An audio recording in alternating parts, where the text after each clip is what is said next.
Steve Parker Audiobooks presents The Great Gatsby by F. Scott Fitzgerald. Read by Steve Parker. Chapter 1. In my younger and more vulnerable years, my father gave me some advice that I've been turning over in my mind ever since. Whenever you feel like criticizing anyone, he told me, just remember that all the people in this world haven't had the advantages that you've had. He didn't say any more, but we've always been unusually communicative in a reserved way, and I understood that he meant a great deal more than that.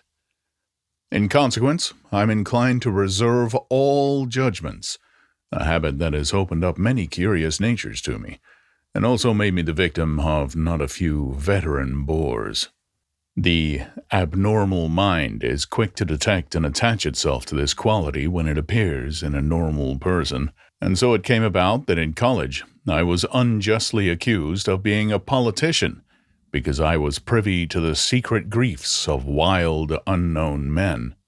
Most of the confidences were unsought. Frequently, I have feigned sleep, a preoccupation, or a hostile levity when I realized by some unmistakable sign that an intimate revelation was quivering on the horizon.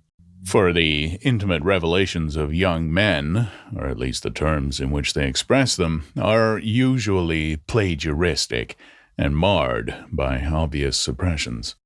Reserving judgments is a matter of infinite hope. I am still a little afraid of missing something if I forget that, as my father snobbishly suggested, and I snobbishly repeat, a sense of the fundamental decencies is parceled out unequally at birth. And, after boasting this way of my tolerance, I come to the admission that it has a limit. Conduct may be founded on the hard rock or the wet marshes, but after a certain point, I don't care what it's founded on. When I came back from the East last autumn, I felt that I wanted the world to be in uniform and had a sort of moral attention forever. I wanted no more riotous excursions with privileged glimpses into the human heart. Only Gatsby, the man who gives his name to this book, was exempt from my reaction. Gatsby, who represented everything for which I have an unaffected scorn. If personality is an unbroken series of successful gestures, then there was something gorgeous about him, some heightened sensitivity to the promises of life, as if he were related to one of those intricate machines that register earthquakes 10,000 miles away. This responsiveness had nothing to do with that flabby impressionability which is dignified under the name of the creative temperament. It was an extraordinary gift for hope, a romantic readiness such as I have never found in any other person, and which it is not likely I shall ever find again. Oh, Gatsby turned out all right in the end. It is what preyed on Gatsby, what foul dust floated in the wake of his dreams that temporarily closed out my interest in the abortive sorrows and short-winded elations of men. My family have been prominent, well-to-do people in this middle western city for 3 generations. The Carraways are something of a clan, and we have a tradition that we're descended from the Dukes of Buchanan. But the actual founder of my line was my grandfather's brother, who came here in 51, sent a substitute to the Civil War, and started the wholesale hardware business that my father carries on today. I never saw this great uncle, but I'm supposed to look like him, with special reference to the rather hard-boiled painting that hangs in Father's office. I graduated from New Haven in 1915, just a quarter of a century after my father, and a little later I participated in that delayed Teutonic migration known as the Great War. I enjoyed the counter-raids so thoroughly that I came back restless. Instead of being the warm center of the world, the Middle West now seemed like the ragged edge of the universe. So I decided to go east and learn the bond business. Everybody I knew was in the bond business, so I supposed it could support one more single man. All my aunts and uncles talked it over as if they were choosing a prep school for me, and finally said, "Why, yes," with very grave, hesitant faces. Father agreed to finance me for a year, and after various delays, I came east permanently, I thought, in the spring of 22. The practical thing was to find rooms in the city, but it was a warm season, and I had just left a country of wide lawns and friendly trees, so when a young man at the office suggested that we take a house together in a commuting town, it sounded like a great idea. He found the house, a weather-beaten cardboard bungalow at $80 a month, but at the last minute the firm ordered him to Washington, and I went out to the country alone. I had a dog, at least I had him for a few days until he ran away, and an old Dodge, and a Finnish woman who made my bed and cooked breakfast and muttered Finnish wisdom to herself over the electric stove. It was lonely for a day or so, until one morning some man, more recently arrived than I, stopped me on the road. "How do you get to West Egg Village?" he asked helplessly. I told him, and as I walked on, I was lonely no longer. I was a guide, a pathfinder, an original settler. He had casually conferred on me the freedom of the neighborhood. And so, with the sunshine and the great bursts of leaves growing on the trees, just as things grow in fast movies, I had that familiar conviction that life was beginning over again with the summer. There was so much to read, for one thing, and so much fine health to be pulled down out of the young, breath-giving air. I bought a dozen volumes on banking and credit and investment securities, and they stood on my shelf in red and gold like new money from the mint, promising to unfold the shining secrets that only Midas and Morgan and Maecenas knew. And I had the high intention of reading many other books besides. I was rather literary in college. One year I wrote a series of very solemn and obvious editorials for the Yale News. And now I was going to bring back all such things into my life and become again that most limited of all specialists, the well-rounded man. This isn't just an epigram. Life is much more successfully looked at from a single window, after all. It was a matter of chance that I should have rented a house in one of the strangest communities in North America. It was on that slender, riotous island which extends itself due east of New York, and where there are, among other natural curiosities, two unusual formations of land. 20 miles from the city, a pair of enormous eggs, identical in contour and separated only by a courtesy bay, jut out into the domesticated body of salt water in the Western Hemisphere, the great wet barnyard of Long Island Sound. They're not perfect ovals like the egg in the Columbus story. They are both crushed flat at the contact end, but their physical resemblance must be a source of perpetual confusion to the gulls that fly overhead. To the wingless, a more arresting phenomenon is their dissimilarity in every particular except shape and size. I lived at West Egg, the less fashionable of the two, though this is a most superficial tag to express the bizarre and not a little sinister contrast between them. My house was at the very tip of the egg, only 50 yards from the Sound, and squeezed between two huge places that rented for $12,000 or $15,000 a season. The one on my right was a colossal affair by any standard. It was a factual imitation of some Hôtel de Ville in Normandy, with a tower on one side, spanking new under a thin beard of raw ivy, and a marble swimming pool, and more than 40 acres of lawn and garden. It was Gatsby's mansion, or rather, as I didn't know Mr. Gatsby, it was a mansion inhabited by a gentleman of that name. My own house was an eyesore, but it was a small eyesore, and it had been overlooked, so I had a view of the water, a partial view of my neighbor's lawn, and the consoling proximity of millionaires, all for $80 a month. Across the courtesy bay, the white palaces of fashionable East Egg glittered across the water, and the history of the summer really begins on the evening I drove over there to have dinner with the Tom Buchanans. Daisy was my second cousin once removed, and I'd known Tom in college. And just after the war, I spent 2 days with them in Chicago. Her husband, among various physical accomplishments, had been one of the most powerful ends that ever played football at New Haven. A national figure, in a way, one of those men who reach such an acute limited excellence at 21 that everything afterwards savors of anticlimax.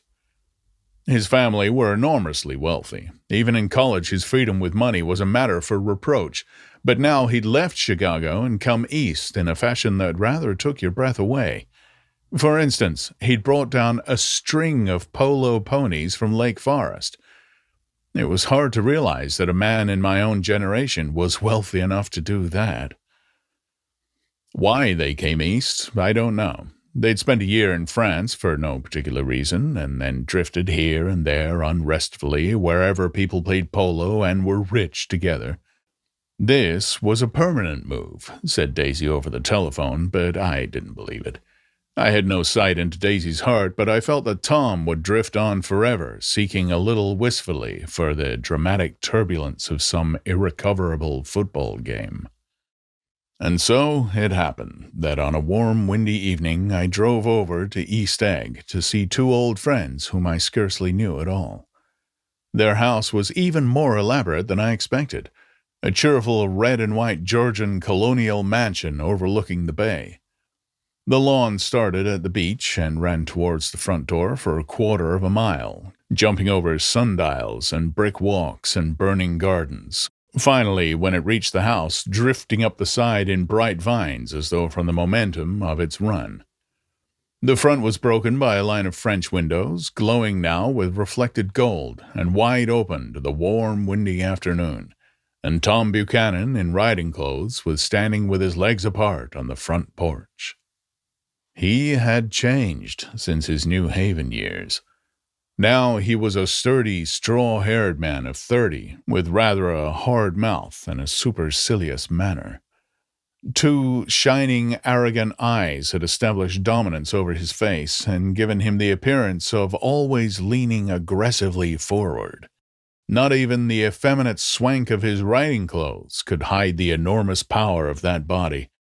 He seemed to fill those glistening boots until he strained the top lacing, and you could see a great pack of muscle shifting when his shoulders moved under his thin coat.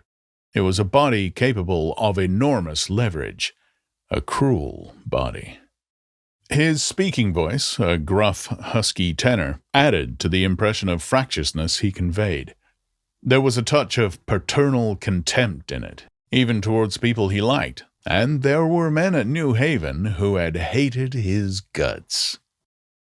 "Now, don't think my opinion on these matters is final," he seemed to say, "just because I'm stronger and more of a man than you are." We were in the same senior society, and while we were never intimate, I always had the impression that he approved of me and wanted me to like him with some harsh, defiant wistfulness of his own. We talked for a few minutes on the sunny porch.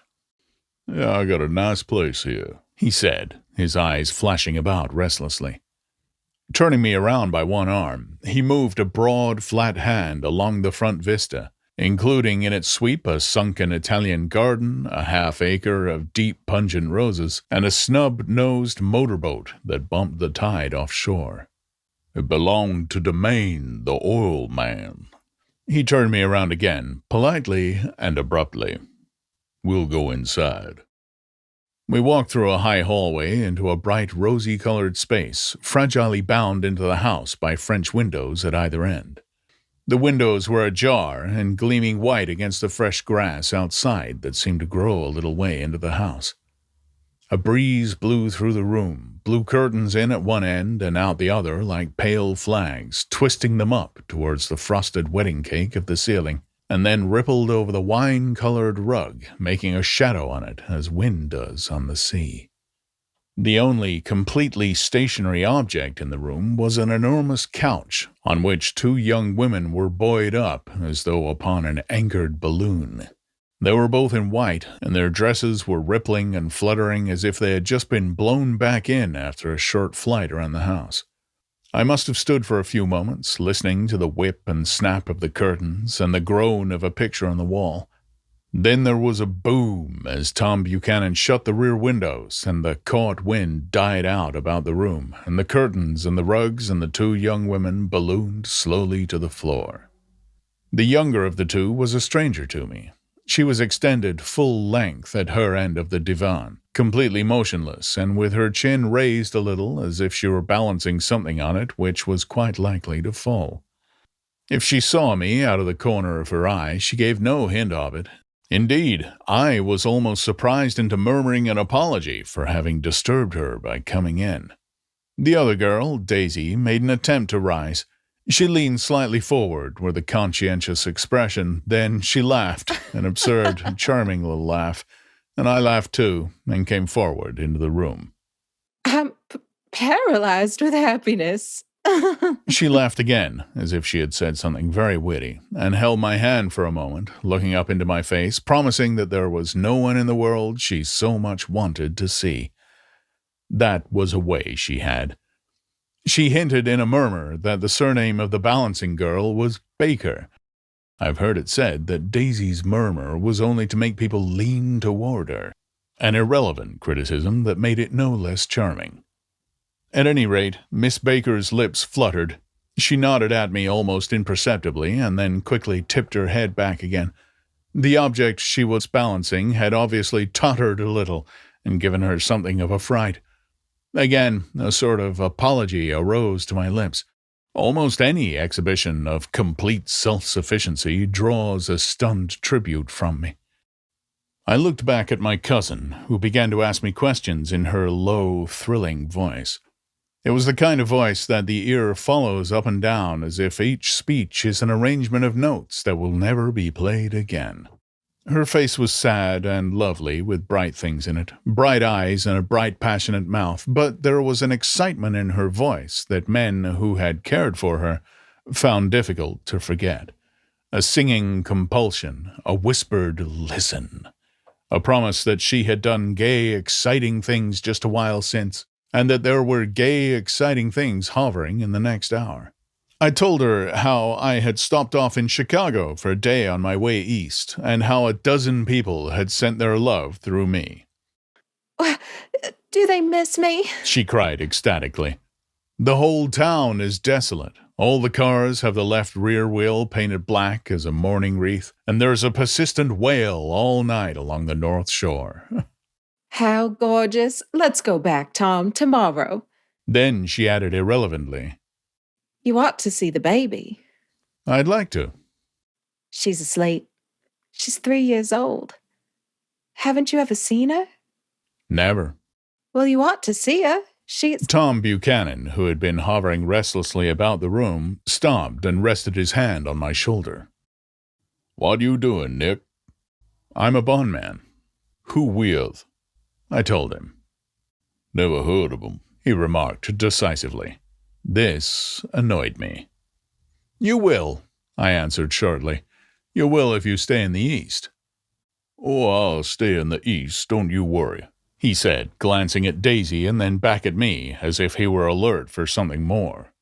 I'd be a goddamn fool to live anywhere else. At this point, Miss Baker said, Absolutely, with such suddenness that I started. It was the first word she uttered since I came into the room. Evidently, it surprised her as much as it did me, for she yawned and with a series of rapid, deft movements stood up into the room. I'm stiff, she complained. I've been lying on that sofa for as long as I can remember. Don't look at me, Daisy retorted. I've been trying to get you to New York all afternoon. No, thanks, said Miss Baker to the 4 cocktails just in from the pantry. I'm absolutely in training. Her host looked at her incredulously. You are. He took down his drink as if it were a drop in the bottom of a glass. How you ever get anything done is beyond me. I looked at Miss Baker, wondering what it was she got done. I enjoyed looking at her. She was a slender, small-breasted girl with an erect carriage, which she accentuated by throwing her body backward at the shoulders like a young cadet. Her gray, sun-strained eyes looked back at me with polite, reciprocal curiosity out of a wan, charming, discontented face. It occurred to me now that I had seen her, or a picture of her, somewhere before. You live in West Egg? She remarked contemptuously. I know somebody there. I don't know a single... You must know Gatsby. Gatsby? demanded Daisy. What Gatsby? Before I could reply that he was my neighbor, dinner was announced. Wedging his tense arm imperatively under mine, Tom Buchanan compelled me from the room as though he were moving a checker to another square. Slenderly, languidly, their hands set lightly on their hips, the two young women preceded us out onto a rosy-colored porch open towards the sunset, where 4 candles flickered on the table in the diminished wind. Why candles? Objected Daisy, frowning. She snapped them out with her fingers. In 2 weeks, it'll be the longest day in the year. She looked at us all radiantly. Do you always watch for the longest day of the year and then miss it? I always watch for the longest day in the year and then miss it. Oh, we ought to plan something, yawned Miss Baker, sitting down at the table as if she were getting into bed. All right, said Daisy. What do we plan? She turned to me helplessly. What do people plan? Before I could answer, her eyes fastened with an odd expression on her little finger. Look, she complained. I heard it. We all looked. The knuckle was black and blue. You did it, Tom, she said accusingly. I know you didn't mean to, but you did do it. That's what I get for marrying a brute of a man. A great, big, hulking, physical specimen of I hate that word, hulking, objected Tom crossly. Even in kidding. Hulking, insisted Daisy. Sometimes she and Miss Baker talked at once, unobtrusively, and with a bantering inconsequence that was never quite chatter, that was as cool as their white dresses and their impersonal eyes, in the absence of all desire. They were here, and they accepted Tom and me, making only a polite, pleasant effort to entertain or be entertained. They knew that presently dinner would be over, and a little later the evening too would be over and casually put away. It was sharply different from the West, where an evening was hurried from phase to phase towards its close in a continually disappointed anticipation or else in sheer nervous dread of the moment itself. You make me feel uncivilized, Daisy, I confessed, on my second glass of corky but rather impressive claret. Can't you talk about crops or something? I meant nothing in particular by this remark, but it was taken up in an unexpected way. Civilization's going to pieces, broke out Tom violently. I've gotten to be a terrible pessimist about things. Have you read The Rise of the Colored Empires by this man Goddard? Why, no, I answered, rather surprised by his tone. Well, it's a fine book, and everybody ought to read it. The idea is, if we don't look out, the white race will be utterly submerged. It's all scientific stuff. It's been proved. Tom's getting very profound, said Daisy with an expression of unthoughtful sadness. He reads deep books with long words in them. What was that word? Well, these books are all scientific, insisted Tom, glancing at her impatiently.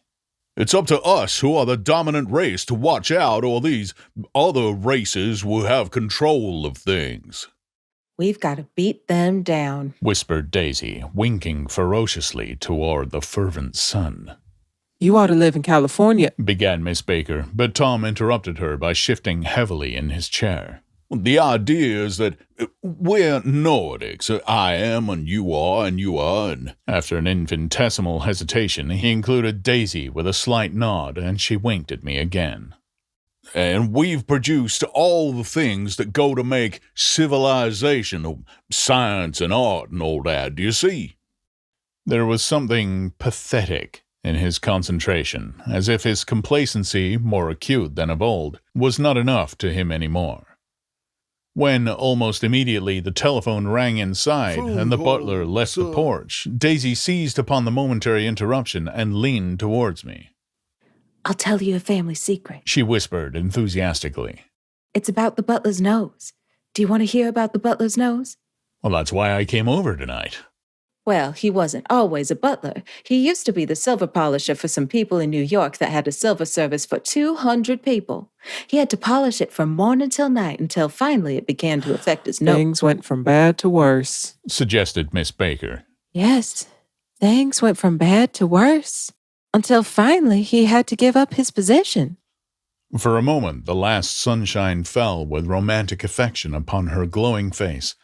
Her voice compelled me forward breathlessly as I listened. Then the glow faded, each light deserting her with a lingering regret, like children leaving a pleasant street at dusk. The butler came back and murmured something close to Tom's ear, whereupon Tom frowned, pushed back his chair, and without a word went inside. As if his absence quickened something within her, Daisy leaned forward again, her voice glowing and singing. I love to see you at my table, Nick. You remind me of a rose, an absolute rose. Doesn't he? She turned to Miss Baker for confirmation. An absolute rose? This was untrue. I am not even faintly like a rose. She was only extemporizing, but a stirring warmth flowed from her as if her heart was trying to come out to you, concealed in one of those breathless, thrilling words. Then, suddenly, she threw her napkin on the table and excused herself and went into the house. Miss Baker and I exchanged a short glance, consciously devoid of meaning. I was about to speak when she sat up alertly and said, "Shh," in a warning voice. A subdued, impassioned murmur was audible in the room beyond, and Miss Baker leaned forward, unashamed, trying to hear. The murmur trembled on the verge of coherence, sank down, mounted excitedly, then ceased altogether. "This Mr. Gatsby you spoke of is my neighbor," I said. Don't talk. I want to hear what happens. "Is something happening?" I inquired innocently. You mean to say you don't know? Said Miss Baker, honestly surprised. I thought everybody knew. "I don't," What? she said hesitantly. Tom's got some woman in New York. "Got some woman?" I repeated blankly.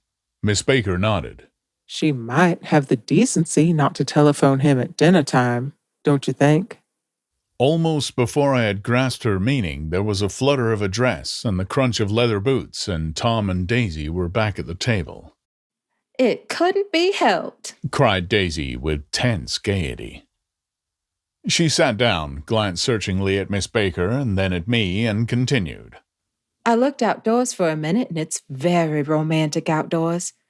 There's a bird on the lawn that I think must be a nightingale come over on the Cunard or the White Star Line. He's singing away. Her voice sang. It's romantic, isn't it, Tom? "Very romantic," he said, and then miserably to me. "Well, if it's light enough, after dinner I want to take you down to the stables." The telephone rang inside, startlingly, and as Daisy shook her head decisively at Tom, the subject of the stables, in fact all subjects, vanished into air. Among the broken fragments of the last 5 minutes at table, I remember the candles being lit again, pointlessly, and I was conscious of wanting to look squarely at everyone and yet to avoid all eyes. I couldn't guess what Daisy and Tom were thinking, but I doubt if even Miss Baker, who seemed to have mastered a certain hardy skepticism, was able utterly to put this fifth guest's shrill metallic urgency out of mind. To a certain temperament, the situation might have seemed intriguing. My own instinct was to telephone immediately for the police. The horses, needless to say, were not mentioned again. Tom and Miss Baker, with several feet of twilight between them, strolled back into the library, as if to a vigil beside a perfectly tangible body. While, trying to look pleasantly interested and a little deaf, I followed Daisy around a chain of connecting verandas to the porch in front. In its deep gloom, we sat down side by side on a wicker settee. Daisy took her face in her hands, as if feeling its lovely shape, and her eyes moved gradually out into the velvet dusk. I saw that turbulent emotions possessed her, so I asked what I thought would be some sedative questions about her little girl. We don't know each other very well, Nick, She said suddenly. Even if we are cousins, you didn't come to my wedding. I wasn't back from the war. That's true. She hesitated. Well, I've had a very bad time, Nick. And I'm pretty cynical about everything. Evidently, she had reason to be. I waited, but she didn't say any more, and after a moment I returned rather feebly to the subject of her daughter. I suppose she talks and eats and everything? Oh, yes. She looked at me absently. Listen, Nick. Let me tell you what I said when she was born. Would you like to hear? Oh, very much. It'll show you how I've gotten to feel about things. Well, she was less than an hour old and Tom was God knows where. I woke up out of the ether with an utterly abandoned feeling and asked the nurse right away if it was a boy or a girl. She told me it was a girl. And so I turned my head away and wept. All right, I said. I'm glad it's a girl. And I hope she'll be a fool. That's the best thing a girl can be in this world. A beautiful little fool. You see, I think everything's terrible anyhow. She went on in a convinced way. Everybody thinks so. The most advanced people. And I know. I've been everywhere and seen everything and done everything. Her eyes flashed around her in a defiant way, rather like Tom's, and she laughed with thrilling scorn. Sophisticated. God, I'm sophisticated. The instant her voice broke off, ceasing to compel my attention, my belief, I felt the basic insincerity of what she had said. It made me uneasy, as though the whole evening had been a trick of some sort to exact a contributory emotion from me. I waited, and sure enough, in a moment, she looked at me with an adorable smirk on her lovely face, as if she had asserted her membership in a rather distinguished secret society to which she and Tom belonged. Inside, the crimson room bloomed with light.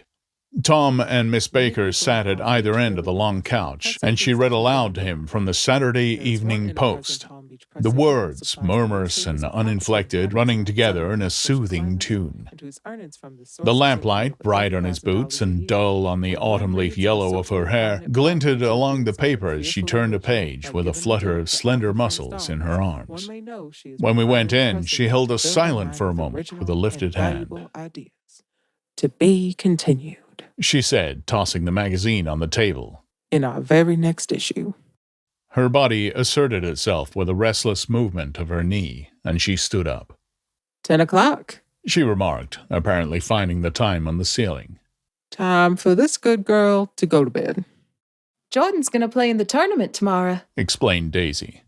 Over at Westchester. Oh, you're Jordan Baker! I knew now why her face was familiar. Its pleasing, contemptuous expression had looked out at me from many rotogravure pictures of the sporting life at Asheville and Hot Springs and Palm Beach. I had heard some story of her, too, a critical, unpleasant story, but what it was I had forgotten long ago. Good night, she said softly.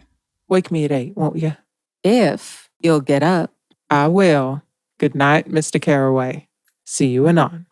Of course you will, confirmed Daisy. In fact, I think I'll arrange a marriage. Come over often, Nick, and I'll sort of, fling you together.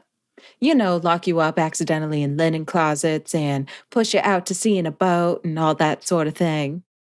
Good night, called Miss Baker from the stairs. I haven't heard a word. Well, she's a nice girl, said Tom after a moment. They oughtn't to let her run around the country this way. Who oughtn't to? Inquired Daisy coldly. Well, her family. Her family is one aunt about 1,000 years old. Besides, Nick's going to look after her, aren't you, Nick? She's going to spend lots of weekends out here this summer.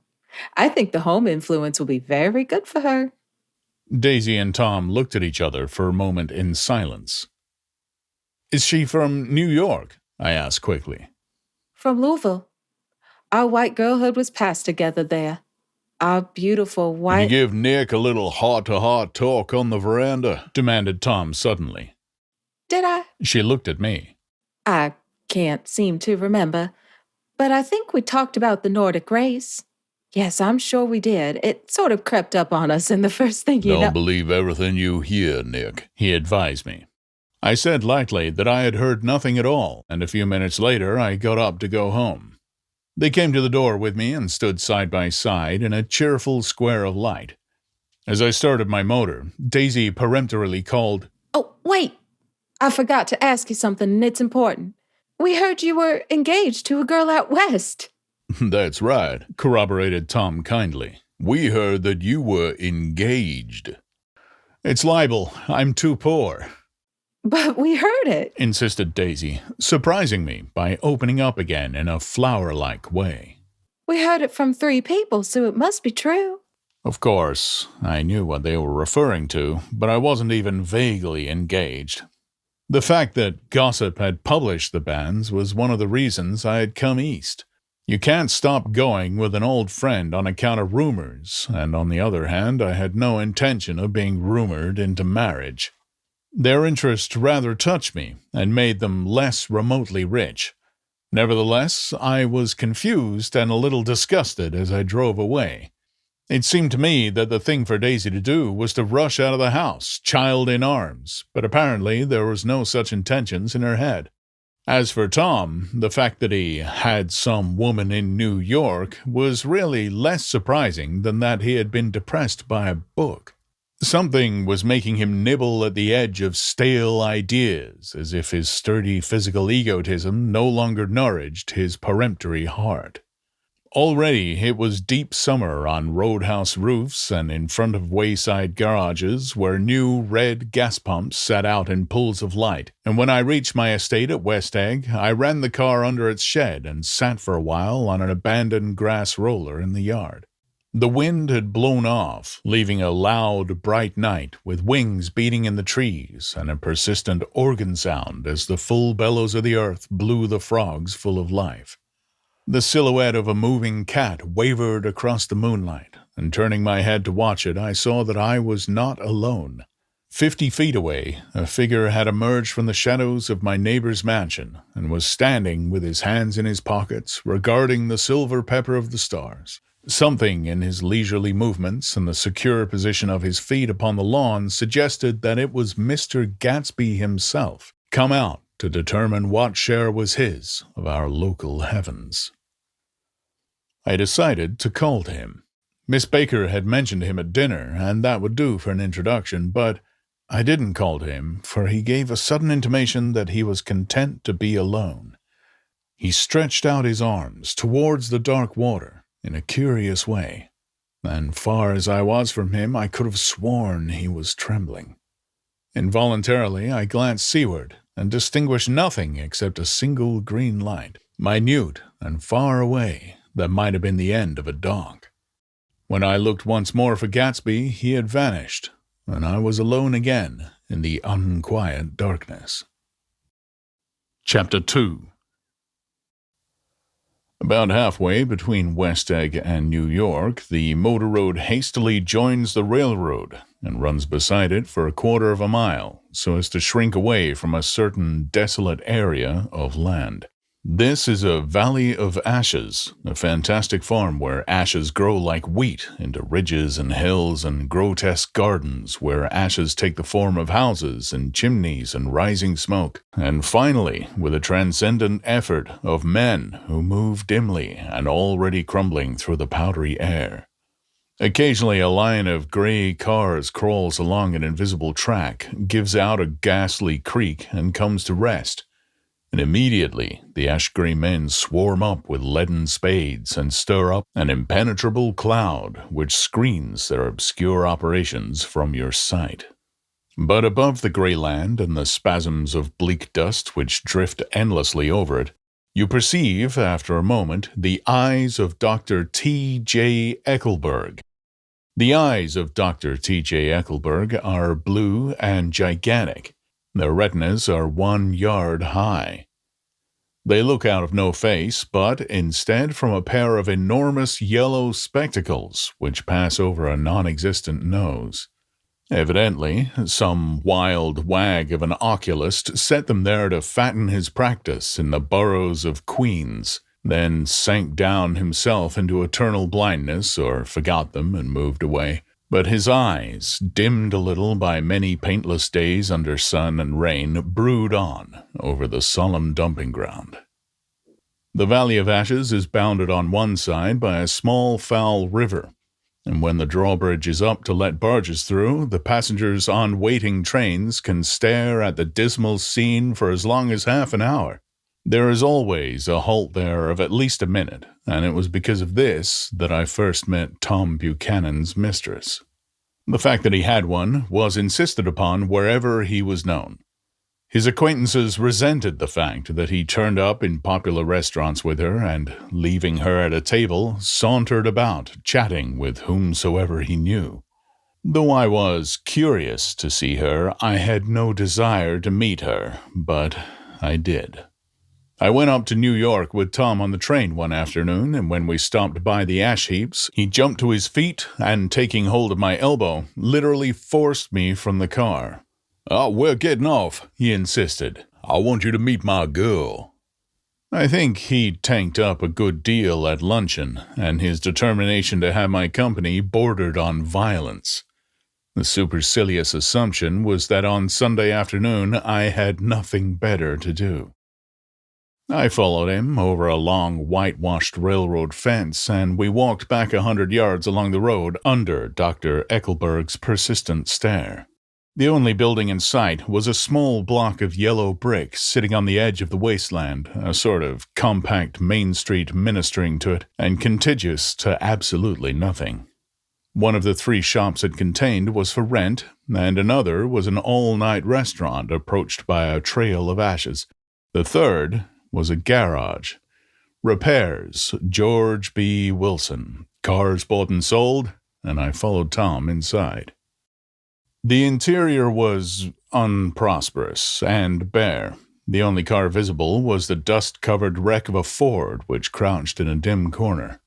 It had occurred to me that this shadow of a garage must be a blind, and that sumptuous and romantic apartments were concealed overhead when the proprietor himself appeared in the door of an office, wiping his hands on a piece of waste. He was a blond, spiritless man, anemic and faintly handsome. When he saw us, a damp gleam of hope sprang into his light blue eyes. "Hello, Wilson, old man," said Tom, slapping him jovially on the shoulder. "How's business?" "I can't complain," answered Wilson unconvincingly. "Hey, when are you going to show me that car?" "Well, next week. I got my man working on it now." "Oh, it works pretty slow, don't he?" "No, he doesn't," said Tom coldly. "And if you feel that way about it, maybe I better sell it somewhere else after all." I don't mean that," explained Wilson quickly. I just meant... His voice faded off, and Tom glanced impatiently around the garage. Then I heard footsteps on the stairs, and in a moment, the thickish figure of a woman blocked out the light from the office door. She was in the middle 30s and faintly stout, but she carried her surplus flesh sensuously, as some women can. Her face, above a spotted dress of dark blue crêpe de chine, contained no facet or gleam of beauty, but there was an immediately perceptible vitality about her, as if the nerves of her body were continually smoldering. She smiled slowly, and walking through her husband as if he were a ghost, shook hands with Tom, looking him flush in the eye. Then she wet her lips, and without turning around, spoke to her husband in a soft, coarse voice. "Get some chairs, why don't you, so somebody can sit down?" Oh, sure, agreed Wilson hurriedly, and went towards the little office, mingling immediately with the cement color of the walls. A white ashen dust veiled his dark suit and his pale hair as it veiled everything in the vicinity, except his wife, who moved close to Tom. "I want to see you," said Tom intently. "Get on the next train." "All right." "I'll meet you by the newsstand on the lower level." She nodded and moved away from him just as George Wilson emerged with 2 chairs from his office door. We waited for her down the road and out of sight. It was a few days before the 4th of July, and a gray, scrawny Italian child was sitting torpedoes in a row along the railroad track. Terrible place, isn't it? Said Tom, exchanging a frown with Dr. Eckelberg. Awful. It does her good to get away. Doesn't her husband object? Wilson? He thinks she goes to see her sister in New York. He's so dumb he doesn't know he's alive. So Tom Buchanan and his girl and I went up together to New York. Or not quite together, for Mrs. Wilson sat discreetly in another car. Tom deferred that much to the sensibilities of those East Eggers who might be on the train. She had changed her dress to a brown-figured muslin which stretched tight over her rather wide hips as Tom helped her to the platform in New York. At the newsstand, she bought a copy of Town Tattle and a moving picture magazine, and in the station drugstore some cold cream and a small flask of perfume. Upstairs, in the solemn echoing drive, she let 4 taxicabs drive away before she selected a new one, lavender-colored, with gray upholstery.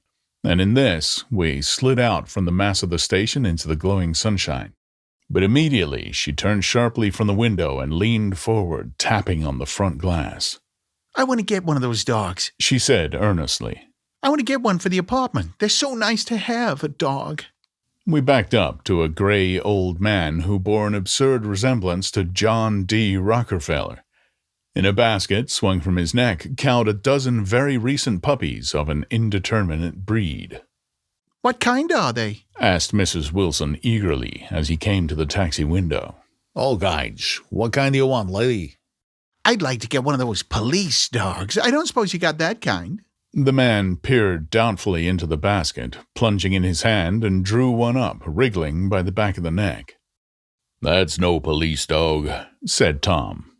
No, he's not exactly a police dog, said the man with disappointment in his voice. He's more of a Airedale. He passed his hand over the brown wash rag of a back. Look at that coat. Some coat. That's a dog that'll never bother you with catching cold. I think it's cute, said Mrs. Wilson enthusiastically. How much is it? That dog. He looked at it admiringly. That dog will cost you $10. The Airedale, undoubtedly there was an Airedale concerned in it somewhere, though its feet were startlingly white, changed hands and settled down into Mrs. Wilson's lap, where she fondled the weatherproof coat with rapture. Is it a boy or a girl? She asked delicately. That dog's a boy. It's a bitch, said Tom decisively. Here's your money. Go and buy 10 more dogs with it. We drove over to Fifth Avenue, so warm and soft, almost pastoral, on that summer Sunday afternoon that I wouldn't have been surprised to see a great flock of white sheep turn the corner. Hold on, I said. I have to leave you here. No, you don't, interposed Tom quickly. Now, Myrtle'll be hurt if you don't come up to the apartment, won't you, Myrtle? Come on, she urged. I'll telephone my sister, Catherine. She's said to be very beautiful by people who ought to know. Well, I'd like to, but... We went on, cutting back again over the park towards the West Hundreds. At 158th Street, the cab stopped at one slice in a long white cake of apartment houses. Throwing a regal, homecoming glance around the neighborhood, Mrs. Wilson gathered up her dog and her other purchases and went haughtily in. I'm going to have the McKees come up, she announced as we rose in the elevator. And of course I got to call up my sister, too. The apartment was on the top floor, a small living room, a small dining room, a small bedroom, and a bath. The living room was crowded to the doors with a set of tapestried furniture entirely too large for it, so that to move about was to stumble continually over scenes of ladies swinging in the gardens of Versailles. The only picture was an over-enlarged photograph, apparently a hen sitting on a blurred rock. Looked at from a distance, however, the hen resolved itself into a bonnet, and the countenance of a stout old lady beamed down into the room. Several old copies of Town Tattle lay on the table, together with a copy of Simon Called Peter and some of the small scandal magazines of Broadway. Mrs. Wilson was first concerned with the dog. A reluctant elevator boy went for a box full of straw and some milk, to which he added on his own initiative a tin of large, hard dog biscuits, one of which decomposed apathetically in the saucer of milk all afternoon. Meanwhile, Tom brought out a bottle of whiskey from a locked bureau door. I have been drunk just twice in my life, and the second time was that afternoon, so everything that happened has a dim, hazy cast over it, although until after 8 o'clock the apartment was full of cheerful sun. Sitting on Tom's lap, Mrs. Wilson called up several people on the telephone. Then there were no cigarettes, and I went out to buy some at the drugstore on the corner. When I came back, they had disappeared, so I sat down discreetly in the living room and read a chapter of Simon Cold Peter. Either it was terrible stuff, or the whiskey distorted things because it didn't make any sense to me. Just as Tom and Myrtle, after the first drink, Mrs. Wilson and I called each other by our first names, reappeared, company commenced to arrive at the apartment door. The sister, Catherine, was a slender, worldly girl of about 30, with a solid, sticky blob of red hair and a complexion powdered milky white. Her eyebrows had been plucked and then drawn on again at a more rakish angle, but the efforts of nature towards the restoration of the old alignment gave a blurred air to her face. When she moved about, there was an incessant clicking as innumerable pottery bracelets jingled up and down upon her arms. She came in with such a proprietary haste and looked about so possessively at the furniture that I wondered if she lived there. But when I asked her, she laughed immoderately, repeated my question aloud, and told me she lived with a girlfriend at a hotel. Mr. McKee was a pale, feminine man from the flat below. He had just shaved, for there was a white spot of lather on his cheekbone, and he was most respectful in his greeting to everyone in the room. He informed me that he was in the artistic game, and I gathered later that he was a photographer, and had made the dim enlargement of Mrs. Wilson's mother, which hovered like an ectoplasm on the wall. His wife was shrill, languid, handsome, and horrible. She told me with pride that her husband had photographed her 127 times since they had been married. Mrs. Wilson had changed her costume some time before, and was now attired in an elaborate afternoon dress of cream-colored chiffon, which gave out a continual rustle as she swept about the room. With the influence of her dress, her personality had also undergone a change. The intense vitality that had been so remarkable in the garage was converted into impressive hauteur. Her language, her gestures, her assertions became more violently affected moment by moment, and as she expanded, the room grew smaller around her until she seemed to be revolving on a noisy, creaking pivot through the smoky air. My dear, She told her sister in a high, mincing shout. most of these fellas will cheat you every time. All they think of is money. I had a woman up here last week to look at my feet, and when she gave me the bill, you'd have thought she had had my appendicitis out. What was the name of the woman? Asked Mrs. McKee. Mrs. Eberhard. She goes around looking at people's feet in their own homes. I like your dress, Remarked Mrs. McKee. I think it's adorable. Mrs. Wilson rejected the compliment by raising her eyebrow in disdain. Oh, it's just a crazy old thing. She said. I just slip it on sometimes when I don't care what I look like. But it looks wonderful on you, if you know what I mean. Pursued Mrs. McKee. If Chester could only get you in that pose, I think he could make something of it. We all looked in silence at Mrs. Wilson, who removed a strand of hair from over her eyes and looked back at us with a brilliant smile. Mr. McKee regarded her intently with his head on one side and then moved his hand back and forth slowly in front of his face. I should change the light, he said after a moment. I'd like to bring out the modeling of the features, and I'd try to get a hold of all the back hair. I wouldn't think of changing the light, cried Mrs. McKee. I think it's... Her husband said, shh, and we all looked at the subject again, whereupon Tom Buchanan yawned audibly and got to his feet. You McKees have something to drink, he said. Get some more ice and mineral water, Myrtle, before everybody goes to sleep. I told that boy about the ice. Myrtle raised her eyebrows in despair at the shiftlessness of the lower orders. These people, you have to keep after them all the time. She looked at me and laughed pointlessly. Then she flounced over to the dog, kissed it with ecstasy, and swept into the kitchen, implying that a dozen chefs awaited her orders there. I've done some nice things out on Long Island, asserted Mr. McKee. Tom looked at him blankly. 2 of them we have framed downstairs. 2 what? Demanded Tom. 2 studies. One of them I call Montauk Point the Gulls, and the other I call Montauk Point the Sea. The sister, Catherine, sat down beside me on the couch. Do you live down on Long Island, too? She inquired. I live at West Egg. Really? I was down there at a party about a month ago at a man named Gatsby's. Do you know him? I live next door to him. Well, they say he's a nephew or a cousin of Kaiser Wilhelm's. That's where all his money comes from. Really? She nodded. I'm scared of him. I'd hate to have him get anything on me. This absorbing information about my neighbor was interrupted by Mrs. McKee's pointing suddenly at Catherine. Chester, I think you could do something with her. She broke out, but Mr. McKee only nodded in a bored way and turned his attention to Tom. I'd like to do more work on Long Island if I could get the entry. All I ask is that they should give me a start. Ask Myrtle, said Tom, breaking into a short shout of laughter as Mrs. Wilson entered with a tray. She'll give you a letter introduction, won't you, Myrtle? Do what? She asked, startled.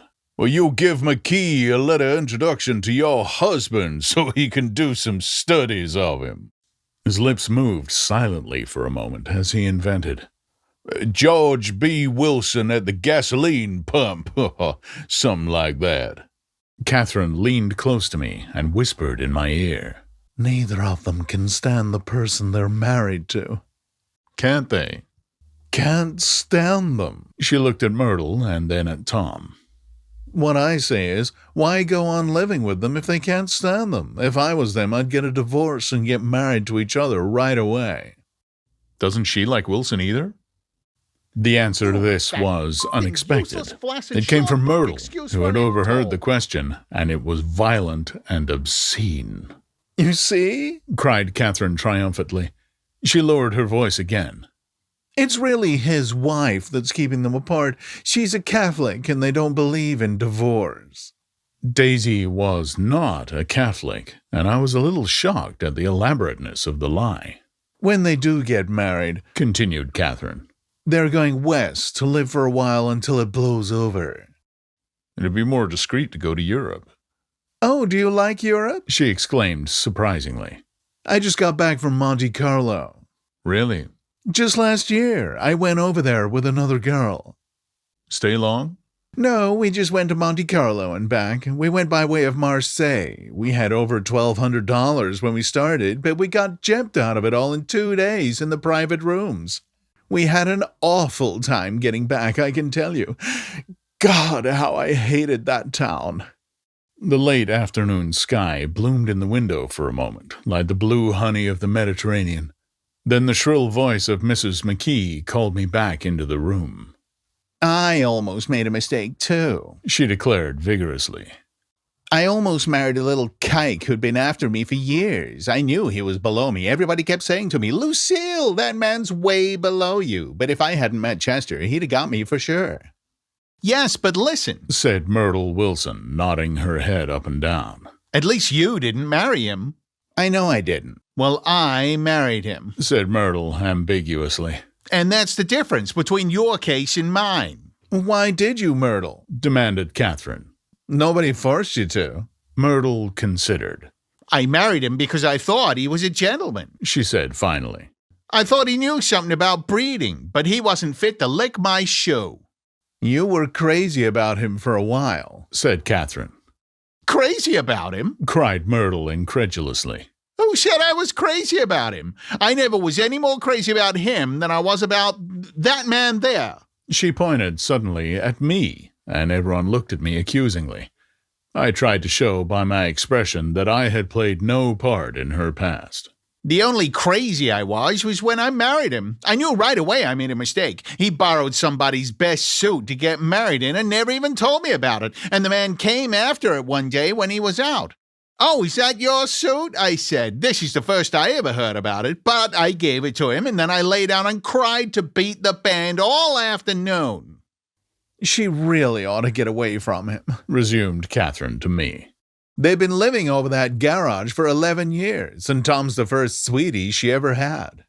The bottle of whiskey, a second one, was now in constant demand by all present, excepting Catherine, who felt just as good on nothing at all. Tom rang for the janitor and sent him for some celebrated sandwiches, which were a complete supper in themselves.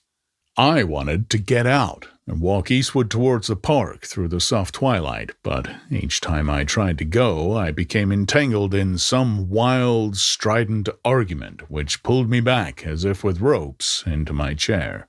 Yet, high over the city, our line of yellow windows must have contributed their share of human secrecy to the casual watcher in the darkening streets, and I was him too, looking up and wondering. I was within and without, simultaneously enchanted and repelled by the inexhaustible variety of life. Myrtle pulled her chair close to mine, and suddenly her warm breath poured over me the story of her first meeting with Tom. It was on the two little seats facing each other. They're always the last ones on the train. I was going up to New York to see my sister and spend the night. He had on a dress suit and patent leather shoes, and I couldn't keep my eyes off him. But every time he looked at me, I had to pretend to be looking at the advertisement over his head. When we came into the station, he was next to me and his white shirt front pressed against my arm, and so I told him I'd have to call a policeman, but he knew I lied. I was so excited that when I got into a taxi with him, I didn't hardly know I wasn't getting into a subway train. All I kept thinking about over and over was, you can't live forever. You can't live forever. She turned to Mrs. McKee, and the room rang full of her artificial laughter. "My dear," she cried, "I'm going to give you this dress as soon as I'm through with it. I got to get another one tomorrow. I'm going to make a list of all the things I've got to get. A massage and a wave and a collar for the dog and one of those cute little ashtrays where you touch a spring and a wreath with a black silk bow for Mother's grave that'll last all summer. I got to write down a list so I won't forget all the things I got to do." It was 9 o'clock. Almost immediately afterwards, I looked at my watch and found it was 10.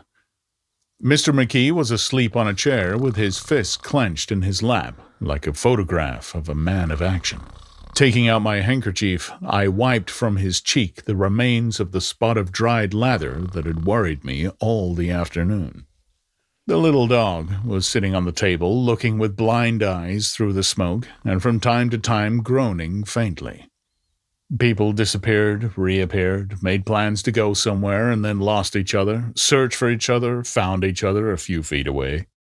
Sometime towards midnight, Tom Buchanan and Mrs. Wilson stood face to face, discussing in impassioned voices whether Mrs. Wilson had any right to mention Daisy's name.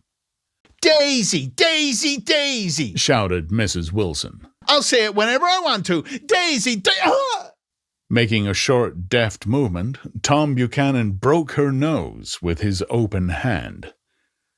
Then there were bloody towels upon the bathroom floor and women's voices scolding, and high over the confusion a long, broken wail of pain. Mr. McKee awoke from his doze and started in a daze towards the door. When he'd gone halfway, he turned around and stared at the scene, his wife and Catherine scolding and consoling as they stumbled here and there among the crowded furniture with articles of aid, and the despairing figure on the couch, bleeding fluently and trying to spread a copy of Town Tattle over the tapestry scenes of Versailles.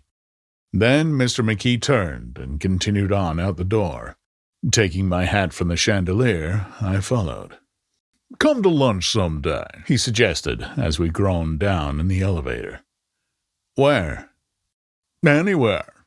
"Hey, keep your hands off the lever," snapped the elevator boy. "I beg your pardon," said Mr. McKee with dignity.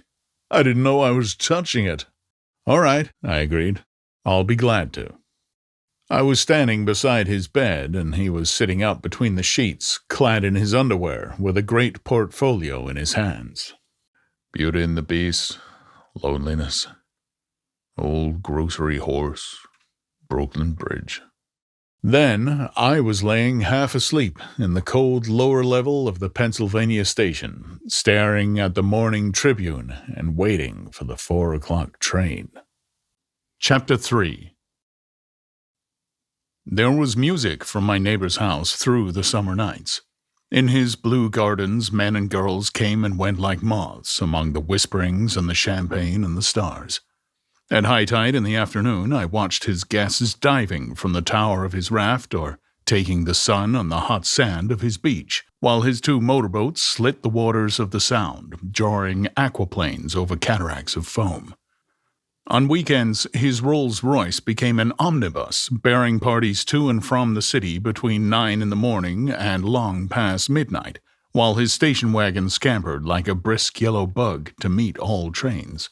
And on Mondays, 8 servants, including an extra gardener, toiled all day with mops and scrubbing brushes and hammers and garden shears, repairing the ravages of the night before. Every Friday, 5 crates of oranges and lemons arrived from a fruiterer in New York.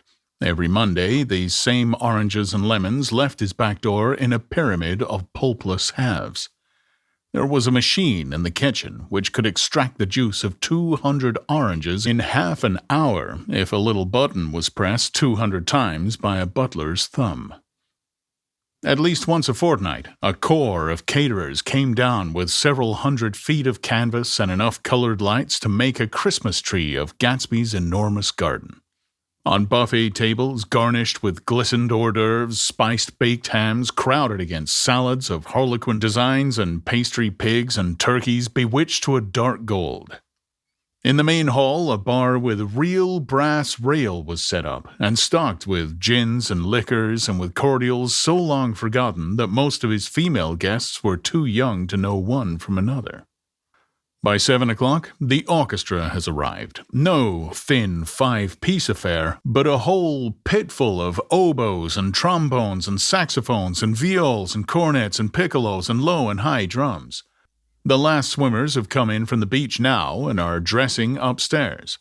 The cars from New York are parked 5 deep in the drive, and already the halls and salons and verandas are gaudy with primary colors, and hair bobbed in strange new ways, and shawls beyond the dreams of Castile. The bar is in full swing, and floating rounds of cocktails permeate the garden outside until the air is alive with chatter and laughter, and casual innuendo, and introductions forgotten on the spot, and enthusiastic meetings between women who never knew each other's names. The lights grew brighter as the earth lurches away from the sun, and now the orchestra is playing yellow cocktail music, and the opera of voices pitches a key higher. Laughter is easier minute by minute, spilled with prodigality, tipped out at a cheerful word. The groups change more swiftly, swell with new arrivals, dissolve and form in the same breath. Already there are wanderers, confident girls who weave here and there among the stouter and more stable, become for a sharp, joyous moment the center of a group, and then, excited with triumph, glide on through the sea change of faces and voices and color under the constantly changing light. Suddenly, one of these gypsies in trembling opal seizes a cocktail out of the air, dumps it down for courage, and, moving her hands like Frisco, dances out alone on the canvas platform. A momentary hush. The orchestra leader varies his rhythm obligingly for her. There is a burst of chatter as the erroneous news goes around that she is Gilda Gray's understudy from the Follies. The party has begun. I believe that on the first night I went to Gatsby's house, I was one of the few guests who had actually been invited. People were not invited. They were there. They got into automobiles which bore them out to Long Island, and somehow they ended up at Gatsby's door.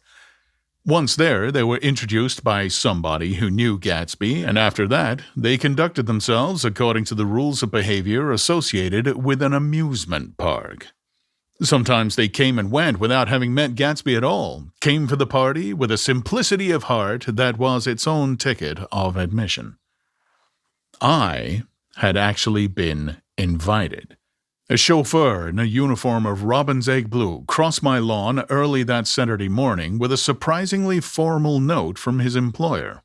The honor would be entirely Gatsby's, it said, if I would attend his little party that night.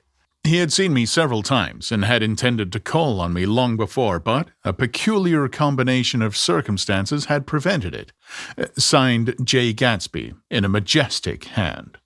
Dressed up in white flannels, I went over to his lawn a little after 7 and wandered around rather ill at ease among swirls and eddies of people I didn't know, though here and there was a face I had noticed on the commuting train.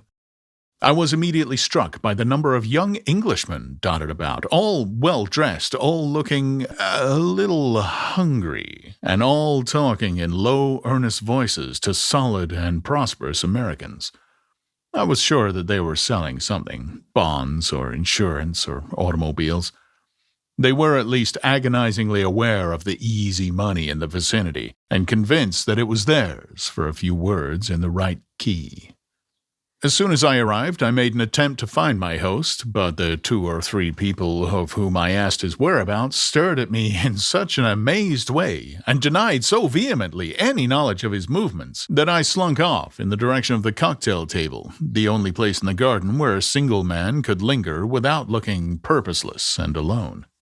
I was on my way to get roaring drunk from sheer embarrassment when Jordan Baker came out of the house and stood at the head of the marble steps, leaning a little backward and looking with contemptuous interest down into the garden. Welcome or not, I found it necessary to attach myself to someone before I should begin to address cordial remarks to the passers-by. "Hello!" I roared, advancing towards her. My voice seemed unnaturally loud across the garden. I thought you might be here. She responded absently as I came up. I remembered you lived next door to... She held my hand impersonally, as a promise that she'd take care of me in a minute, and gave ear to 2 girls in twin yellow dresses who stopped at the foot of the steps. Hello! They cried together. Sorry you didn't win. That was for the golf tournament. She had lost in the finals the week before. Oh, you don't know who we are, said one of the girls in yellow. But we met you here about a month ago. You've dyed your hair since then, remarked Jordan, and I started, but the girls had moved casually on, and her remark was addressed to the premature moon, produced, like the supper, no doubt, out of a caterer's basket. With Jordan's slender golden arm resting in mine, we descended the steps and sauntered about the garden. A tray of cocktails floated at us through the twilight, and we sat down at a table with the 2 girls in yellow and 3 men, each one introduced to us as Mr. Mumble. Do you come to these parties often? Inquired Jordan of the girl beside her. The last one was the one I met you at, answered the girl in an alert, confident voice. She turned to her companion. Wasn't it for you, Lucille? It was for Lucille, too. I like to come, Lucille said. I never care what I do, so I always have a good time. When I was here last, I tore my gown on a chair, and he asked me my name and address. Inside of a week, I got a package from Croyars with a new evening gown in it. Did you keep it? Asked Jordan. Sure I did. I was going to wear it tonight, but it was too big in the bust and had to be altered. It was gas blue with lavender beads. $265. There's something funny about a fellow that'll do a thing like that, said the other girl eagerly. He doesn't want any trouble with anybody. Who doesn't? I inquired. Gatsby. Somebody told me... The 2 girls and Jordan leaned together confidentially. Somebody told me they thought he killed a man once. A thrill passed over all of us. The 3 Mr. Mumbles bent forward and listened eagerly. I don't think it's so much that, argued Lucille skeptically. It's more that he was a German spy during the war. One of the men nodded in confirmation. I heard that from a man who knew all about him. Grew up with him in Germany, he assured us positively. Oh, no, said the first girl. It couldn't be that, because he was in the American Army during the war. As our credulity switched back to her, she leaned forward with enthusiasm. You look at him sometimes when he thinks nobody's looking at him. I'll bet he killed a man. She narrowed her eyes and shivered. Lucille shivered. We all turned and looked around for Gatsby. It was testimony to the romantic speculation he inspired that there were whispers about him from those who had found little that it was necessary to whisper about in this world. The first supper, there would be another one after midnight, was now being served, and Jordan invited me to join her own party, who was spread around a table on the other side of the garden. There were 3 married couples and Jordan's escort, a persistent undergraduate given to violent innuendo, and obviously under the impression that sooner or later Jordan was going to yield him up her person to a greater or lesser degree. Instead of rambling, this party had preserved a dignified homogeneity and assumed to itself the function of representing the staid nobility of the countryside, East Egg condescending to West Egg, and carefully on guard against its spectroscopic gaiety. Let's get out. Whispered Jordan after a somehow wasteful and inappropriate half-hour. This is much too polite for me. We got up, and she explained that we were going to find the host. I had never met him, she said, and it was making me uneasy. The undergraduate nodded in a cynical, melancholy way. The bar, where we glanced first, was crowded, but Gatsby was not there. She couldn't find him from the top of the steps, and he wasn't on the veranda. On a chance, we tried an important-looking door and walked into a high Gothic library, paneled with carved English oak and probably transported complete from some ruin overseas. A stout, middle-aged man with enormous owl-eyed spectacles was sitting, somewhat drunk, on the edge of a great table, staring with unsteady concentration at the shelves of books. As we entered, he wheeled excitedly around and examined Jordan from head to foot. What do you think? He demanded impetuously. About what? He waved his hand toward the bookshelves. About that. As a matter of fact, you needn't bother to ascertain. I ascertained they're real. The books? He nodded. Well, absolutely real. Have pages and everything. I thought they'd be a nice, durable cardboard. Matter of fact, they're absolutely real. Pages. Here, let me show you. Taking our skepticism for granted, he rushed to the bookcases and returned with Volume 1 of the Stoddard Lectures. I see, he cried triumphantly. It's a bona fide piece of printed matter. Fooled me. This fella's a regular Belasco. It's a triumph. What thoroughness, what realism. Knew when to stop, too. Didn't cut the pages. But what do you want? What do you expect? He snatched the book from me and replaced it hastily on its shelf, muttering that if one brick was removed, the whole library was liable to collapse. Well, who brought you? He demanded. Or did you just come? I was brought. Most people were brought. Jordan looked at him alertly, cheerfully, without answering. Well, I was brought by a woman named Roosevelt, he continued. Mrs. Claude Roosevelt, do you know her? I met her somewhere last night. I've been drunk for about a week now, and I thought it might sober me up to sit in a library. Has it? A little bit, I think. I can't tell yet. I've only been here an hour. Did I tell you about the books? They're real. You told us. We shook hands with him gravely and went back outdoors. There was dancing now on the canvas in the garden. Old men pushing young girls backward in eternal, graceless circles. Superior couples holding each other tortuously, fashionably, and keeping in the corners. And a great number of single girls dancing individually or relieving the orchestra for a moment of the burden of the banjo or the traps. By midnight, the hilarity had increased. A celebrity tenor had sung in Italian, and a notorious contralto had sung in jazz. And between the numbers, people were doing stunts all over the garden, while happy, vacuous bursts of laughter rose towards the summer sky. A pair of stage twins, who turned out to be the girls in yellow, did a baby act in costume, and champagne was served in glasses bigger than finger bowls. The moon had risen higher, and floating in the sound was a triangle of silver scales, trembling a little to the stiff, tinny drip of the banjos on the lawn. I was still with Jordan Baker. We were sitting at a table with a man of about my age and a rowdy little girl who gave way upon the slightest provocation to uncontrollable laughter. I was enjoying myself now. I had taken 2 finger bowls of champagne, and the scene had changed before my eyes into something significant, elemental, and profound. At a lull in the entertainment, the man looked at me and smiled. Your face is familiar, he said politely. Weren't you in the 3rd Division during the war? Why, yes. I was in the 28th Infantry. Well, I was in the 7th Infantry until June 1918. I knew I'd seen you somewhere before. We talked for a moment about some wet, gray little villages in France.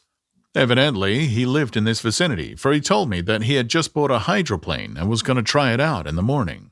Want to go with me, old sport? Just near the shore, along the Sound. What time? Any time that suits you best. It was on the tip of my tongue to ask his name when Jordan looked around and smiled. Having a gay time now? She inquired. Much better. I turned again to my new acquaintance. This is an unusual party for me. I haven't even seen the host. I live over there.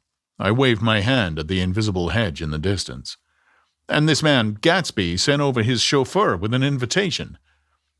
For a moment, he looked at me as if he failed to understand. I'm Gatsby, he said suddenly. What? I exclaimed. Oh, I beg your pardon. I thought you knew, old sport. I'm afraid I'm not a very good host. He smiled understandingly, much more than understandingly. It was one of those rare smiles with the quality of eternal reassurance in it that you may come across 4 or 5 times in life. It faced, or seemed to face, the whole eternal world for an instant, and then concentrated on you with an irresistible prejudice in your favor. It understood you just so far as you wanted to be understood, believed in you as you would like to believe in yourself, and assured you that it had precisely the impression of you that, at your best, you hoped to convey. Precisely at that point, it vanished, and I was looking at an elegant young roughneck, a year or two over 30, whose elaborate formality of speech just missed being absurd. Sometime before he introduced himself, I'd got a strong impression that he was picking his words with care. Almost at the moment when Mr. Gatsby identified himself, a butler hurried toward him with the information that Chicago was calling him on the wire. He excused himself with a small bow that included each of us in turn. If you want anything, just ask for it, old sport, he urged me. Excuse me, I'll rejoin you later. When he was gone, I turned immediately to Jordan, constrained to assure her of my surprise. I had expected that Mr. Gatsby would be a florid and corpulent person in his middle years. Who is he? I demanded. Do you know? He's just a man named Gatsby. Where is he from, I mean? What does he do? Now you started on the subject, she answered with a wan smile. Well, he told me once he was an Oxford man. A dim background started to take shape behind him, but at her next remark, it faded away. However, I don't believe it. Why not? I don't know, she insisted. I just don't think he went there. Something in her tone reminded me of the other girl's "I think he killed a man," and had the effect of stimulating my curiosity. I would have accepted without question the information that Gatsby sprang from the swamps of Louisiana or from the Lower East Side of New York. That was comprehensible, but young men didn't, at least in my provincial experience, I believe they didn't, drift coolly out of nowhere and buy a palace on Long Island Strand. Anyhow, he gives large parties, said Jordan, changing the subject with an urban distaste for the concrete. And I like large parties. They're so intimate. At small parties, there isn't any privacy. There was the boom of a bass drum, and the voice of the orchestra leader rang out suddenly above the echolalia of the garden. "Ladies and gentlemen," he cried, "at the request of Mr. Gatsby, we're going to play for you Mr. Vladimir Tostov's latest work, which attracted so much attention at Carnegie Hall last May. If you read the papers, you know there was a big sensation." He smiled with jovial condescension and added, "Some sensation," whereupon everybody laughed. "The piece is known," he concluded lustily, as Vladimir Tostov's Jazz History of the World. The nature of Mr. Tostov's composition eluded me, because just as it began, my eyes fell on Gatsby, standing alone on the marble steps and looking from one group to another with approving eyes. His tanned skin was drawn attractively tight on his face, and his short hair looked as though it were trimmed every day. I could see nothing sinister about him. I wondered if the fact that he was not drinking helped to set him off from his guests, for it seemed to me that he grew more correct as the fraternal hilarity increased. When the jazz history of the world was over, girls were putting their heads on men's shoulders in a puppyish, convivial way. Girls were swooning backward playfully into men's arms, even into groups, knowing that someone would arrest their falls. But no one swooned backwards on Gatsby, and no French bob touched Gatsby's shoulder, and no singing quartets were formed with Gatsby's head for one link. "I beg your pardon." Gatsby's butler was suddenly standing beside us. "Miss Baker?" he inquired. "I beg your pardon, but Mr. Gatsby would like to speak to you alone." With me? She exclaimed in surprise. "Yes, madam." She got up slowly, raising her eyebrows at me in astonishment, and followed the butler toward the house.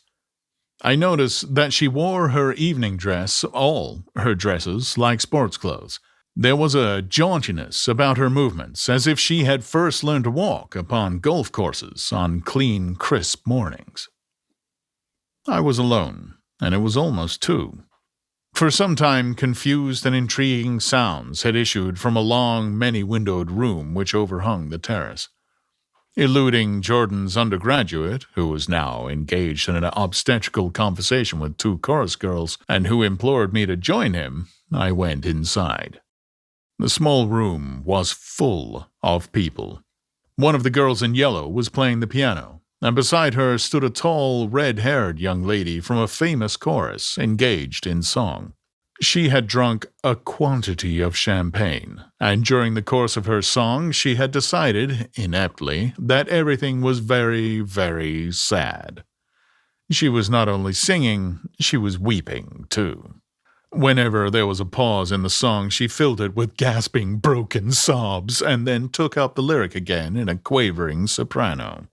The tears coursed down her cheeks, not freely, however, for when they came into contact with her heavily beaded eyelashes, they assumed an inky color and pursued the rest of their way in slow, black rivulets.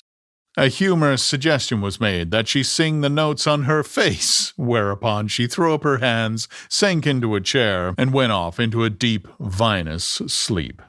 "She had a fight with a man who says he's her husband," explained a girl at my elbow. I looked around. Most of the remaining women were now having fights with men said to be their husbands. Even Jordan's party, the quartet from East Egg, were rent asunder by dissension. One of the men was talking with curious intensity to a young actress, and his wife, after attempting to laugh at the situation in a dignified and indifferent way, broke down entirely and resorted to flank attacks. At intervals, she appeared suddenly at his side like an angry diamond and hissed, "You promised!" into his ear. The reluctance to go home was not confined to wayward men. The hall was at present occupied by 2 deplorably sober men and their highly indignant wives. The wives were sympathizing with each other in slightly raised voices. Whenever he sees I'm having a good time, he wants to go home. Never heard anything so selfish in my life. We're always the first ones to leave. Oh, so are we. "Well, we're almost the last tonight," said one of the men sheepishly. "The orchestra left half an hour ago." In spite of the wives' agreement that such malevolence was beyond credibility, the dispute ended in a short struggle, and both wives were lifted, kicking into the night. As I waited for my hat in the hall, the door of the library opened, and Jordan Baker and Gatsby came out together. He was saying some last word to her, but the eagerness in his manner tightened abruptly into formality as several people approached him to say goodbye. Jordan's party were calling impatiently to her from the porch, but she lingered for a moment to shake hands. "I've just heard the most amazing thing," she whispered. "How long were we in there?" "Why, about an hour?" "It was simply amazing," she repeated abstractedly. "But I swore I wouldn't tell it, and here I am, tantalizing you." She yawned gracefully in my face. "Please, come and see me. Phone book, under the name of Mrs. Sigourney Howard, my aunt." She was hurrying off as she talked. Her brown hand waved a jaunty salute as she melted into her party at the door. Rather ashamed that on my first appearance I had stayed so late, I joined the last of Gatsby's guests who were clustered around him. I wanted to explain that I'd hunted for him early in the evening and to apologize for not having known him in the garden. Don't mention it, He enjoined me eagerly. Don't give it another thought, old sport. The familiar expression held no more familiarity than the hand which reassuringly brushed my shoulder. And don't forget, we're going up in the hydroplane tomorrow morning at 9 o'clock. Then the butler, behind his shoulder. Philadelphia wants you on the phone, sir. All right, in a minute. Tell them I'll be right there. Good night. Good night. Good night. He smiled, and suddenly there seemed to be a pleasant significance in having been among the last to go, as if he had desired it all the time. Good night, old sport. Good night. But as I walked down the steps, I saw that the evening was not quite over. 50 feet from the door, a dozen headlights illuminated a bizarre and tumultuous scene. In the ditch beside the road, right side up, but violently shorn of one wheel, rested a new coupe, which had left Gatsby's drive not 2 minutes before. The sharp jut of a wall accounted for the detachment of the wheel, which was now getting considerable attention from half a dozen curious chauffeurs. However, as they had left their cars blocking the road, a harsh, discordant din from those in the rear had been audible for some time, and added to the already violent confusion of the scene. A man in a long duster had dismounted from the wreck and now stood in the middle of the road, looking from the car to the tire and from the tire to the observers in a pleasant, puzzled way. See, He explained. I went into the ditch. The fact was infinitely astonishing to him, and I recognized first the unusual quality of wonder and then the man. It was the late patron of Gatsby's library. How did it happen? He shrugged his shoulders.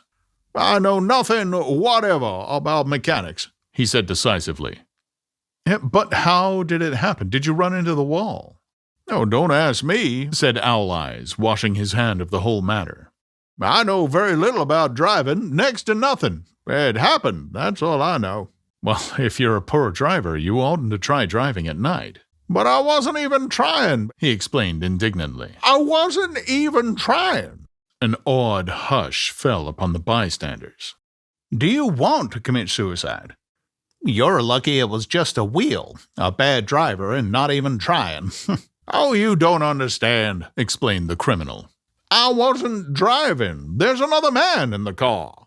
The shock that followed this declaration found voice in a sustained "ah" as the door of the coupe swung slowly open.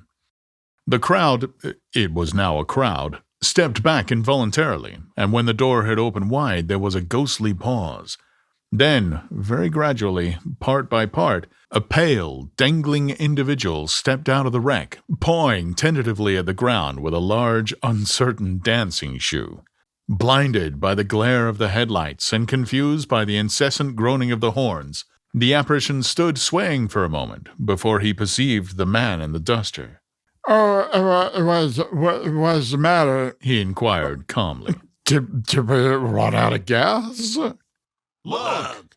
Half a dozen fingers pointed at the amputated wheel.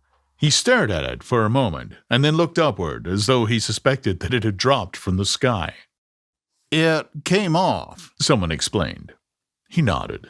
First, I didn't notice we'd stopped. A pause.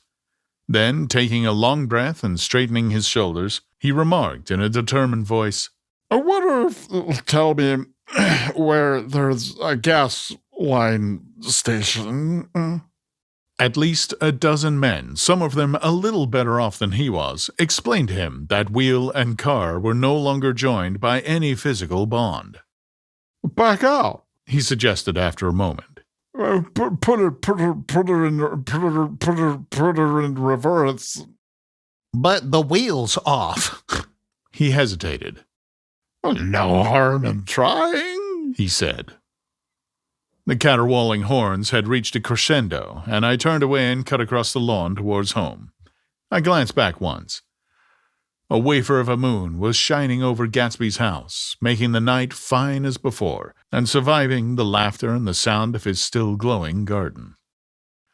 A sudden emptiness seemed to flow now from the windows and the great doors, endowing with complete isolation the figure of the host, who stood on the porch, his hand up in a formal gesture of farewell. Reading over what I've written so far, I see I've given the impression that the events of 3 nights several weeks apart were all that absorbed me. On the contrary, they were merely casual events in a crowded summer, and until much later they absorbed me infinitely less than my personal affairs. Most of the time, I worked. In the early morning, the sun threw my shadow westward as I hurried down the white chasms of lower New York to the Probity Trust. I knew the other clerks and young bond salesmen by their first names, and lunched with them in dark, crowded restaurants on little pig sausages and mashed potatoes and coffee. I even had a short affair with a girl who lived in Jersey City and worked in the accounting department, but her brother began throwing mean looks in my direction, so when she went on her vacation in July, I let it blow quietly away. I took dinner, usually, at the Yale Club. For some reason, it was the gloomiest event of my day. And then I went upstairs to the library and studied investments and securities for a conscientious hour. There were generally a few rioters around, but they never came into the library, so it was a good place to work. After that, if the night was mellow, I strolled down Madison Avenue past the old Murray Hill Hotel and over 33rd Street to the Pennsylvania Station. I began to like New York. The racy, adventurous feel of it at night, and the satisfaction that the constant flicker of men and women and machines gives to the restless eye.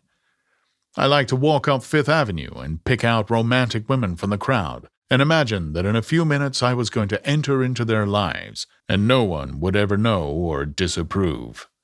Sometimes, in my mind, I followed them to their apartments on the corners of hidden streets, and they turned and smiled back at me before they faded through a door into warm darkness.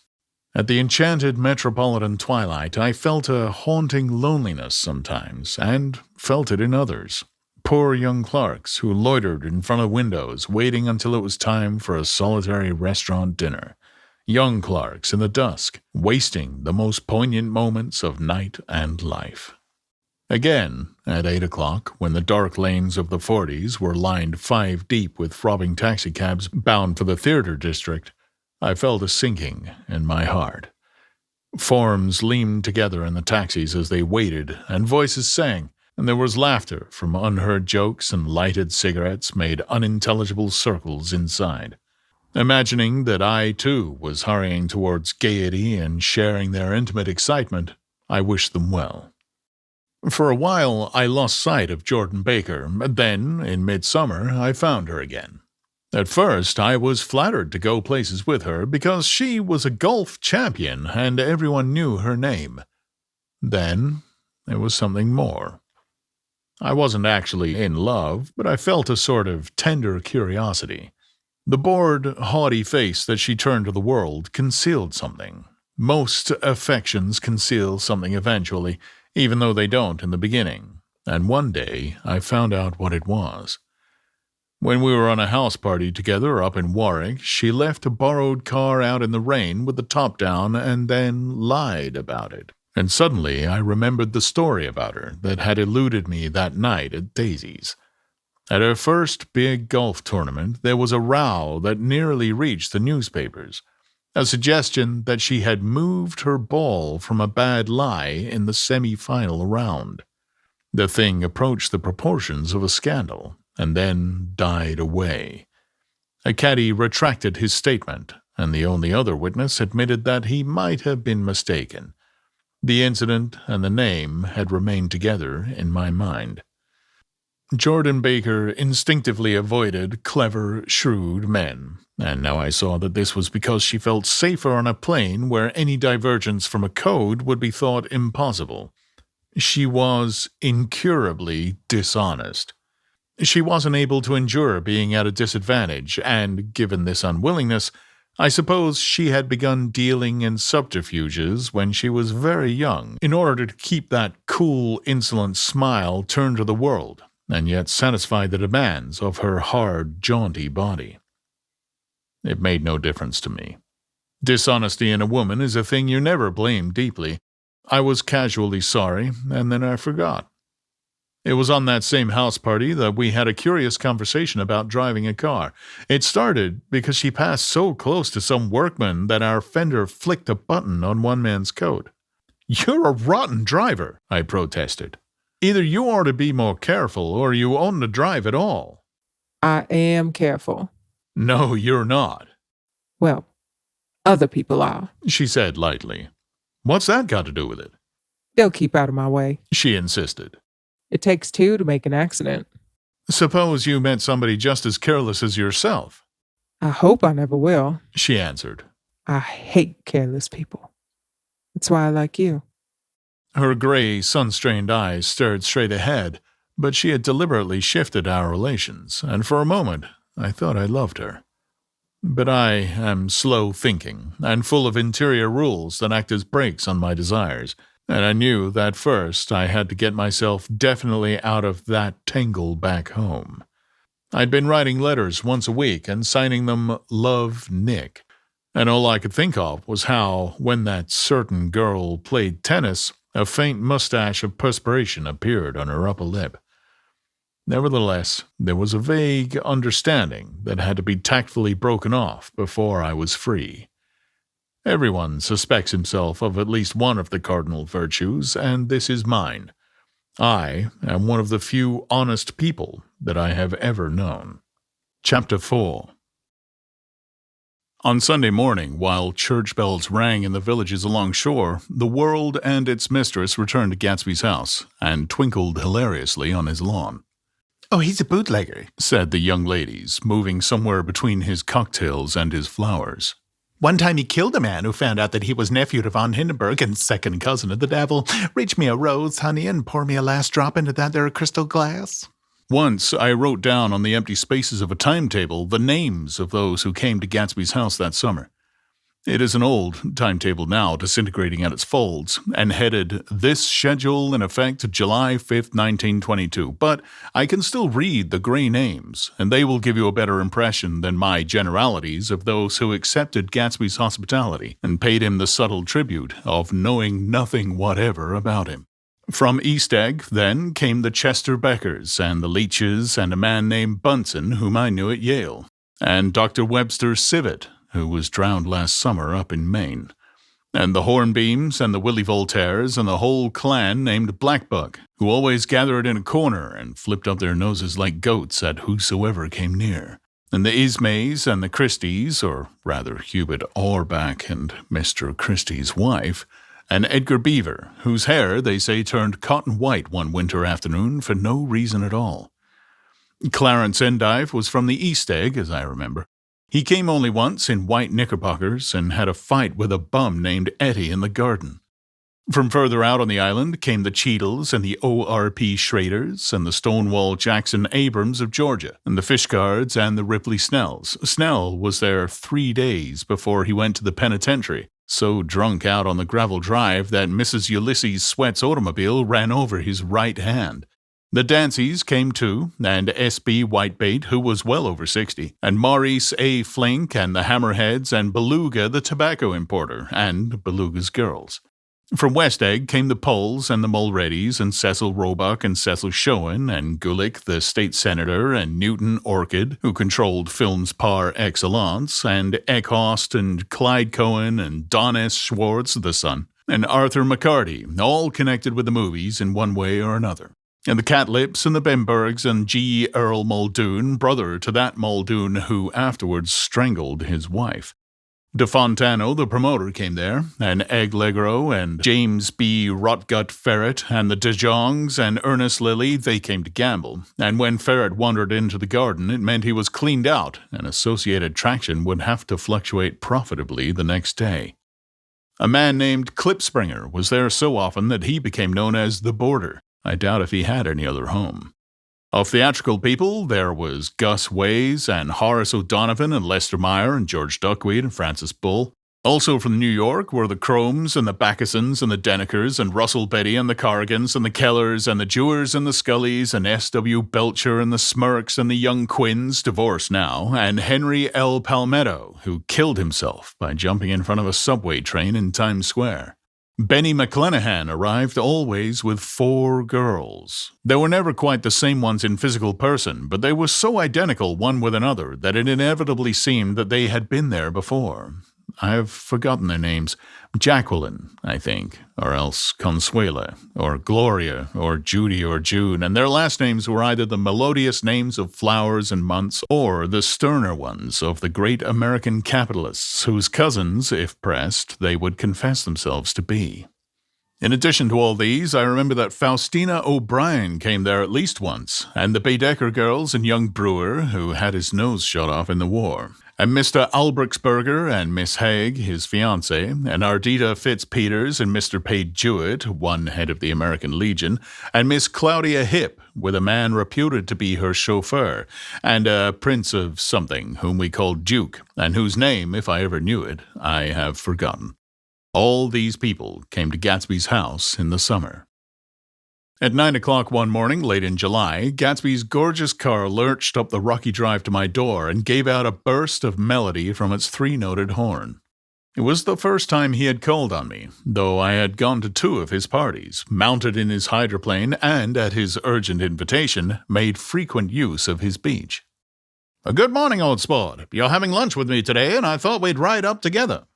He was balancing himself on the dashboard of his car with that resourcefulness of movement that is so peculiarly American.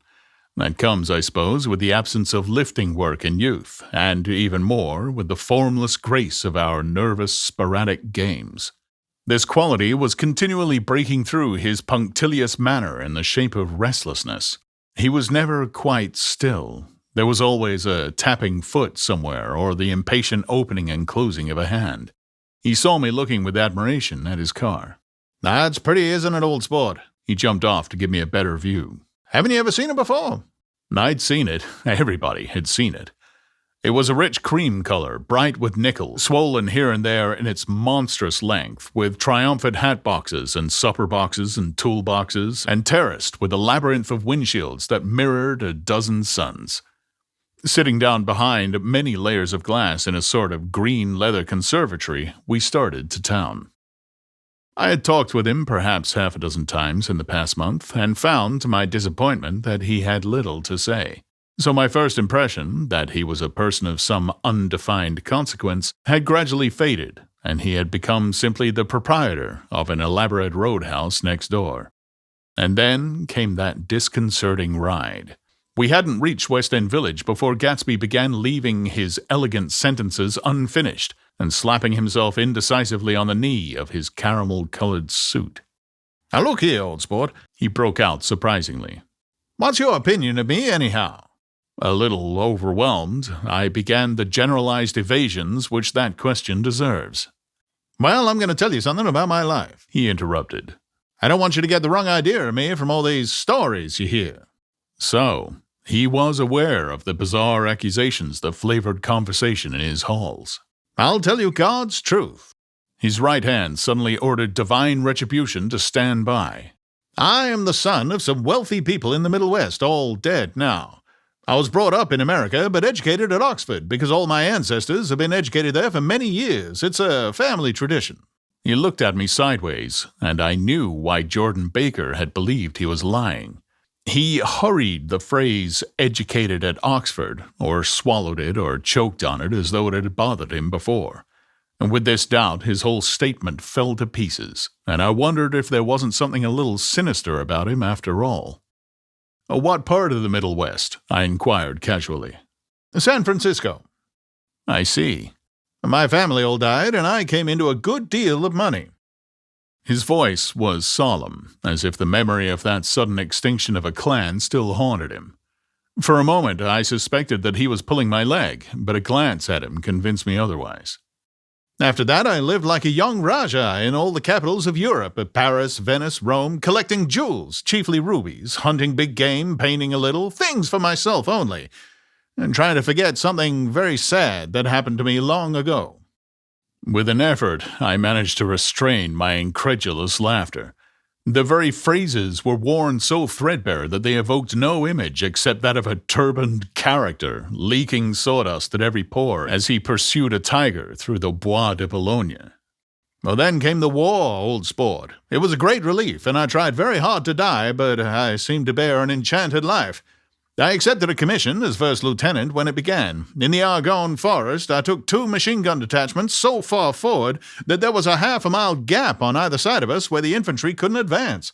We stayed there 2 days and 2 nights, 130 men with 16 Lewis guns, and when the infantry came up at last, they found the insignia of 3 German divisions among the piles of dead. I was promoted to be a major, and every Allied government gave me a decoration, even Montenegro. Little Montenegro, down on the Adriatic Sea. Little Montenegro. He lifted up the words and nodded at them with his smile. The smile comprehended Montenegro's troubled history and sympathized with the brave struggles of the Montenegrin people. It appreciated fully the chain of national circumstances which had elicited this tribute from Montenegro's warm little heart. My incredulity was submerged in fascination now. It was like skimming hastily through a dozen magazines. He reached in his pocket, and a piece of metal slung on a ribbon fell into my palm. Well, that's the one from Montenegro. To my astonishment, the thing had an authentic look. Orderi di Danilo, ran the circular legend. Montenegro, Nicholas Rex. Turn it. Major Jay Gatsby, I read. For valor extraordinary. Well, here's another thing I always carry, a souvenir of Oxford days. It was taken in Trinity Quad. The man on my left is now the Earl of Dorchester. It was a photograph of half a dozen young men in blazers loafing in an archway through which were visible a host of spires. There was Gatsby, looking a little, not much, younger, with a cricket bat in his hand. Then it was all true. I saw the skins of tigers flaming in his palace on the Grand Canal.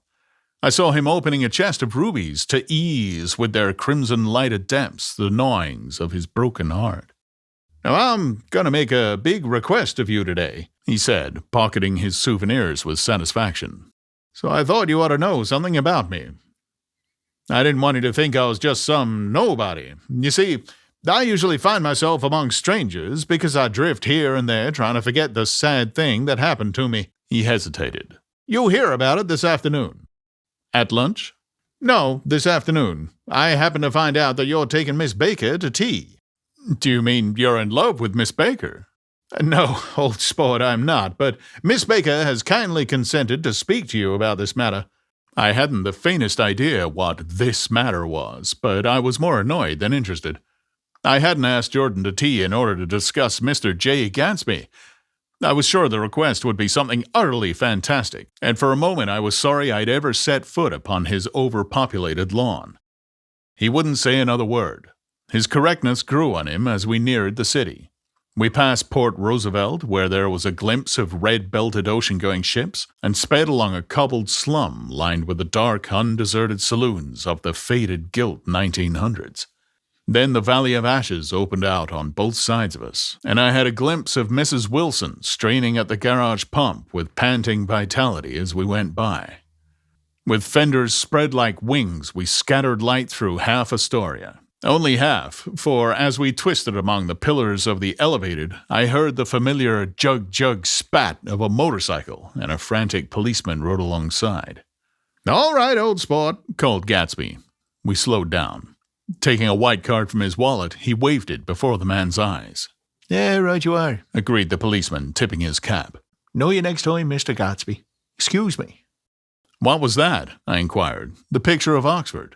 I was able to do the commissioner a favor once, and he sends me a Christmas card every year. Over the great bridge, with the sunlight through the girders making a constant flicker upon the moving cars, with the city rising up across the river in white heaps and sugar lumps, all built with a wish out of non-olfactory money. The city seen from the Queensborough Bridge is always the city seen for the first time, in its first wild promise of all the mystery and the beauty in the world. A dead man passed us in a hearse heaped with blooms, followed by 2 carriages with drawn blinds, and by more cheerful carriages for friends. The friends looked out at us with the tragic eyes and short upper lips of southeastern Europe, and I was glad that the sight of Gatsby's splendid car was included in their somber holiday. As we crossed Blackwell's Island, a limousine passed us, driven by a white chauffeur in which sat 3 modish Negroes, 2 bucks and a girl. I laughed aloud as the yolks of their eyeballs rolled toward us in haughty rivalry. Anything can happen now that we've slid over this bridge, I thought. Anything at all. Even Gatsby could happen, without any particular wonder. Roaring noon. In a well-fanned 42nd Street cellar, I met Gatsby for lunch. Blinking away the brightness of the street outside, my eyes picked him out obscurely in the anteroom, talking to another man. Mr. Carraway, this is my friend, Mr. Wolfsheim. A small, flat-nosed Jewish man raised his large head and regarded me with two fine growths of hair which luxuriated in either nostril. After a moment, I discovered his tiny eyes in the half-darkness. So I took one look at him, said Mr. Wolfsheim, shaking my hand earnestly. And what do you think I did? What? I inquired politely. But evidently he was not addressing me, for he dropped my hand and covered Gatsby with his expressive nose. I handed the money to Catspaw and I said, "All right, Catspaw, don't pay him a penny till he shuts his mouth." He shut it then and there. Gatsby took an arm of each of us and moved forward into the restaurant, whereupon Mr. Wolfsheim swallowed a new sentence he was starting and lapsed into a somnambulatory abstraction. "Highballs?" asked the head waiter. "This is a nice restaurant here," said Mr. Wolfsheim, looking at the Presbyterian nymphs on the ceiling. "but I like across the street better." "Yes, highballs," agreed Gatsby, and then to Mr. Wolfsheim. "It's too hot over there." "Hot and small, yes," said Mr. Wolfsheim. "but full of memories." "What place is that?" I asked. "The old Metropole." "The old Metropole," brooded Mr. Wolfsheim gloomily. "Filled with faces dead and gone. Filled with friends gone now forever. I can't forget, so long as I live, the night they shot Rosie Rosenthal there. It was 6 of us at the table, and Rosie had eaten and drunk a lot all evening. When it was almost morning, the waiter came up to him with a funny look and said somebody wants to speak to him outside. "All right," says Rosie, and begins to get up, and I pulled him down in his chair. "Let the bastards come in here if they want you, Rosie. But don't you, so help me, move outside this room." It was 4 o'clock in the morning then. If we'd have raised the blinds, we'd have seen daylight. "Did he go?" I asked innocently. "Sure he went." Mr. Wolfsheim's nose flashed at me indignantly. "He turned around in the door and says, 'Don't let that waiter take away my coffee.' And then he went out on the sidewalk and they shot him 3 times in his full belly and drove away." 4 of them were electrocuted, I said, remembering. 5 with Becca." His nostrils turned to me in an interested way. "I understand you're looking for a business connection." The juxtaposition of these 2 remarks was startling. Gatsby answered for me. "Oh, no," he exclaimed. This isn't the man." "No." Mr. Wolfsheim seemed disappointed. This is just a friend. I told you we'd talk about that some other time." "I beg your pardon," said Mr. Wolfsheim. "I had the wrong man." A succulent hash arrived, and Mr. Wolfsheim, forgetting the more sentimental atmosphere of the old metropole, began to eat with ferocious delicacy. His eyes, meanwhile, roved very slowly all around the room. He completed the arc by turning to inspect the people directly behind. I think that, except for my presence, he would have taken one short glance beneath our own table. "Now look here, old sport," said Gatsby, leaning towards me. "I'm afraid I made you a little angry this morning in the car." There was the smile again, but this time I held out against it. "I don't like mysteries," I answered. "And I don't understand why you won't come out frankly and tell me what you want. Why has it all got to come through Miss Baker?" "Oh, it's nothing underhand," he assured me. "Miss Baker's a great sportswoman, you know, and she'd never do anything that wasn't all right." Suddenly, he looked at his watch, jumped up, and hurried from the room, leaving me with Mr. Wolfsheim at the table. "He has the telephone," said Mr. Wolfsheim, following him with his eyes.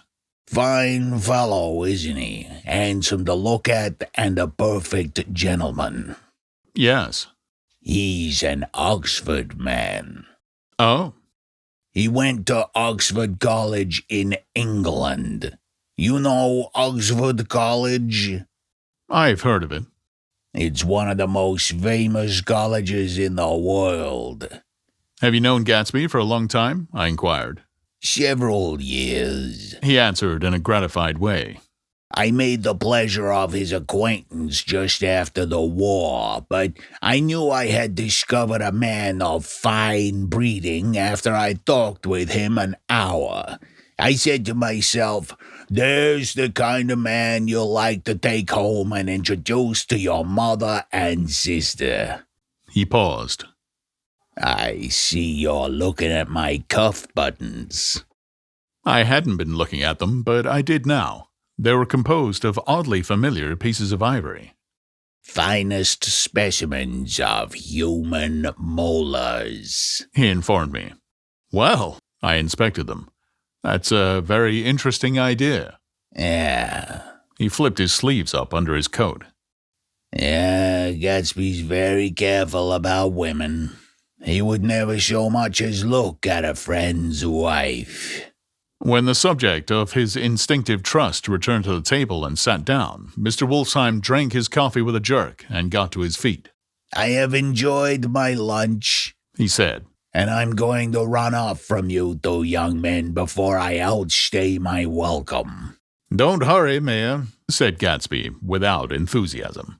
Mr. Wolfsheim raised his hand in a sort of benediction. Oh, you're very polite, but I belong to another generation. He announced solemnly. You sit here and discuss your sports and your young ladies and your... He supplied an imaginary noun with another wave of his hand. As for me, I am 50 years old, and I won't impose myself on you any longer. As he shook hands and turned away, his tragic nose was trembling. I wondered if I had said anything to offend him. He becomes very sentimental sometimes, Explained Gatsby. This is one of his sentimental days. He's quite a character around New York, a denizen of Broadway. Who is he anyhow? An actor? No. A dentist? Mayor Wolfsheim. No, he's a gambler. Gatsby hesitated, then added coolly. He's the man who fixed the World Series back in 1919. Fixed the World Series? I repeated. The idea staggered me. I remembered, of course, that the World Series had been fixed in 1919, but if I had thought of it at all, I would have thought of it as a thing that merely happened, the end of some inevitable chain. It never occurred to me that one man could start to play with the faith of 50 million people with the single-mindedness of a burglar blowing a safe. How did he happen to do that? I asked after a minute. He just saw the opportunity. Why isn't he in jail? They can't get him, old sport. He's a smart man. I insisted on paying the check. As the waiter brought my change, I caught sight of Tom Buchanan across the crowded room. Come along with me for a minute, I said. I've got to say hello to someone. When he saw us, Tom jumped up and took half a dozen steps in our direction. Where have you been? He demanded eagerly. Daisy's furious because you haven't called up. This is Mr. Gatsby, Mr. Buchanan. They shook hands briefly, and a strained, unfamiliar look of embarrassment came over Gatsby's face. How have you been, anyhow? Demanded Tom of me. How'd you happen to come up this far to eat? I've been having lunch with Mr. Gatsby. I turned towards Mr. Gatsby, but he was no longer there. One October day in 1917, said Jordan Baker that afternoon, sitting up very straight on a straight chair in the tea garden at the Plaza Hotel. I was walking along from one place to another, half on the sidewalks and half on the lawns. I was happier on the lawns because I had on shoes from England with rubber knobs on the soles that bit into the soft ground. I had on a new plaid skirt that also blew a little in the wind. And whenever this happened, the red, white, and blue banners in front of all the houses stretched out stiff and said t-t-t-t in a disapproving way. The largest of the banners, and the largest of the lawns, belonged to Daisy Faye's house. She was just 18. 2 years older than me, and by far the most popular of all the young girls in Louisville. She dressed in white and had a little white roadster, and all day long the telephone rang in her house, and excited young officers from Camp Taylor demanded the privilege of monopolizing her that night.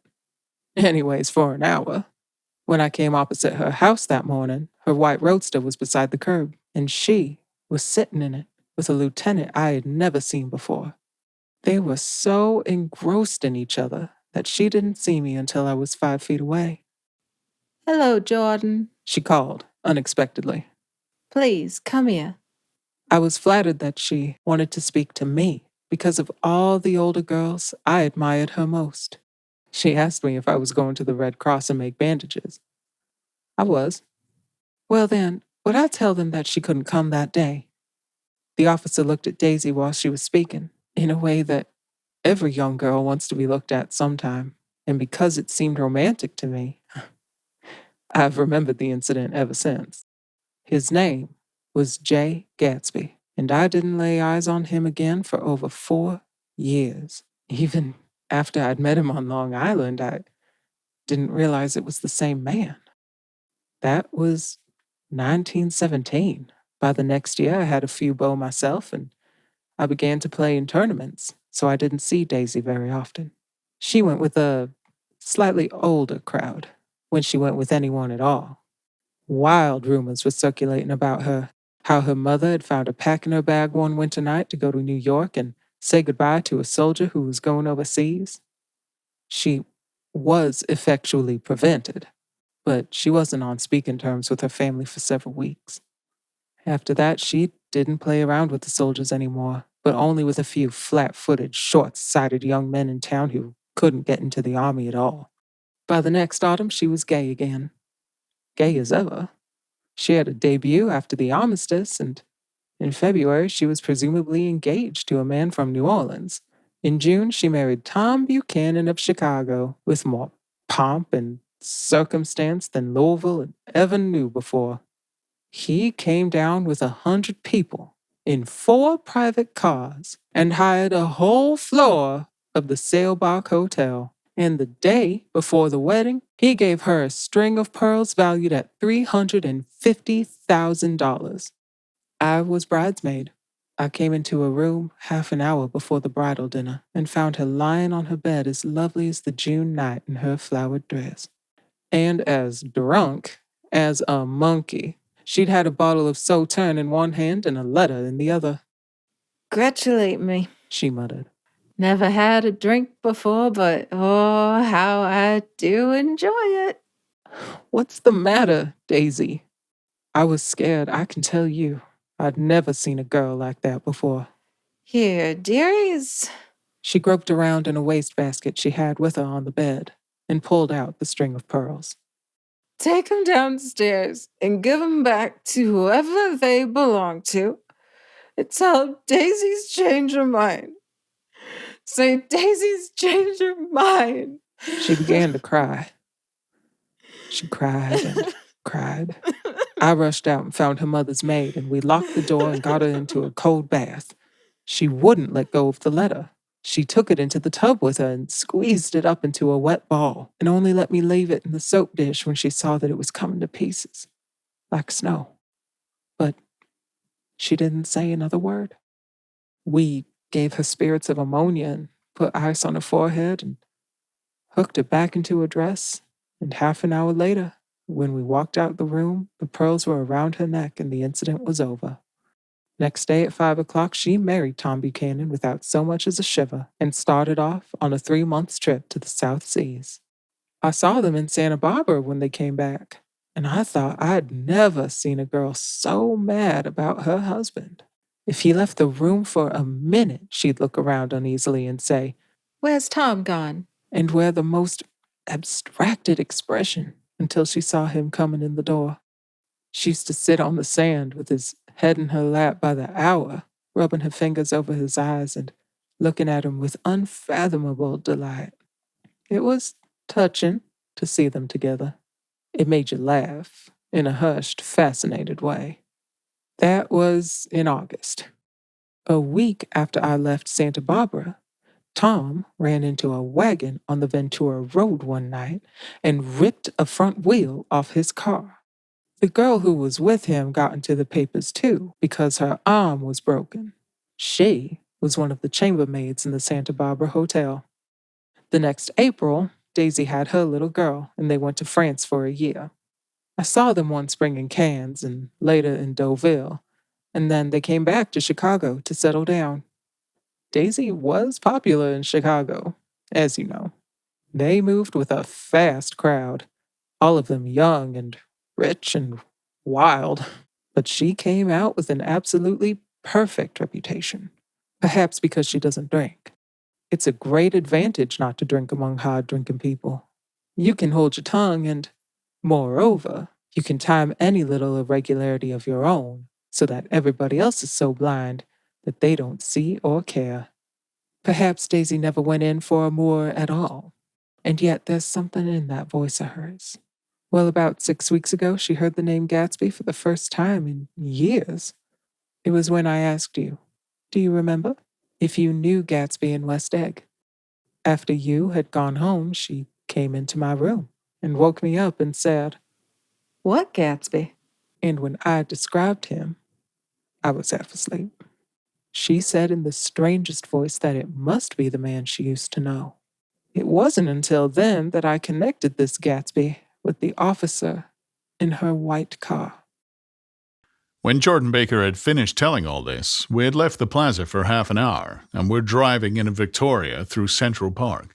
The sun had gone down behind the tall apartments of the movie stars in the West 50s, and the clear voices of children, already gathered like crickets on the grass, rose through the hot twilight.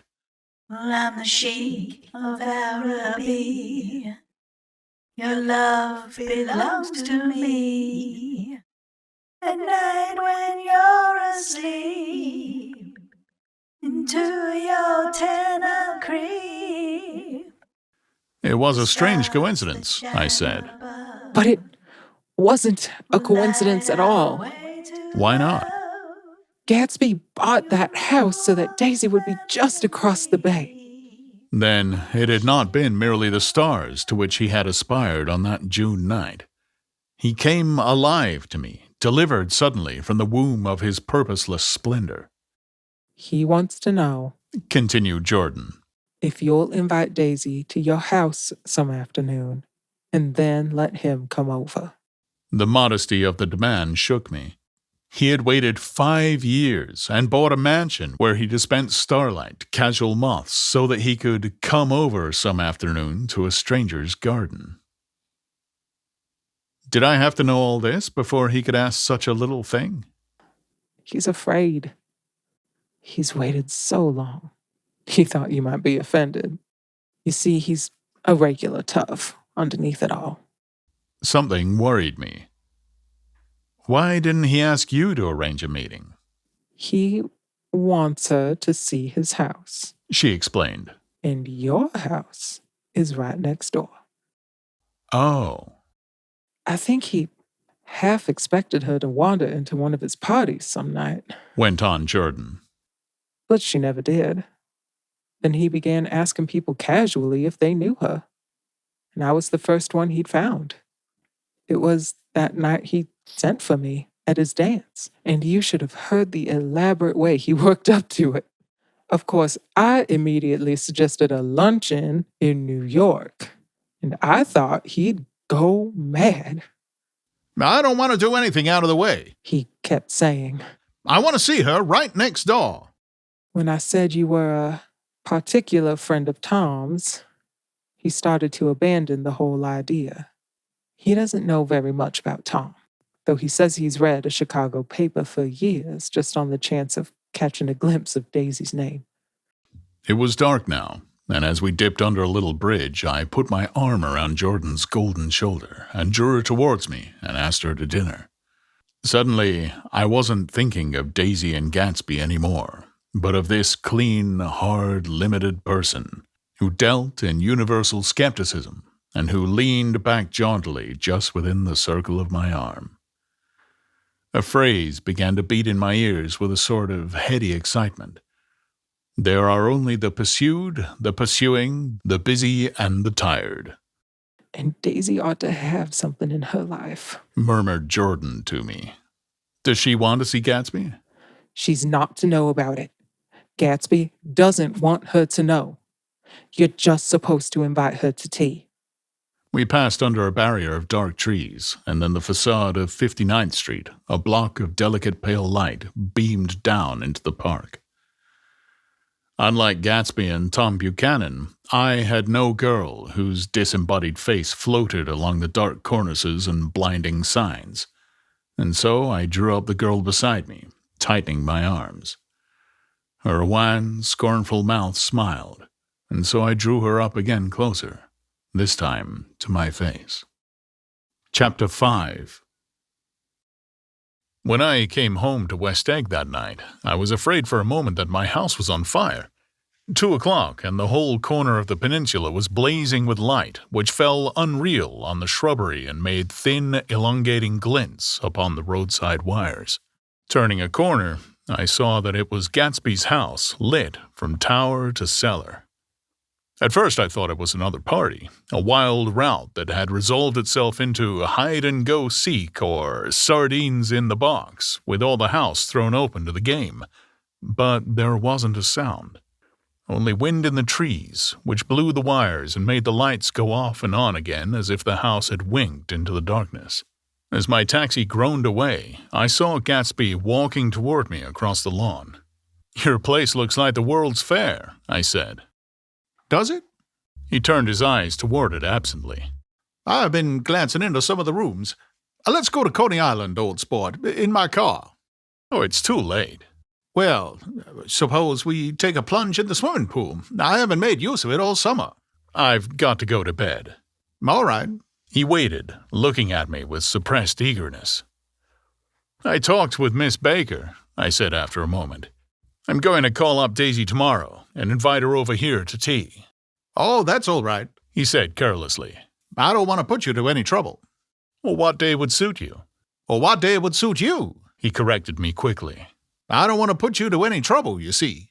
How about the day after tomorrow? He considered for a moment, then, with reluctance, I want to get the grass cut, he said. We both looked down at the grass. There was a sharp line where my ragged lawn ended and the darker, well-kept expanse of his began. I suspected that he meant my grass. There's another little thing, he said uncertainly, and hesitated. Would you rather put it off for a few days? I asked. Oh, it isn't about that, at least. He fumbled with a series of beginnings. Why, I thought... Why, look here, old sport.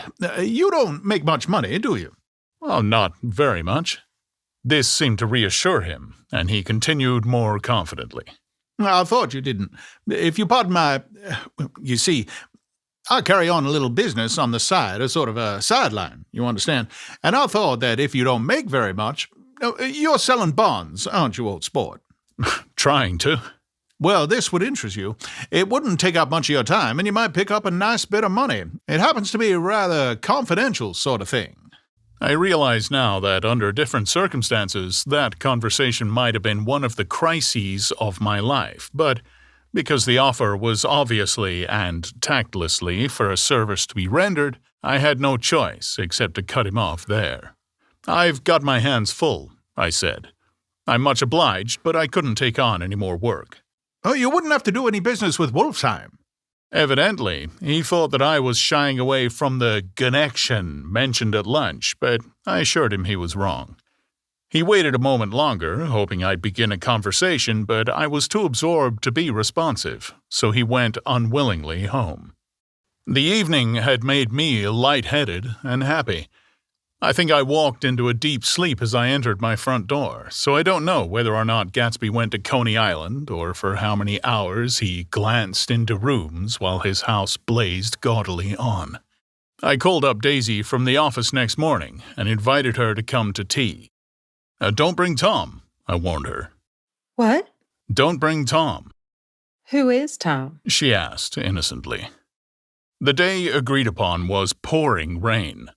At 11 o'clock, a man in a raincoat, dragging a lawnmower, tapped at my front door and said that Mr. Gatsby had sent him over to cut my grass.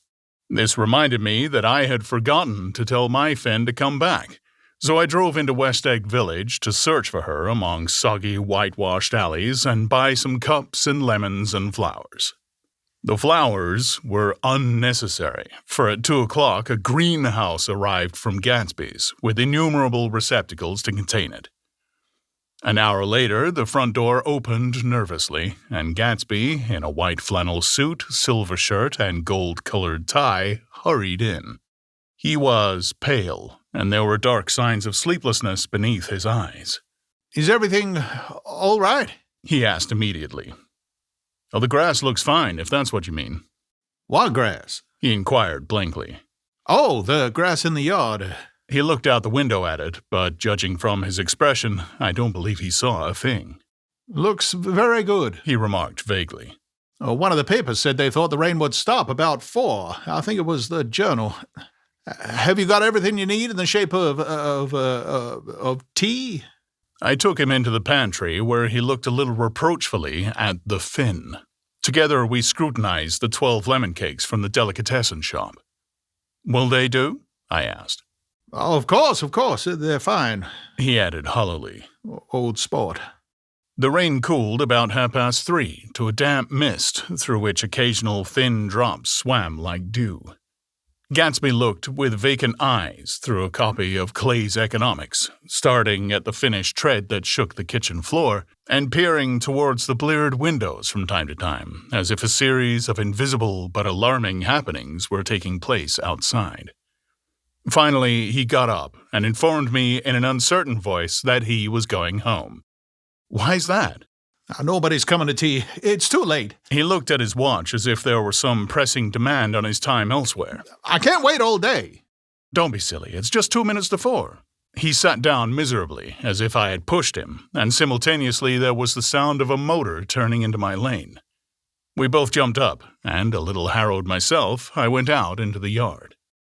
Under the dripping, bare lilac trees, a large open car was coming up the drive. It stopped. Daisy's face, tipped sideways beneath a 3-cornered lavender hat, looked out at me with a bright, ecstatic smile. "Is this absolutely where you live, my dearest one?" The exhilarating ripple of her voice was a wild tonic in the rain.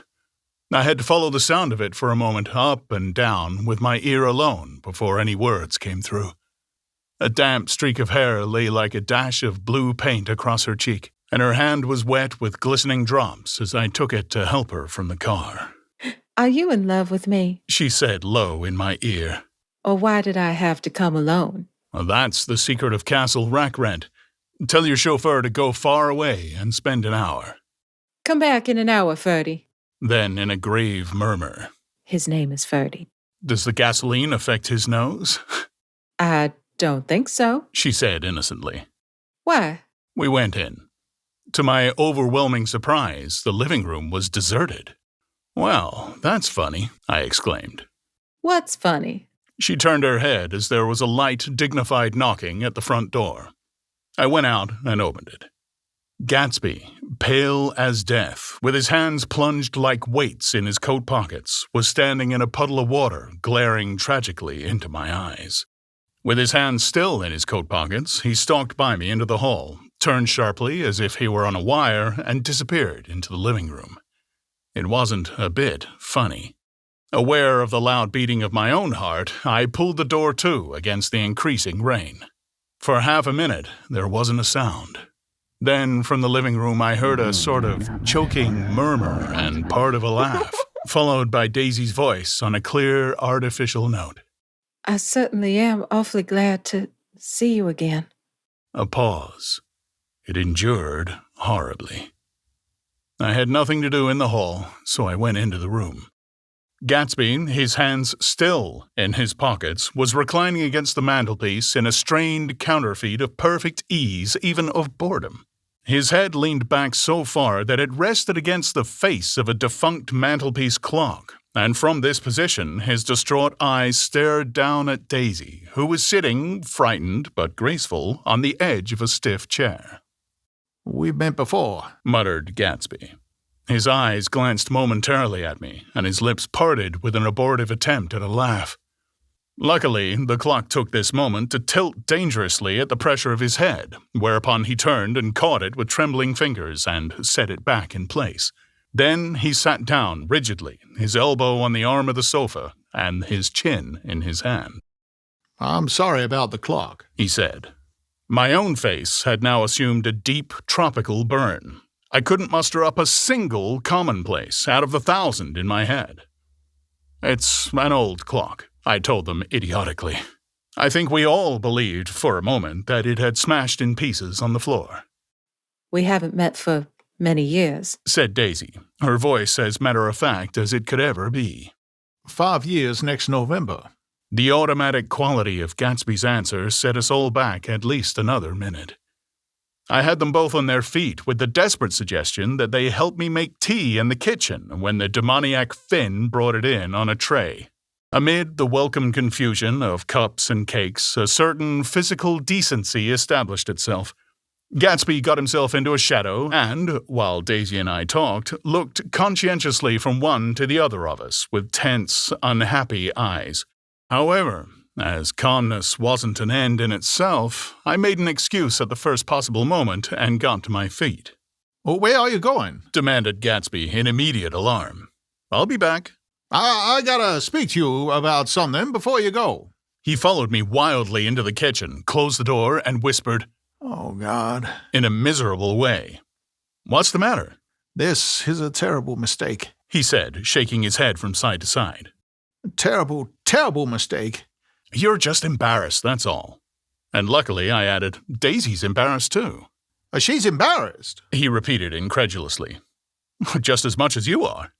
"Now don't talk so loud." "Oh, you're acting like a little boy," I broke out impatiently. "Not only that, but you're rude. Daisy's sitting in there all alone." He raised his hand to stop my words, looked at me with unforgettable reproach, and, opening the door cautiously, went back into the other room.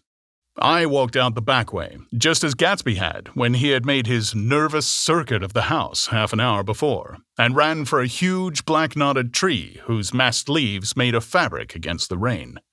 Once more, it was pouring, and my irregular lawn, well shaved by Gatsby's gardener, abounded in small muddy swamps and prehistoric marshes.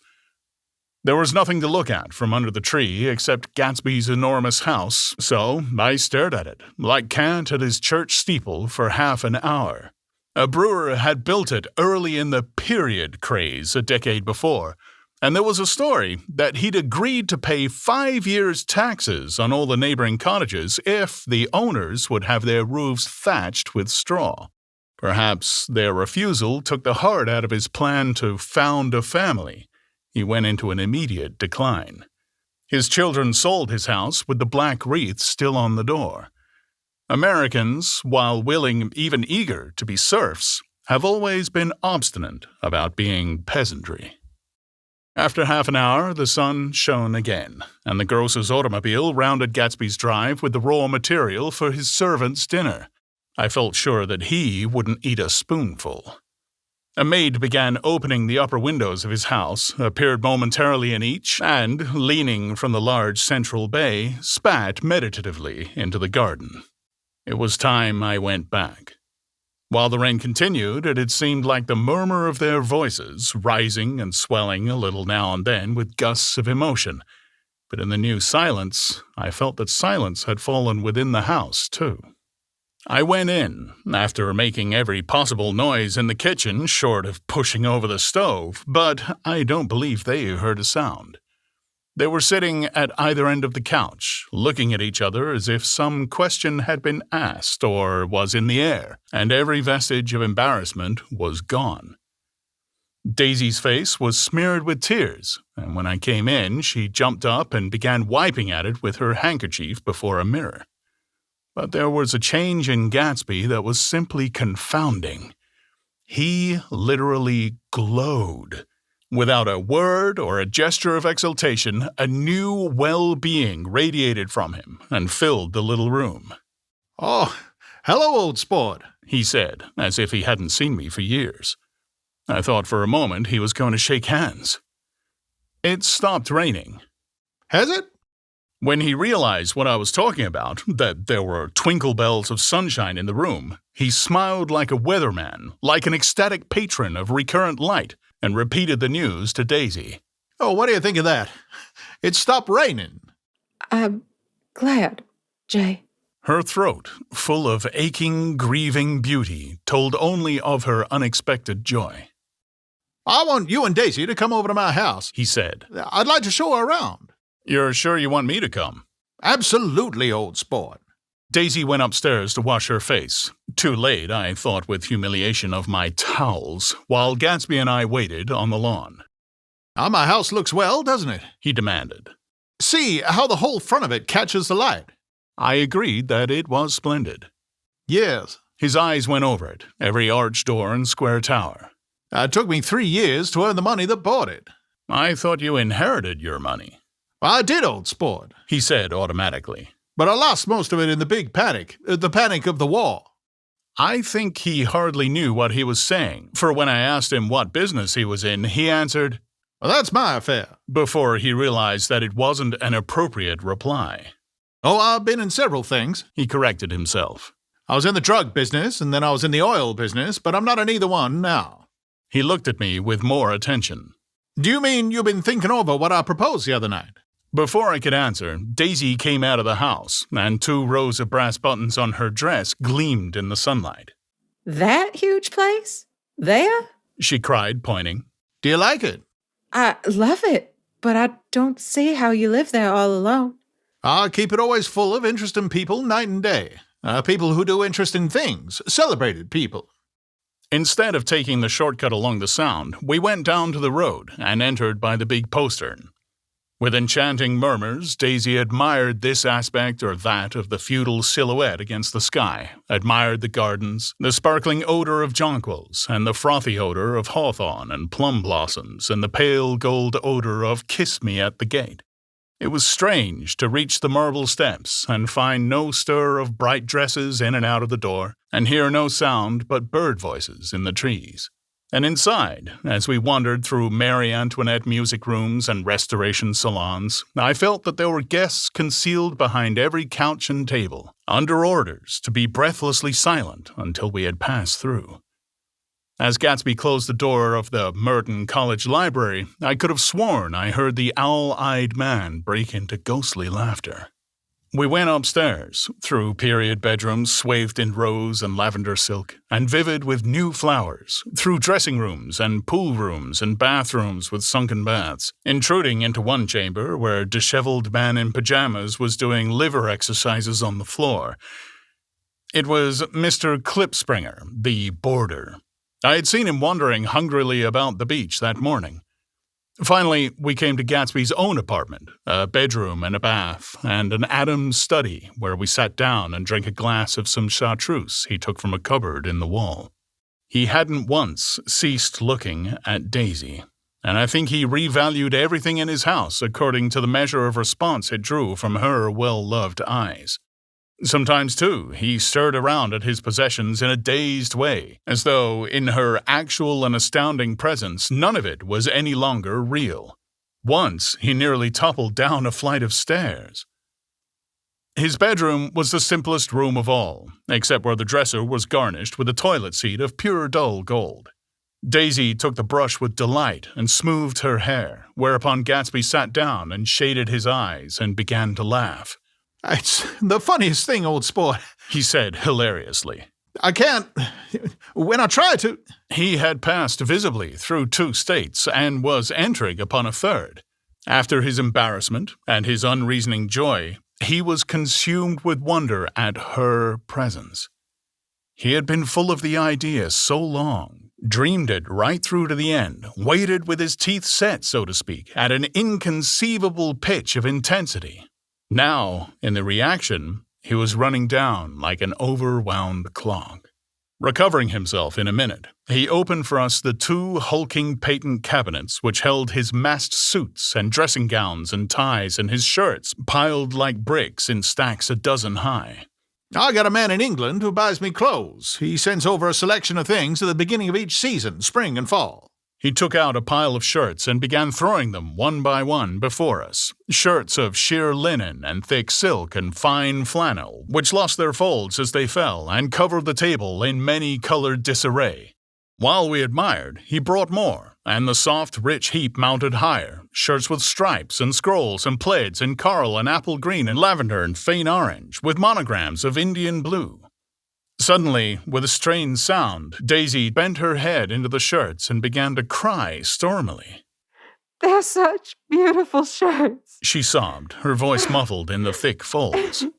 It makes me sad because I've never seen such beautiful shirts before. After the house, we were to see the grounds and the swimming pool and the hydroplane and the midsummer flowers, but outside Gatsby's window, it began to rain again, so we stood in a row looking at the corrugated surface of the Sound. If it wasn't for the mist, we could see your home across the bay, said Gatsby. You always have a green light that burns all night at the end of your dock. Daisy put her arm through his abruptly, but he seemed absorbed in what he had just said. Possibly it had occurred to him that the colossal significance of that light had now vanished forever. Compared to the great distance that had separated him from Daisy, it had seemed very near to her, almost touching her. It had seemed as close as a star to the moon. Now it was again a green light on a dock. His count of enchanted objects had diminished by one. I began to walk about the room, examining various indefinite objects in the half-darkness. A large photograph of an elderly man in a yachting costume attracted me, hung on the wall over his desk. Who's this? That? Oh, that's Mr. Dan Cody, old sport. The name sounded faintly familiar. He's dead now. He used to be my best friend years ago. There was a small picture of Gatsby, also in yachting costume, on the bureau. Gatsby with his head thrown back defiantly, taken, apparently, when he was about 18. I adore it, exclaimed Daisy. The pompadour. You never told me you had a pompadour. Or a yacht. Look at this, said Gatsby quickly. Here's a lot of clippings. About you. They stood side by side, examining it. I was going to ask to see the rubies when the phone rang, and Gatsby took up the receiver. Yes? Well, I can't talk now. I can't talk now, old sport. I said a small town. He must know what a small town is. Well, he's no use to us if Detroit is his idea of a small town. He rang off. Come here, quick, cried Daisy at the window. The rain was still falling, but the darkness had parted in the west, and there was a pink and golden billow of foamy clouds above the sea. Look at that, she whispered, and then, after a moment, I'd like to just get one of those pink clouds and put you in it and push you around. I tried to go then, but they wouldn't hear of it. Perhaps my presence made them feel more satisfactorily alone. I know what we'll do, said Gatsby. We'll have Klipspringer play the piano. He went out of the room, calling, Ewing! And returned in a few minutes, accompanied by an embarrassed, slightly worn young man, with shell-rimmed glasses and scanty blonde hair. He was now decently clothed in a sports shirt, open at the neck, sneakers, and duck trousers of a nebulous hue. Did we interrupt your exercises? Inquired Daisy politely. I was asleep, cried Mr. Klipspringer in a spasm of embarrassment. Well, that is, I'd been asleep, then I got up. Well, Klipspringer plays the piano, said Gatsby, cutting him off. Don't you, Ewing, old sport? I don't play well. I hardly play at all. I'm all out of practice. I will go downstairs, interrupted Gatsby. He flicked a switch. The gray windows disappeared as the house glowed full of light. In the music room, Gatsby turned on a solitary lamp beside the piano.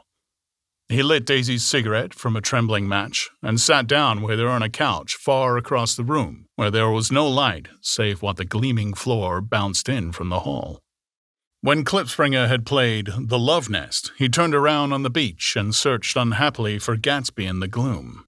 I'm all out of practice, you see. I told you I couldn't play. I'm all out of practice. Don't talk so much, old sport, commanded Gatsby. Play! Every morning, every evening, and we got fun. Outside, the wind was loud, and there was a faint flow of thunder along the sound. All the lights were going on in West Egg now. The electric trains, men carrying, were plunging home through the rain from New York. It was the hour of a profound human change, and excitement was generating on the air. The rich get rich and the poor get children. In the meantime, in between time, and we got fun. As I went over to say goodbye, I saw that the expression of bewilderment had come back into Gatsby's face, as though a faint doubt had occurred to him as to the quality of his present happiness. Almost 5 years. There must have been moments even that afternoon when Daisy tumbled short of his dreams, not through her own fault, but because of the colossal vitality of his illusion. It had gone beyond her, beyond everything. He had thrown himself into it with a creative passion, adding to it all the time, decking it out with every bright feather that drifted his way. No amount of fire or freshness can challenge what a man can store up in his ghostly heart. As I watched him, he adjusted himself a little, visibly. His hand took hold of hers, and as she said something low in his ear, he turned towards her with a rush of emotion. I think that voice held him most, with its fluctuating, feverish warmth, because it couldn't be overdreamed. That voice was a deathless song. They had forgotten me, but Daisy glanced up and held out her hand. Gatsby didn't know me now at all. I looked once more at them, and they looked back at me, remotely, possessed by intense life. Then I went out of the room and down the marble steps into the rain, leaving them there together.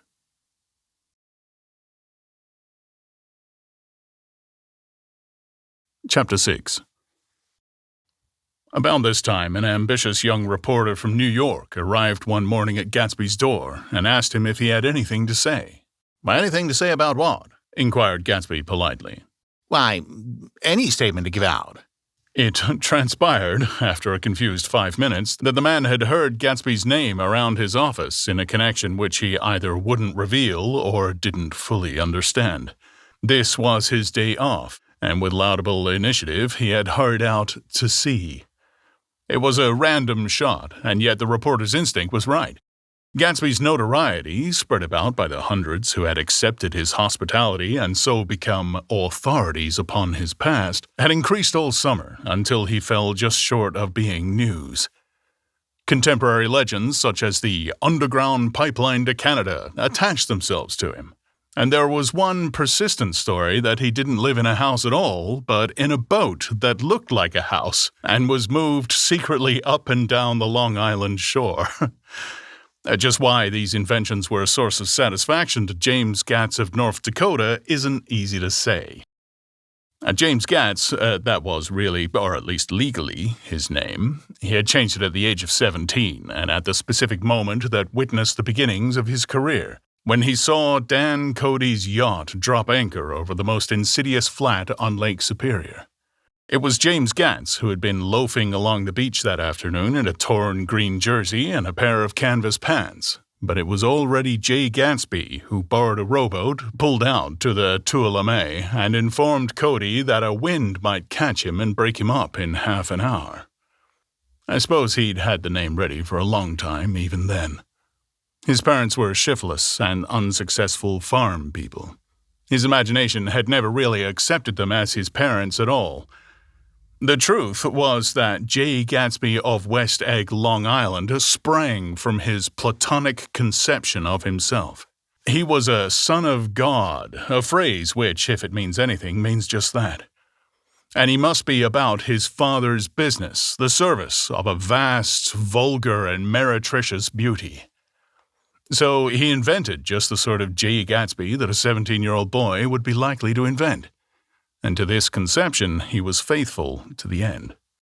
For over a year he had been beating his way along the south shore of Lake Superior as a clam digger and a salmon fisher or in any other capacity that brought him food and bed. His brown, hardening body lived naturally through the half-fierce, half-lazy work of the bracing days. He knew women early, and since they spoiled him, he became contemptuous of them. Of young virgins because they were ignorant, of the others because they were hysterical about things which, in his overwhelming self-absorption, he took for granted. But his heart was in a constant, turbulent riot. The most grotesque and fantastic conceits haunted him in his bed at night. A universe of ineffable gaudiness spun itself out in his brain while the clock ticked out on the washstand and the moon soaked with wet light his tangled clothes upon the floor.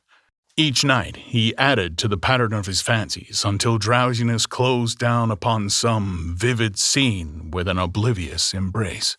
For a while, these reveries provided an outlet for his imagination. They were a satisfactory hint of the unreality of reality, a promise that the rock of the world was founded securely on a fairy's wing. An instinct toward his future glory had led him, some months before, to the small Lutheran college of St. Olaf's in southern Minnesota.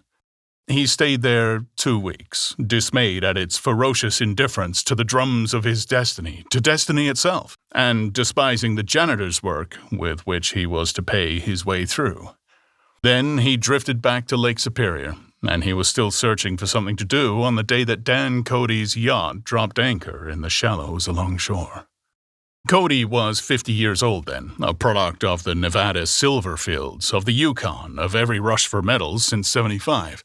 The transactions in Montana copper that had made him many times a millionaire found him physically robust but on the verge of soft-mindedness, and, suspecting this, an infinite number of women tried to separate him from his money. The none-too-savory ramifications by which Ella Kay, the newspaper woman, played Madame de Maintenon to his weakness and sent him to sea in a yacht were common property of the turgid journalism in 1902.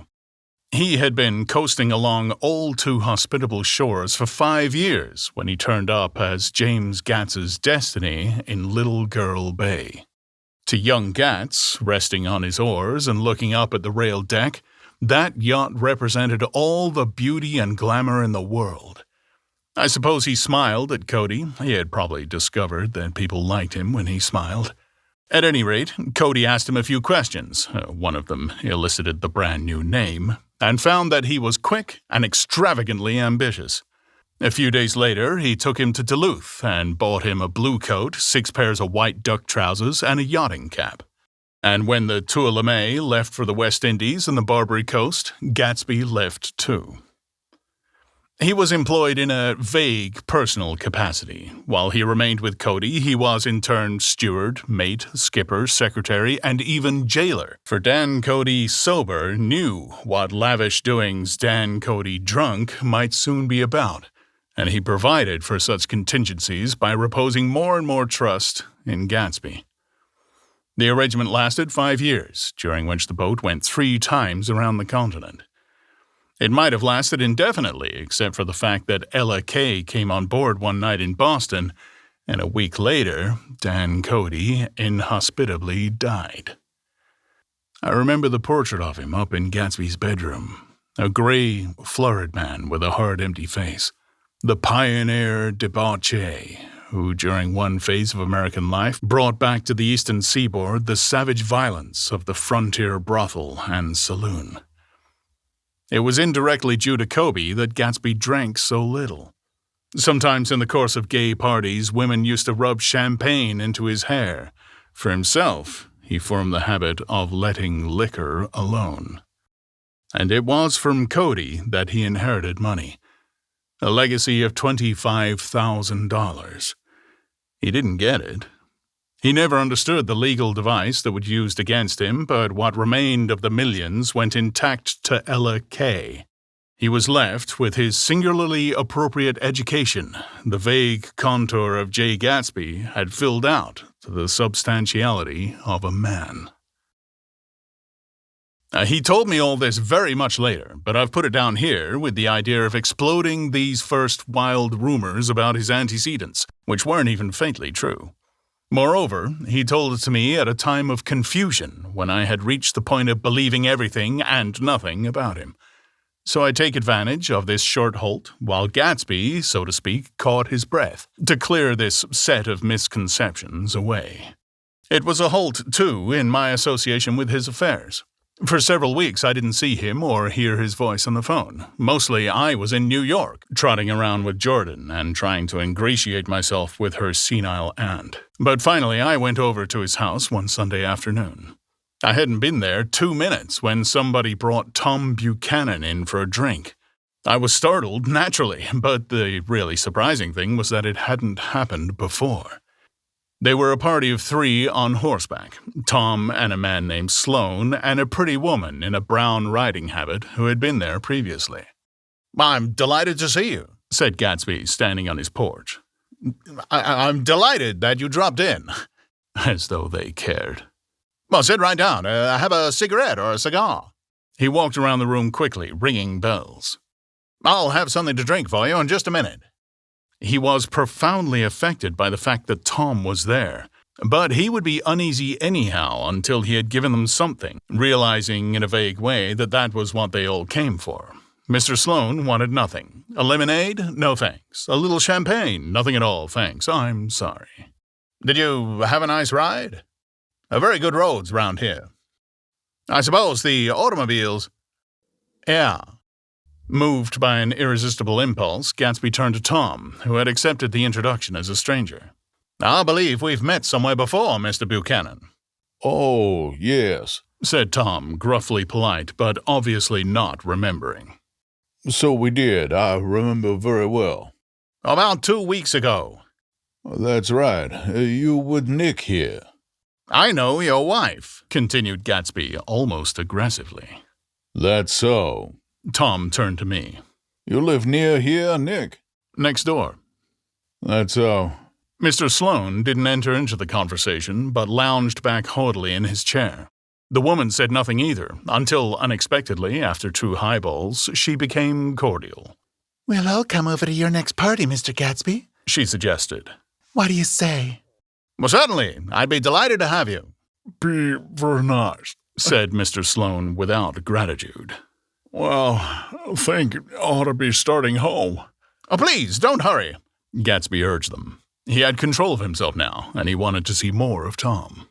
Why don't you stay for supper? I wouldn't be surprised if some other people dropped in from New York." "You come to supper with me," said the lady enthusiastically. "Both of you." This included me. Mr. Sloan got to his feet.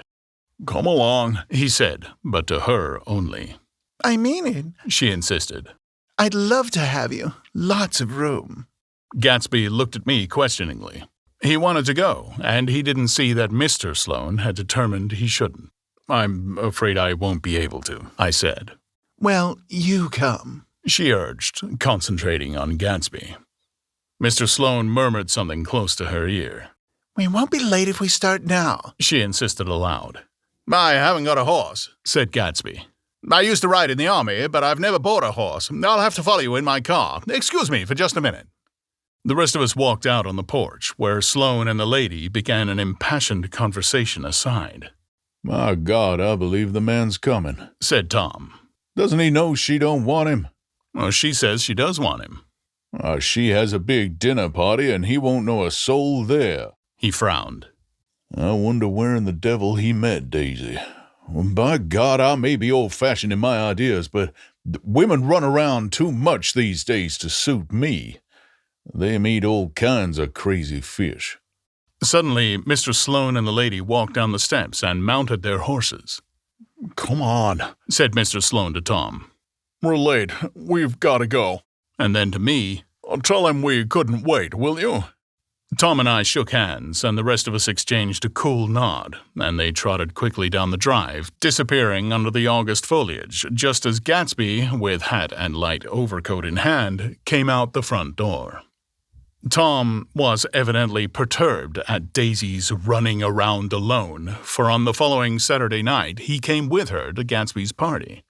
Perhaps his presence gave the evening its peculiar quality of oppressiveness. It stands out in my memory from Gatsby's other parties that summer. There were the same people, or at least the same sort of people, the same profusion of champagne, the same many-colored, many-keyed commotion, but I felt an unpleasantness in the air, a pervading harshness that hadn't been there before. Or perhaps I had merely grown used to it, grown to accept West Egg as a world complete in itself, with its own standards and its own great figures, second to nothing because it had no consciousness of being so. And now I was looking at it again through Daisy's eyes. It is invariably saddening to look through new eyes at things upon which you have expended your own powers of adjustment. They arrived at twilight, and as we strolled out amongst the sparkling hundreds, Daisy's voice was playing murmurous tricks in her throat. These things excite me so, she whispered. If you want to kiss me any time during the evening, Nick, just let me know and I'll be glad to arrange it for you.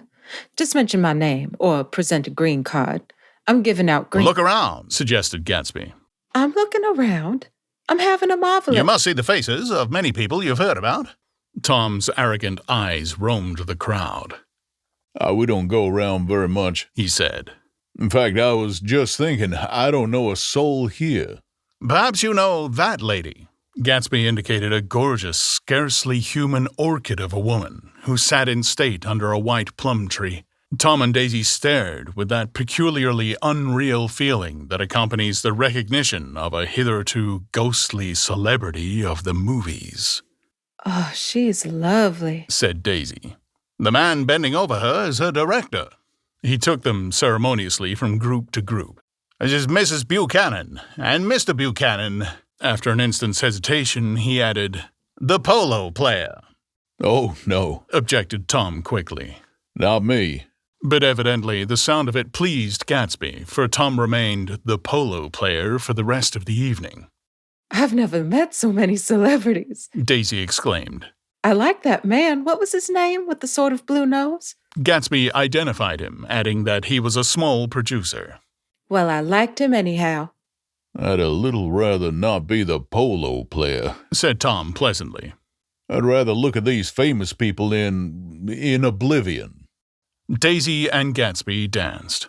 I remember being surprised by his graceful conservative foxtrot. I'd never seen him dance before. Then they sauntered over to my house and sat on the steps for half an hour, while at her request I remained watchfully in the garden. In case there's a fire or a flood, she explained, or any act of God.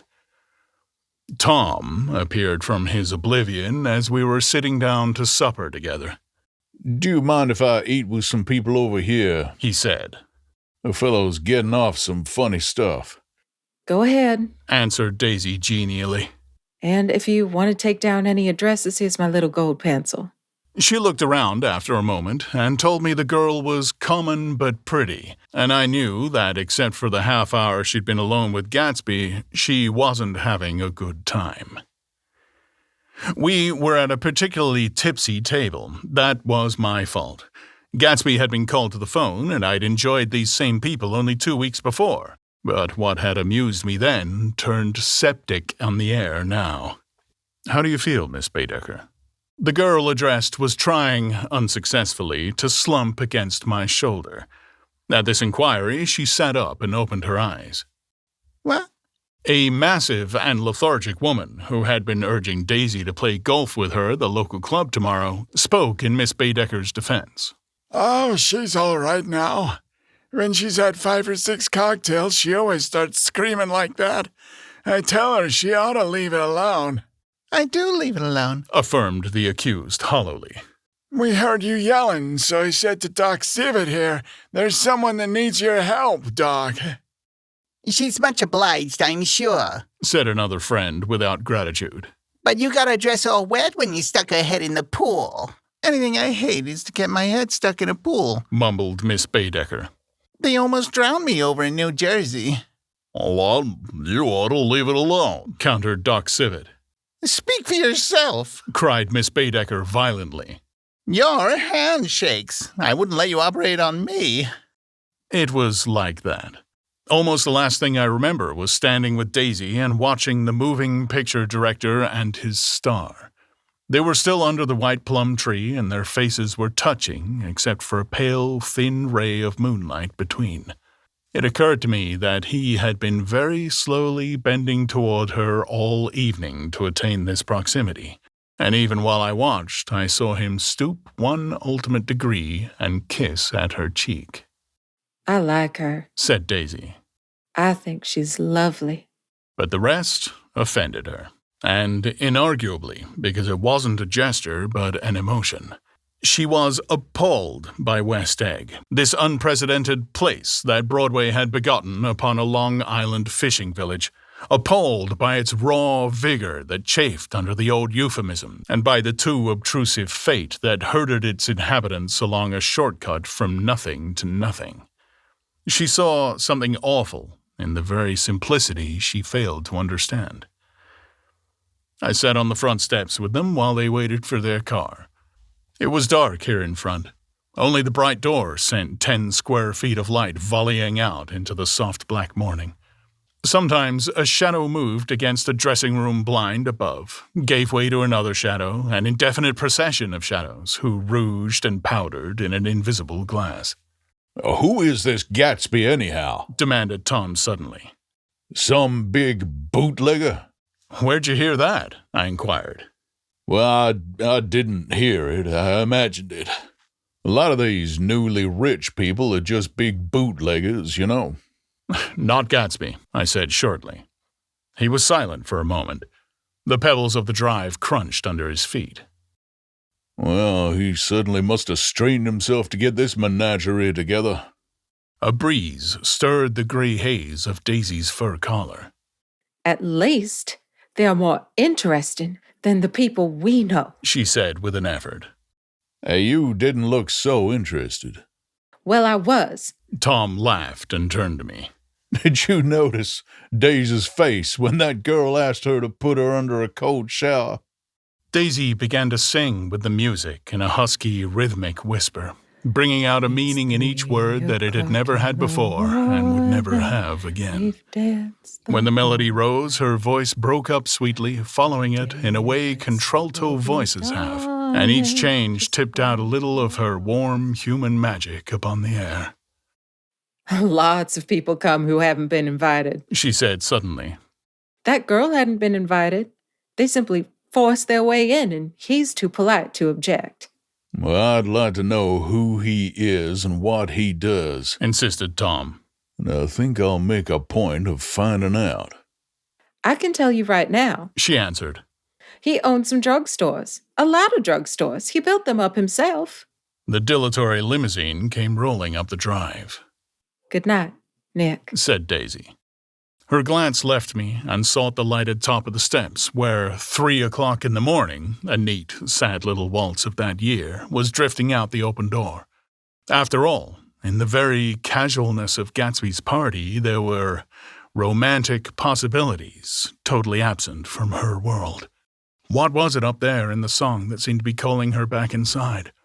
What would happen now in the dim, incalculable hours? Perhaps some unbelievable guest would arrive, a person infinitely rare and to be marveled at, some authentically radiant young woman who, with one fresh glance at Gatsby, one moment of magical encounter, would blot out those 5 years of unwavering devotion. I stayed late that night. Gatsby asked me to wait until he was free, and I lingered in the garden until the inevitable swimming party had run up, chilled and exalted, from the black beach, until the lights were extinguished in the guest rooms overhead. When he came down the steps at last, the tanned skin was drawn unusually tight on his face, and his eyes were bright and tired. "She didn't like it," he said immediately. "Of course she did." "She didn't like it," he insisted. "She didn't have a good time." He was silent, and I guessed at his unutterable depression. "I feel far away from her," he said. "It's hard to make her understand." "What do you mean about the dance?" "The dance!" He dismissed all the dances he had given with a snap of his fingers. "Old sport, the dance is unimportant." He wanted nothing less of Daisy than she should go to Tom and say, "I never loved you." After she had obliterated 4 years with that sentence, they could decide upon the more practical measures to be taken. One of them was that after she was free, they were to go back to Louisville and be married from her house, just as if it were 5 years ago. "And she doesn't understand," he said. "She used to be able to understand. We'd sit for hours." He broke off and began to walk up and down the desolate path of fruit rinds and discarded favors and crushed flowers. "I wouldn't ask too much of her," I ventured. You can't repeat the past. Can't repeat the past? He cried incredulously. Well, of course you can. He looked around him wildly, as if the past were lurking here in the shadows of his house, just out of reach of his hand. I'm going to fix everything just the way it was before, he said, nodding determinedly. She'll see. He talked a lot about the past, and I gathered that he wanted to recover something, some idea of himself perhaps, that had gone into loving Daisy. His life had been confused and disordered since then. But if he could once return to a certain starting place and go over it all slowly, he could find out what that thing was. One autumn night, 5 years before, they had been walking down the street when the leaves were falling, and they came to a place where there was no trees and the sidewalk was white with moonlight. They stopped here and turned toward each other. Now it was a cool night, with that mysterious excitement in it which comes at the 2 changes of the year. The quiet lights in the houses were humming out into the darkness, and there was a stir and bustle among the stars. Out of the corner of his eye, Gatsby saw that the blocks of the sidewalks really formed a ladder and mounted to a secret place above the trees. He could climb to it if he climbed alone, and once there he could suck on the pap of life, gulp down with the incomparable milk of wonder. His heart beat faster as Daisy's white face came up to his own. He knew that when he kissed this girl and forever wed his unutterable visions to her perishable breath, his mind would never romp again like the mind of God. So he waited, listening for a moment longer to the tuning fork that had been struck upon a star. Then he kissed her. At his lips' touch, she blossomed for him like a flower, and the incarnation was complete. Through all he said, even through his appalling sentimentality, I was reminded of something, an elusive rhythm, a fragment of lost words that I had heard somewhere a long time ago. For a moment, a phrase tried to take shape in my mouth, and my lips parted like a dumb man's, as though there was more struggling upon them than a wisp of startled air. But they made no sound, and what I had almost remembered was uncommunicable forever. Chapter 7. It was when curiosity about Gatsby was at its highest that the lights in the house failed to go on one Saturday night, and as obscurely as it had begun, his career as Trimalchio was over. Only gradually did I become aware that the automobiles which turned expectantly into his drive stayed for just a minute and then drove sulkily away. Wondering if he were sick, I went over to find out. An unfamiliar butler with a villainous face squinted at me suspiciously from the door. "Is Mr. Gatsby sick?" "Nope." After a pause, he added, "Sir," in a dilatory, grudging way. I hadn't seen him around, and I was rather worried. "Tell him Mr. Carraway came over." "Who?" he demanded rudely. "Carraway." "Carraway. All right, I'll tell him." Abruptly, he slammed the door. My Finn informed me that Gatsby had dismissed every servant in his house a week ago and replaced them with 6 others who never went into West Egg Village to be bribed by the tradesmen, but ordered moderate supplies over the telephone. The grocery boy reported that the kitchen looked like a pigsty, and the general opinion in the village was that the new people weren't servants at all. Next day, Gatsby called me on the phone. "Going away?" I inquired. "Oh, no, old sport." "I hear you fired all your servants." "I wanted somebody who wouldn't gossip. Daisy comes over quite often, in the afternoons." So the whole caravanserai had fallen in like a card house at the disapproval in her eyes. "Well, there are some people Wolfsheim wanted to do something for. They're all brothers and sisters. They used to run a small hotel." "I see." He was calling up at Daisy's request. Would I come over to lunch at her house tomorrow? Miss Baker would be there. Half an hour later, Daisy herself telephoned and seemed relieved to find that I was coming.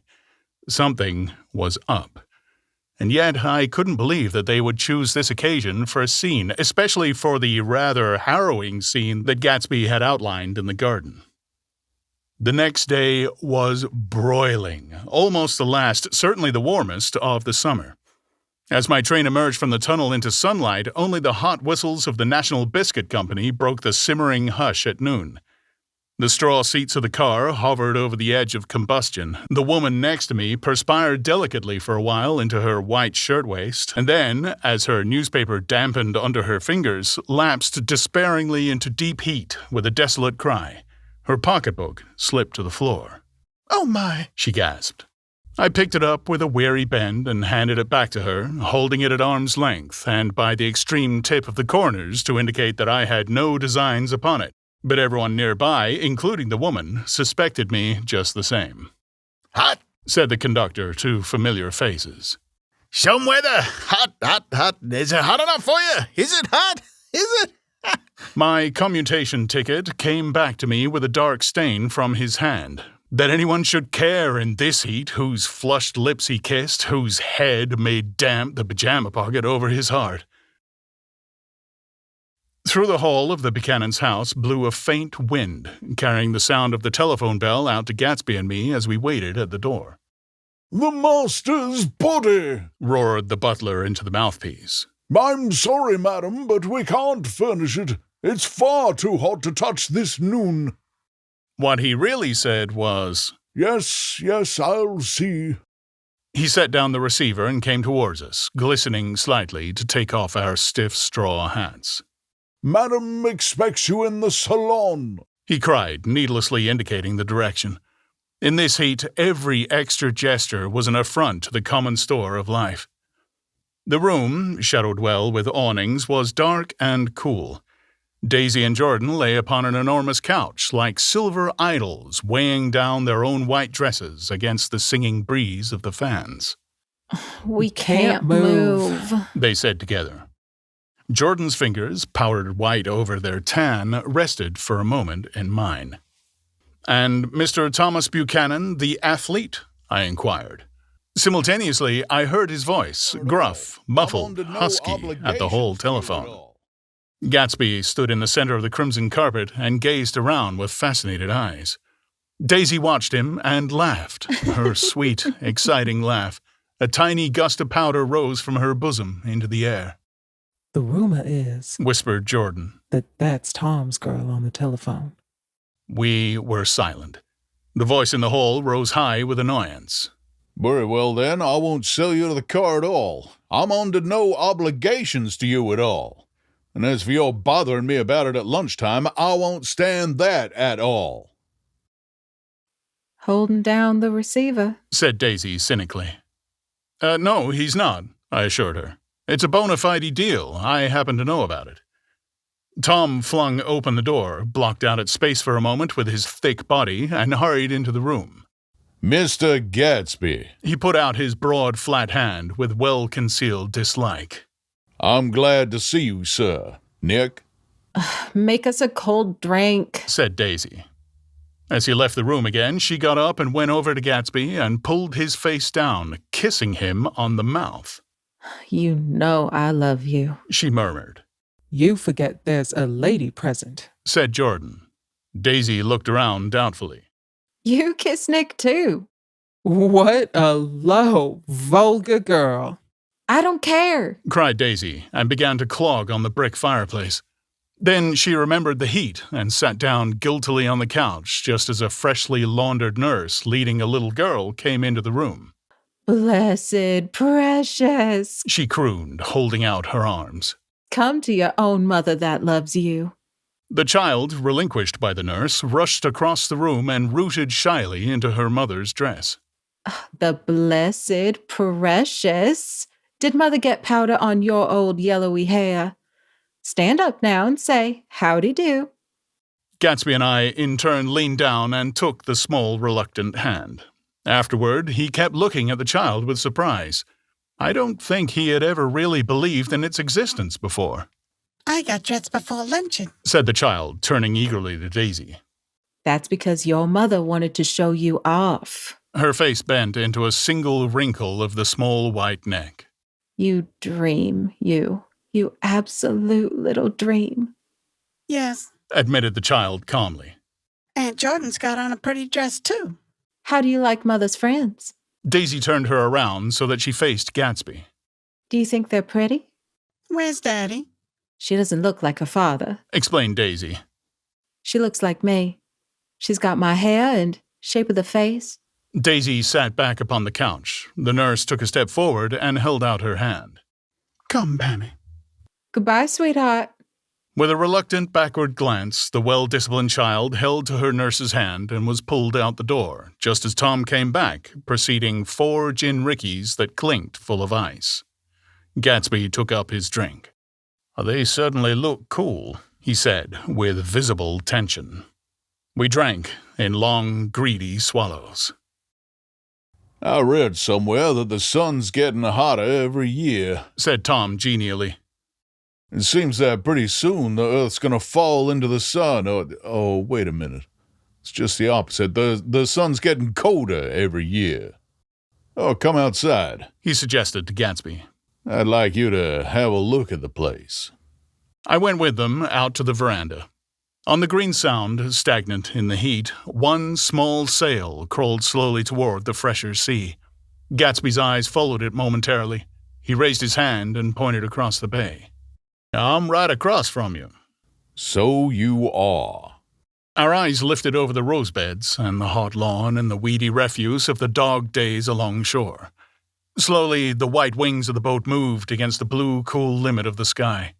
Ahead lay the scalloped ocean and the abounding Blessed Isles. "Well, there's sport for you," said Tom, nodding. "I'd like to be out there with him for about an hour."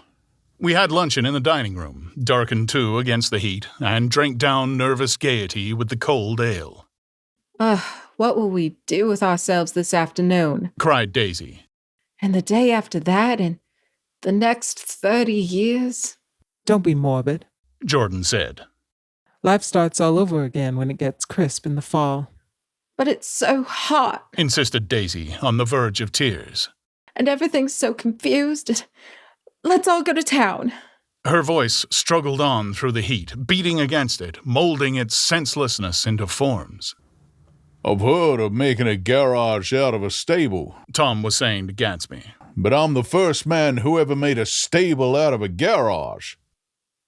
Who wants to go to town? Demanded Daisy insistently. Gatsby's eyes floated toward her. She cried. You look so cool. Their eyes met, and they stared together at each other, alone in space. With an effort, she glanced down at the table. You always look so cool, she repeated. She had told him that she loved him, and Tom Buchanan saw. He was astounded. His mouth opened a little, and he looked at Gatsby and then back at Daisy as if he had just recognized her as someone he knew a long time ago.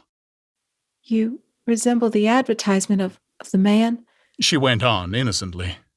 You know, the advertisement of the man. All right, broke in Tom quickly.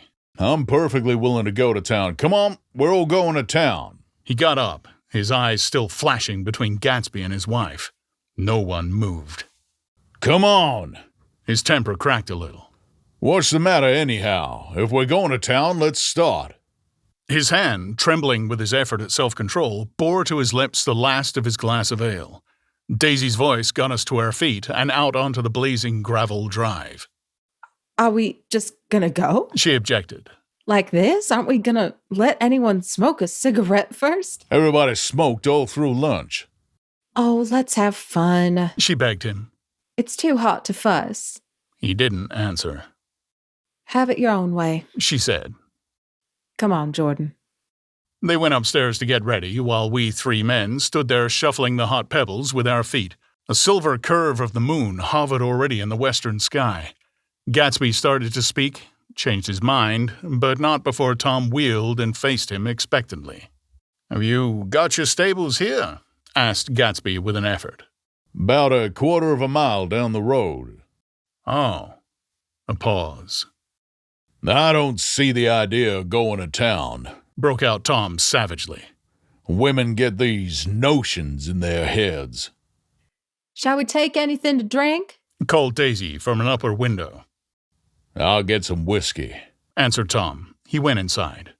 Gatsby turned to me rigidly. I can't say anything in his house, old sport. She's got an indiscreet voice, I remarked. It's full of... I hesitated. Her voice is full of money, he said suddenly. That was it. I'd never understood before. It was full of money. That was the inexhaustible charm that rose and fell in it. The jingle of it, the cymbals' song of it. High in a white palace, the king's daughter, the golden girl. Tom came out of the house, wrapping a quart bottle in a towel, followed by Daisy and Jordan, wearing small, tight hats of metallic cloth and carrying light capes over their arms. "Shall we all go in my car?" suggested Gatsby. He felt the hot green leather of the seat. "I ought to have left it in the shade." Is it standard shift? demanded Tom. "Yes." Well, you take my coupe and let me drive your car to town. The suggestion was distasteful to Gatsby. "I don't think there's much gas," he objected. Plenty of gas, said Tom boisterously. He looked at the gauge. If it runs out, I can stop at a drugstore. You can buy anything at a drugstore nowadays. A pause followed this apparently pointless remark. Daisy looked at Tom, frowning, and an indefinable expression, at once definitely unfamiliar and vaguely recognizable, as if I had only heard it described in words, passed over Gatsby's face. Come on, Daisy, said Tom, pressing her with his hand toward Gatsby's car. I'll take you in this circus wagon. He opened the door, but she moved out from the circle of his arm. You take Nick and Jordan. We'll follow you in the coupe. She walked close to Gatsby, touching his coat with her hand. Jordan and Tom and I got into the front seat of Gatsby's car. Tom pushed the unfamiliar gears tentatively, and we shot off in the oppressive heat, leaving them out of sight behind. Did you see that? demanded Tom. See what? He looked at me keenly, realizing that Jordan and I must have known all along. You think I'm pretty dumb, don't you? He suggested. Well, perhaps I am, but I have almost a second sight sometimes that tells me what to do. Maybe you don't believe that, but science... He paused. The immediate contingency overtook him, pulled him back from the edge of theoretical abyss. I've made a small investigation of this fellow, he continued. I could have gone deeper if I'd known... Do you mean you've been to a medium? Inquired Jordan humorously. What? Confused, he stared at us as we laughed. A medium? About Gatsby. About Gatsby? No, I haven't. I said I've been making a small investigation of his past. And you found he was an Oxford man, said Jordan helpfully. An Oxford man? He was incredulous. Like hell he is. He wears a pink suit. Nevertheless, he's an Oxford man. Oxford, New Mexico, snorted Tom contemptuously. Or something like that. Listen, Tom, if you're such a snob, why did you invite him to lunch? Demanded Jordan crossly. Daisy invited him. She knew him before we were married, God knows where. We were all irritable now with the fading ale, and aware of it, we drove for a while in silence. Then, as Dr. T.J. Eckelbird's faded eyes came into sight down the road, I remembered Gatsby's caution about gasoline. We've got enough to get us to town, said Tom. But there's a garage right here, objected Jordan. I don't want to get stalled in this baking heat. Tom threw on both brakes impatiently, and we slid to an abrupt, dusty stop under Wilson's sign. After a moment, the proprietor emerged from the interior of his establishment and gazed hollow-eyed at the car. Let's have some gas, cried Tom roughly. What do you think we stopped for, to admire the view? I'm sick, said Wilson, without moving. I've been sick all day. What's the matter? I'm all run down. Well, shall I help myself? Tom demanded. You sounded well enough on the phone. With an effort, Wilson left the shade and supported the doorway and, breathing hard, unscrewed the cap of the tank. In the sunlight, his face was green. I didn't mean to interrupt your lunch, he said. Oh, but I need money pretty bad, and I was wondering what you were going to do with your old car. How do you like this one? Inquired Tom. I bought it last week. It's a nice yellow one, said Wilson as he strained at the handle. Like to buy it? Big chance. Wilson smiled faintly. Oh, but I could make some money on the other. What do you want money for all of a sudden? I've been here too long. I want to get away. My wife and I want to go west. Your wife does? Exclaimed Tom, startled. She been talking about it for 10 years. He rested for a moment against the pump, shading his eyes. And now she's going to get it whether she wants to or not. I'm going to get her away. The coupe flashed by us with a flurry of dust and the flash of a waving hand. What do I owe you? Demanded Tom harshly. You just got wised up to something funny the last 2 days, remarked Wilson. I asked why I want to get away. I asked why I've been bothering you about the car. What do I owe you? $1.20. The relentless, beating heat was beginning to confuse me, and I had a bad moment there before I realized that so far his suspicions hadn't alighted on Tom. He had discovered that Myrtle had some sort of life apart from him in another world, and the shock had made him physically sick.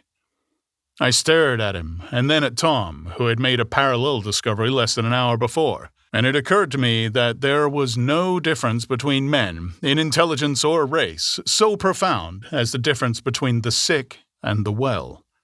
Wilson was so sick that he looked guilty, unforgivably guilty, as if he had just got some poor girl with child. I'll let you have that car, said Tom. I'll send it over tomorrow afternoon. That locality was always vaguely disquieting, even in the broad glare of afternoon, and now I turned my head as though I had been warned of something behind. Over the ash heaps, the giant eyes of Dr. T.J. Eckelberg kept their vigil, but I perceived, after a moment, that other eyes were regarding us with peculiar intensity from less than 20 feet away. In one of the windows over the garage, the curtains had been moved aside a little, and Myrtle Wilson was peering down at the car. So engrossed was she that she had no consciousness of being observed, and one emotion after another crept into her face, like objects into a slowly developing picture. Her expression was curiously familiar. It was an expression I had often seen on women's faces, but on Myrtle Wilson's face it seemed purposeless and inexplicable, until I realized that her eyes, wide with jealous terror, were fixed not on Tom, but on Jordan Baker, whom she took to be his wife. There is no confusion like the confusion of a simple mind, and as we drove away, Tom was feeling the hot whips of panic. His wife and his mistress, until an hour ago secure and inviolate, were slipping precipitously from his control. Instinct made him step on the accelerator with the double purpose of overtaking Daisy and leaving Wilson behind. And we sped along toward Astoria at 50 miles an hour, until, among the spidery girders of the elevated, we came in sight of the easygoing blue coupe. Those big movies around 50th Street are cool, suggested Jordan. I love New York on summer afternoons when everyone's away. There's something very sensuous about it. Overripe, as if all sorts of funny fruits were going to fall into your hands. The word sensuous had the effect of further disquieting Tom, but before he could invent a protest, the coupe came to a stop, and Daisy signaled us to draw up alongside. Where are we going? She cried. How about the movies? It's so hot, she complained. You go. We'll ride around and meet you after. With an effort, her wit rose faintly. We'll meet you on some corner. I'll be the man smoking 2 cigarettes. We can't argue about it here, Tom said impatiently, as a truck gave out a cursing whistle behind us. You follow me to the south side of Central Park, in front of the plaza. Several times he turned his head and looked back for their car, and if the traffic delayed them, he slowed up until they came into sight. I think he was afraid they would dart down a side street and out of his life forever. But they didn't. And we all took the less explicable step of engaging the parlor of a suite in the Plaza Hotel. The prolonged and tumultuous argument that ended by herding us into that room eludes me, though I have a sharp physical memory that, in the course of it, my underwear kept climbing like a damp snake around my legs, and intermittent beads of sweat raced cool across my back. The notion originated with Daisy's suggestion that we hire 5 bathrooms and take cold baths, and then assumed more tangible form as a place to have a mint julep. Each of us said over and over that it was a crazy idea. We all talked at once to a baffled clerk and thought, or pretended to think, that we were being very funny. The room was large and stifling, and though it was already 4 o'clock, opening the windows admitted only a gust of hot shrubbery from the park. Daisy went to the mirror and stood with her back to us, fixing her hair. "It's a swell suite," whispered Jordan respectfully, and everyone laughed. Open another window, commanded Daisy without turning around. There aren't any more. Well, we'd better telephone for an axe. The thing to do is to forget about the heat, said Tom impatiently. You make it 10 times worse by crabbing about it. He unrolled the bottle of whiskey from the towel and put it on the table. Oh, why not let her alone, old sport? Remarked Gatsby. You're the one that wanted to come to town. There was a moment of silence. The telephone book slipped from its nail and splashed to the floor, whereupon Jordan whispered, "Excuse me." But this time, no one laughed. I'll pick it up, I offered. I've got it. Gatsby examined the parted string, muttered, in an interested way, and tossed the book on a chair. Oh, that's a great expression of yours, isn't it? Said Tom sharply. What is? All this old sport business. Where'd you pick that up? Now see here, Tom, said Daisy, turning around from the mirror. If you're going to make personal remarks, I won't stay here a minute. Call up and order some ice for the mint julep. As Tom took up the receiver, the compressed heat exploded into sound, and we were listening to the portentous chords of Mendelssohn's Wedding March from the ballroom below. "Imagine marrying anybody in this heat," cried Jordan dismally. Still, I was married in the middle of June. Daisy remembered. Louisville, in June. Somebody fainted. Who was it that fainted, Tom? Biloxi, he answered shortly. A man named Biloxi, Biloxi, and he made boxes. That's a fact. And he was from Biloxi, Tennessee. "They carried him into my house," appended Jordan, "because we lived just 2 doors from the church. And he stayed 3 weeks until Daddy told him he had to get out. The day after he left, Daddy died." After a moment, she added, as if she might have sounded irreverent, "There wasn't any connection." "I used to know a Bill Biloxi from Memphis," I remarked. "That was his cousin. I knew his whole family history before he left. He gave me an aluminum putter that I use today." The music had died down as the ceremony began, and now a long cheer floated in at the window, followed by intermittent cries of "Yeah!" and finally by a burst of jazz as the dancing began. We're getting old, said Daisy. If we were young, we'd rise and dance. "Remember Biloxi?" Jordan warned her. "Where'd you know him, Tom?" Biloxi? He concentrated with an effort. I didn't know him. He was a friend of Daisy's. He was not. She denied. I'd never seen him before. He came down in the private car. Well, he said he knew you. He said he was raised in Louisville. Asa Bird brought him around at the last minute and asked if we had room for him. Jordan smiled. "He was probably bumming his way home. He told me he was president of your class at Yale." Tom and I looked at each other blankly. Biloxi? First place, we didn't have any president. Gatsby's foot beat a short, restless tattoo, and Tom eyed him suddenly. By the way, Mr. Gatsby, I understand you're an Oxford man. Not exactly. Oh, yes, I understand you went to Oxford. Yes, I went there. A pause, then Tom's voice, incredulous and insulting. You must have gone there about the time Biloxi went to New Haven. Another pause. A waiter knocked and came in with crushed mint and ice, but the silence was unbroken by his "thank you" and the soft closing of the door. This tremendous detail was to be cleared up at last. I told you I went there, said Gatsby. I heard you, but I'd like to know when. It was in 1919. I only stayed 5 months. That's why I can't really call myself an Oxford man. Tom glanced around to see if we mirrored his unbelief, but we were all looking at Gatsby. "It was an opportunity they gave to some of the officers after the armistice," he continued. "We could go to any of the universities in England or France." I wanted to get up and slap him on the back. I had one of those renewals of complete faith in him that I'd experienced before. Daisy rose, smiling faintly, and went to the table. "Open the whiskey, Tom," she ordered. "and I'll make you a mint julep. Then you won't seem so stupid to yourself." "Oh, look at the mint." "Oh, wait a minute," snapped Tom. "I want to ask Mr. Gatsby one more question." "Go on," Gatsby said politely. "What kind of a row are you trying to cause in my house anyhow?" They were out in the open at last, and Gatsby was content.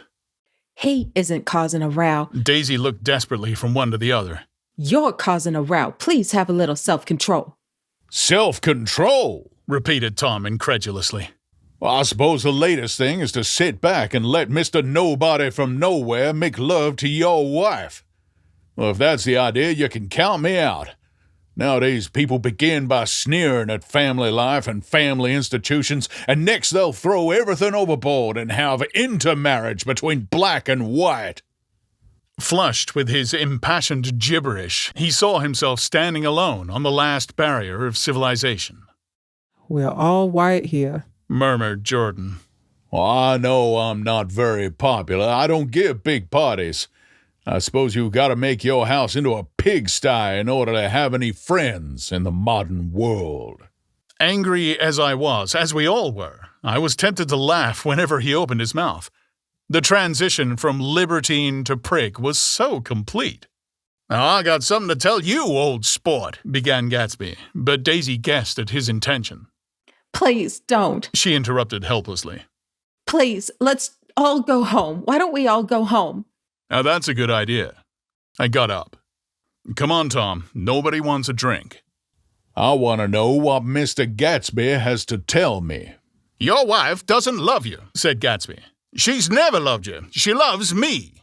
"You must be crazy," exclaimed Tom automatically. Gatsby sprang to his feet, vivid with excitement. "Well, she never loved you, do you hear?" he cried. "She only married you because I was poor and she was tired of waiting for me. It was a terrible mistake, but in her heart, she never loved anyone except me."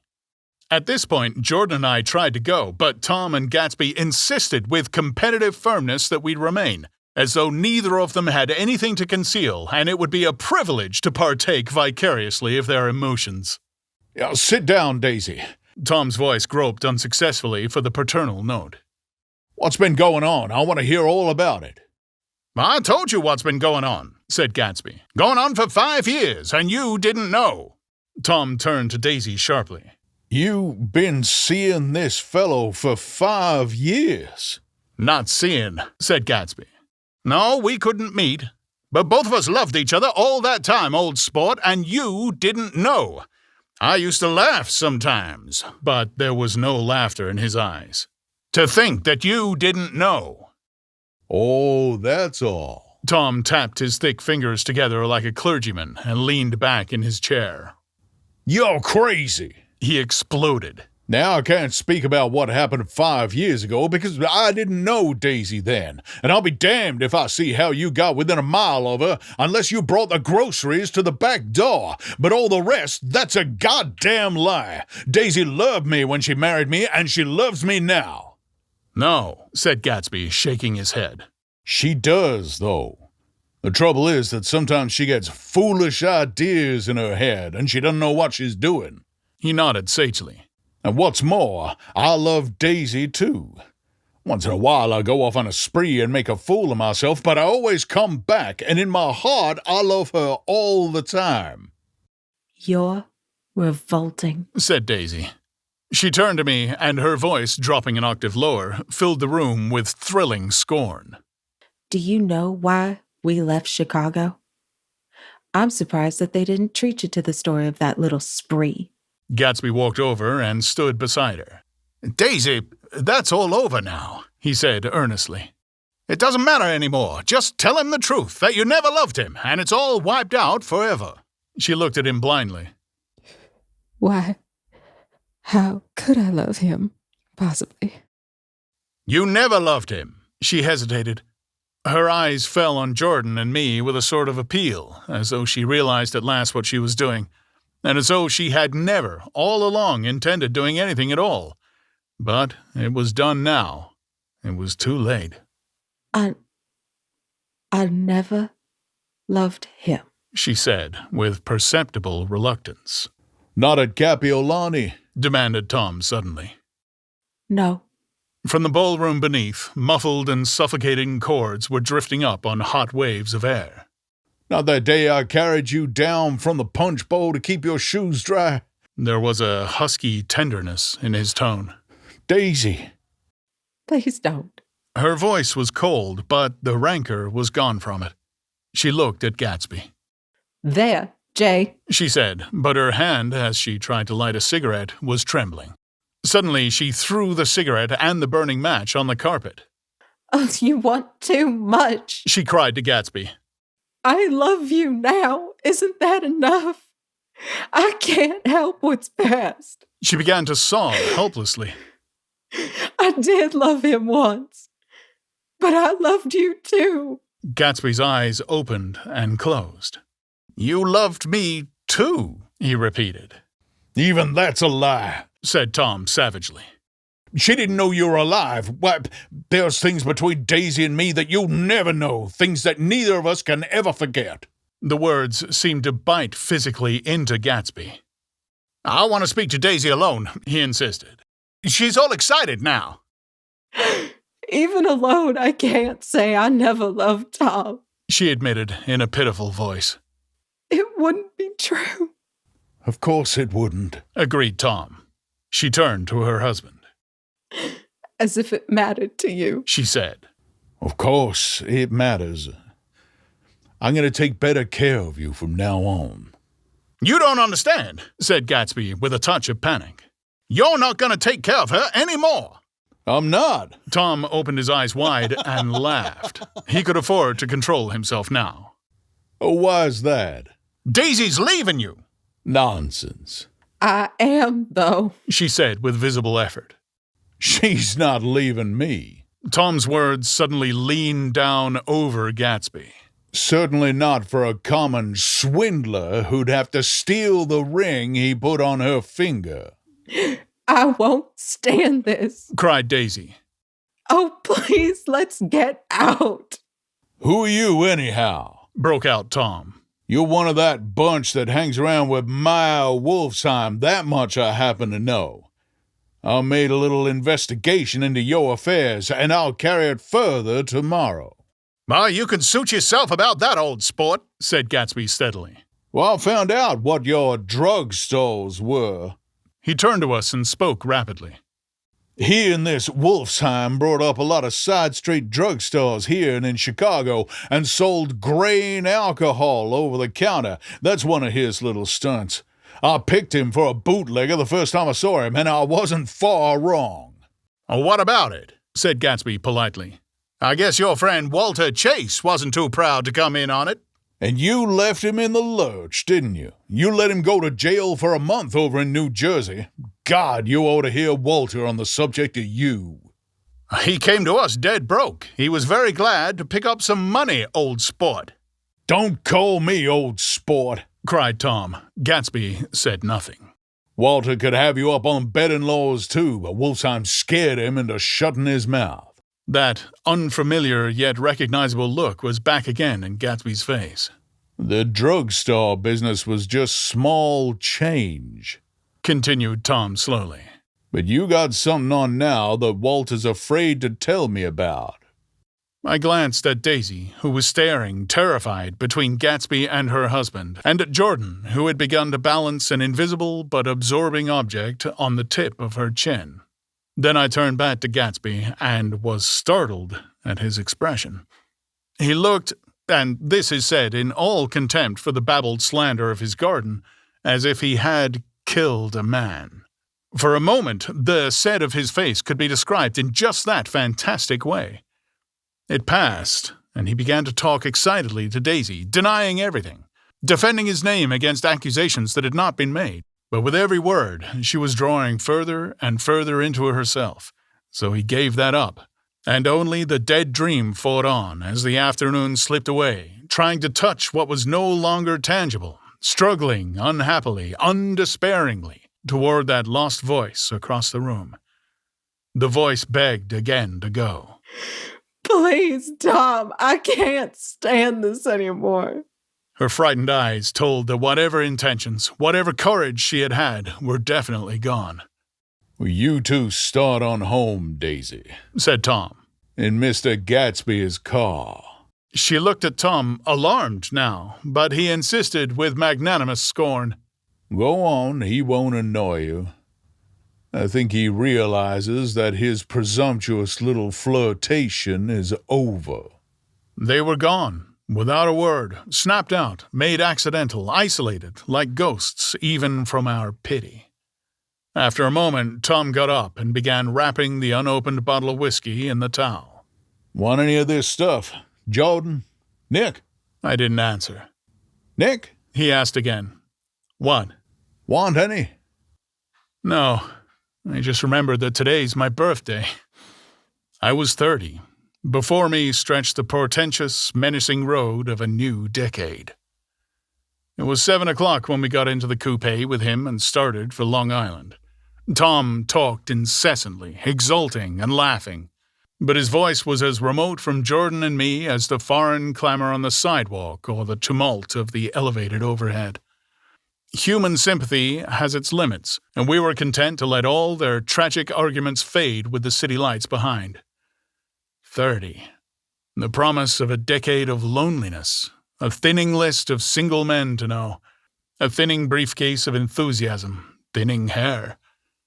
But there was Jordan beside me, who, unlike Daisy, was too wise ever to carry well-forgotten dreams from age to age. As we passed over the dark bridge, her wan face fell lazily against my coat's shoulder, and the formidable stroke of 30 died away with the reassuring pressure of her hand. So we drove on toward death through the cooling twilight. The young Greek, Michaelis, who ran the coffee joint beside the ash heaps, was the principal witness at the inquest. He had slept through the heat until after 5 when he strolled over to the garage and found George Wilson sick in his office, really sick, pale as his own pale hair and shaking all over. Michaelis advised him to go to bed, but Wilson refused, saying that he'd miss a lot of business if he did. While his neighbor was trying to persuade him, a violent racket broke out overhead. I got my wife locked up in there, explained Wilson calmly. She's going to stay there till the day after tomorrow, and then we're going to move away. Michaelis was astonished. They'd been neighbors for 4 years, and Wilson had never seemed faintly capable of such a statement.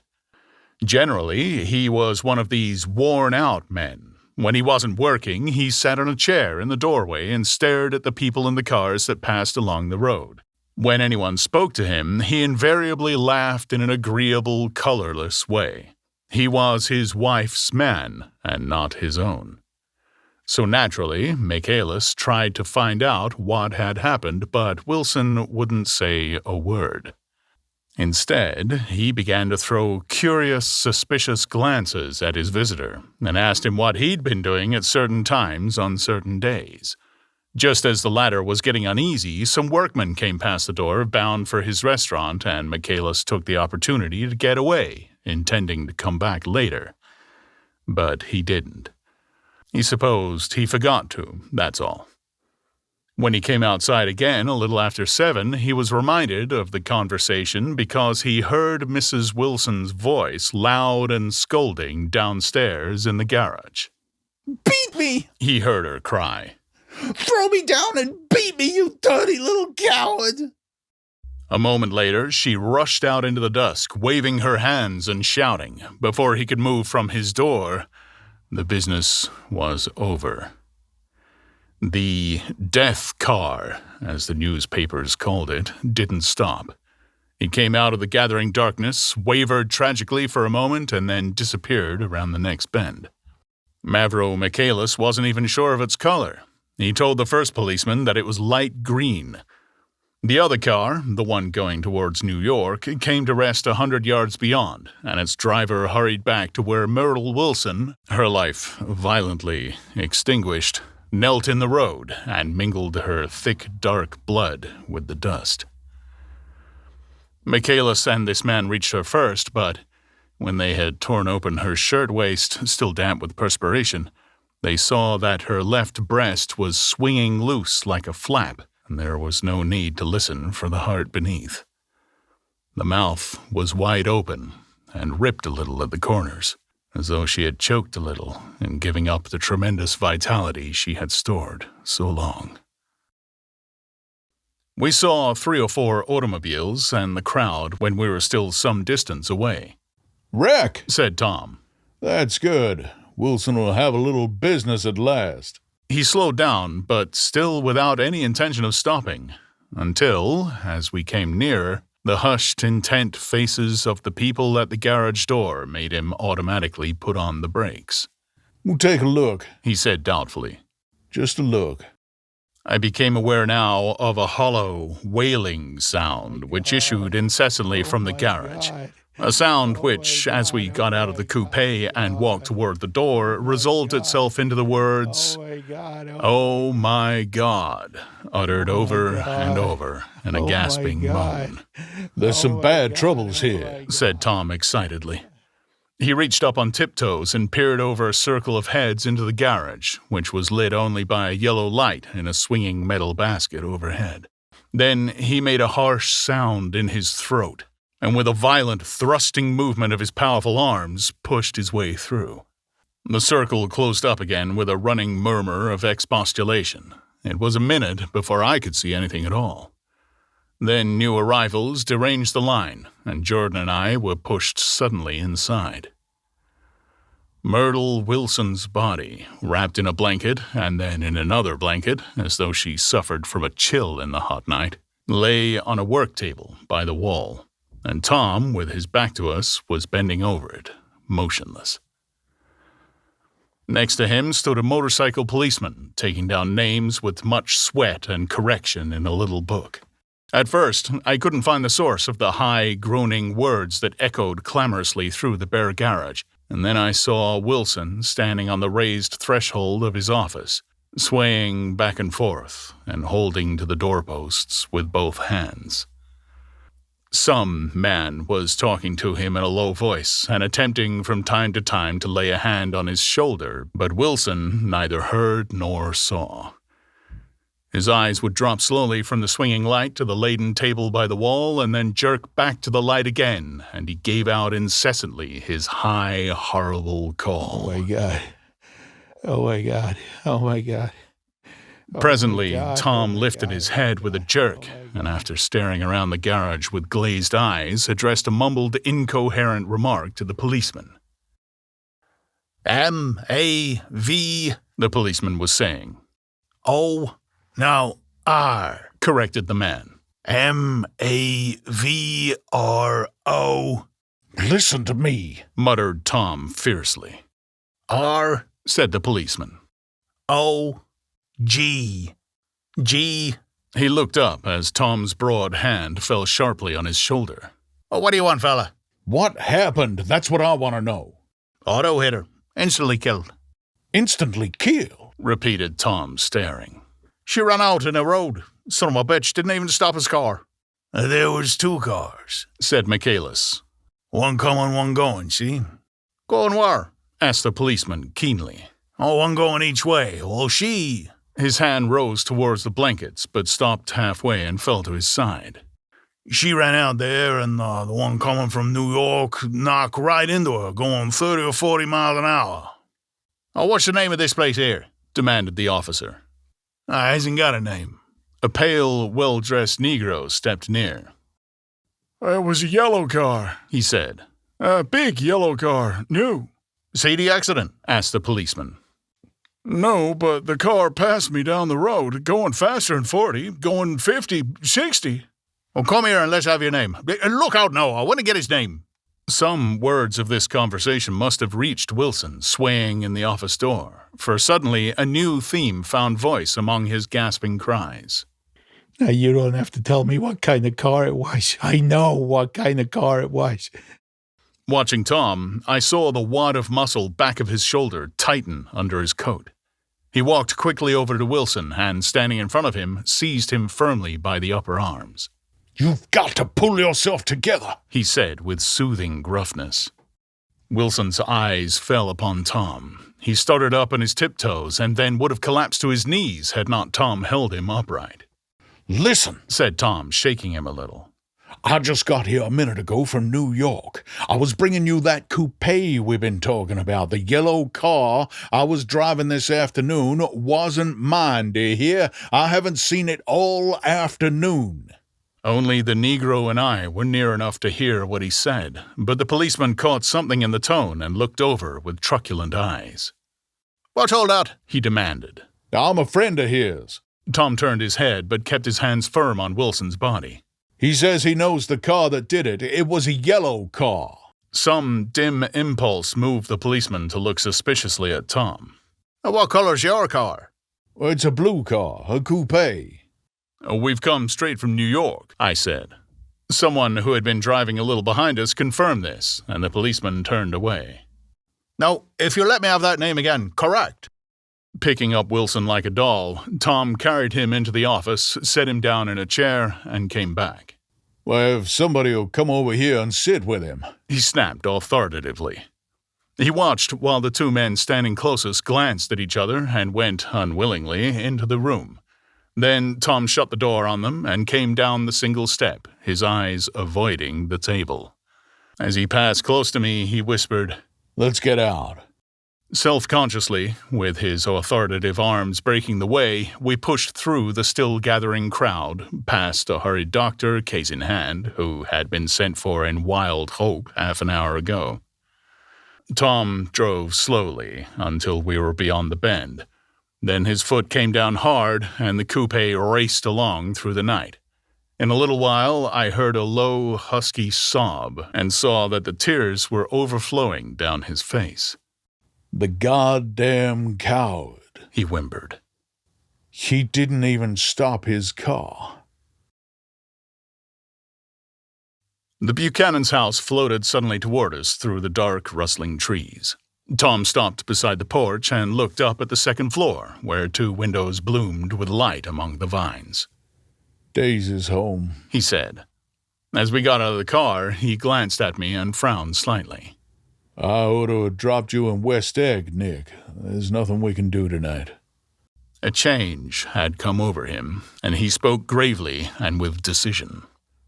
As we walked across the moonlight gravel to the porch, he disposed of the situation in a few brisk phrases. "I'll telephone for a taxi to take you home, and while you're waiting, you and Jordan better go in the kitchen and have them get you some supper if you want any." He opened the door. "Come in." "No, thanks. I'd be glad if you'd ordered me the taxi. I'll wait outside." Jordan put her hand on my arm. Won't you come in, Nick? "No, thanks." I was feeling a little sick, and I wanted to be alone, but Jordan lingered for a moment more. What? It's only 9:30, she said. I'd be damned if I'd go in. I'd had enough of them all for one day, and suddenly that included Jordan, too. She must have seen something of this in my expression, for she turned abruptly away and ran up the porch steps into the house. I sat down for a few minutes with my head in my hands until I heard the phone taken up inside and the butler's voice calling a taxi. Then I walked slowly down the drive away from the house, intending to wait by the gate. I hadn't gone 20 yards when I heard my name, and Gatsby stepped from between two bushes into the path. I must have felt pretty weird by that time, because I could think of nothing except the luminosity of his pink suit under the moon. "What are you doing?" I inquired. "Just standing here, old sport." Somehow, that seemed a despicable occupation. For all I knew, he was going to rob the house in a moment. I wouldn't have been surprised to see sinister faces, the faces of Wartime's people, behind him in the dark shrubbery. "Did you see any trouble on the road?" he asked after a minute. "Yes." He hesitated. "Was she killed?" Yes. I thought so. I told Daisy I thought so. It's better that the shock should come all at once. She stood it pretty well. He spoke as if Daisy's reaction was the only thing that mattered. I got to West Egg by a side road, he went on, and left the car in my garage. I don't think anybody saw us, but of course I can't be sure. I disliked him so much by this time that I didn't find it necessary to tell him he was wrong. Who was the woman? He inquired. Her name was Wilson. Her husband owns the garage. How the devil did it happen? Well, I tried to swing the wheel. He broke off, and suddenly I guessed at the truth. Was Daisy driving? Yes, he said after a moment. But of course I'll say I was. You see, when we left New York, she was very nervous and she thought it would steady her to drive. And this woman rushed out at us just as we were passing a car coming the other way. It all happened in a minute, but it seemed to me that she wanted to speak to us, thought we were somebody she knew. Well, first Daisy turned away from the woman toward the other car, and then she lost her nerve and turned back. The second my hand reached the wheel, I felt the shock. It must have killed her instantly. It ripped her open. Don't tell me, old sport. He winced. Anyhow, Daisy stepped on it. I tried to make her stop, but she couldn't, so I pulled on the emergency brake. Then she fell over into my lap, and I drove on. She'll be all right tomorrow, he said presently. I'm just going to wait here and see if he tries to bother her about that unpleasantness this afternoon. She's locked herself into her room, and if he tries any brutality, she's going to turn the light out and on again. He won't touch her, I said. He's not thinking about her. I don't trust him, old sport. How long are you going to wait? All night if necessary. Anyhow, till they go to bed. A new point of view occurred to me. Suppose Tom found out that Daisy had been driving. He might think he saw a connection in it. He might think anything. I looked at the house. There were 2 or 3 bright windows downstairs and the pink glow from Daisy's room on the ground floor. You wait here, I said. I'll see if there's any sign of a commotion. I walked back along the border of the lawn, traversing the gravel softly, and tiptoed up the veranda steps. The drawing-room curtains were open, and I saw that the room was empty. Crossing the porch where we had dined that June night 3 months before, I came to a small rectangle of light, which I guessed was the pantry window. The blind was drawn, but I found a rift at the sill. Daisy and Tom were sitting opposite each other at the kitchen table, with a plate of cold fried chicken between them and 2 bottles of ale. He was talking intently across the table at her, and in his earnestness his hand had fallen upon and covered her own. Once in a while she looked up at him and nodded in agreement. They weren't happy, and neither of them had touched the chicken or the ale, and yet they weren't unhappy either. There was an unmistakable air of natural intimacy about the picture, and anybody would have said that they were conspiring together. As I tiptoed from the porch, I heard my taxi feeling its way along the dark road toward the house. Gatsby was waiting where I had left him in the drive. Is it all quiet up there? He asked anxiously. Yes, it's all quiet. I hesitated. You'd better come home and get some sleep. He shook his head. I want to wait till Daisy goes to bed. Good night, old sport. He put his hands in his coat pockets and turned back eagerly to his scrutiny of the house, as though my presence marred the sacredness of the vigil. So I walked away and left him standing there in the moonlight, watching over nothing. Chapter 8. I couldn't sleep all night. A foghorn was groaning incessantly on the sound, and I tossed, half sick, between grotesque reality and savage, frightening dreams. Toward dawn, I heard a taxi go up Gatsby's drive, and immediately I jumped out of bed and began to dress. I felt that I had something to tell him, something to warn him about, and morning would be too late. Crossing his lawn, I saw that his front door was still open, and he was leaning against a table in the hall, heavy with dejection or sleep. Nothing happened, he said wanly. I waited, and about 4 o'clock she came to the window and stood there for a minute and then turned out the light. His house had never seemed so enormous to me as it did that night when we hunted through the great rooms for cigarettes. We pushed aside curtains that were like pavilions and felt over innumerable feet of dark wall for electric light switches. Once I tumbled with a sort of splash upon the keys of a ghostly piano. There was an inexplicable amount of dust everywhere, and the rooms were musty as though they hadn't been aired for many days. I found the humidor on an unfamiliar table with 2 stale, dry cigarettes inside.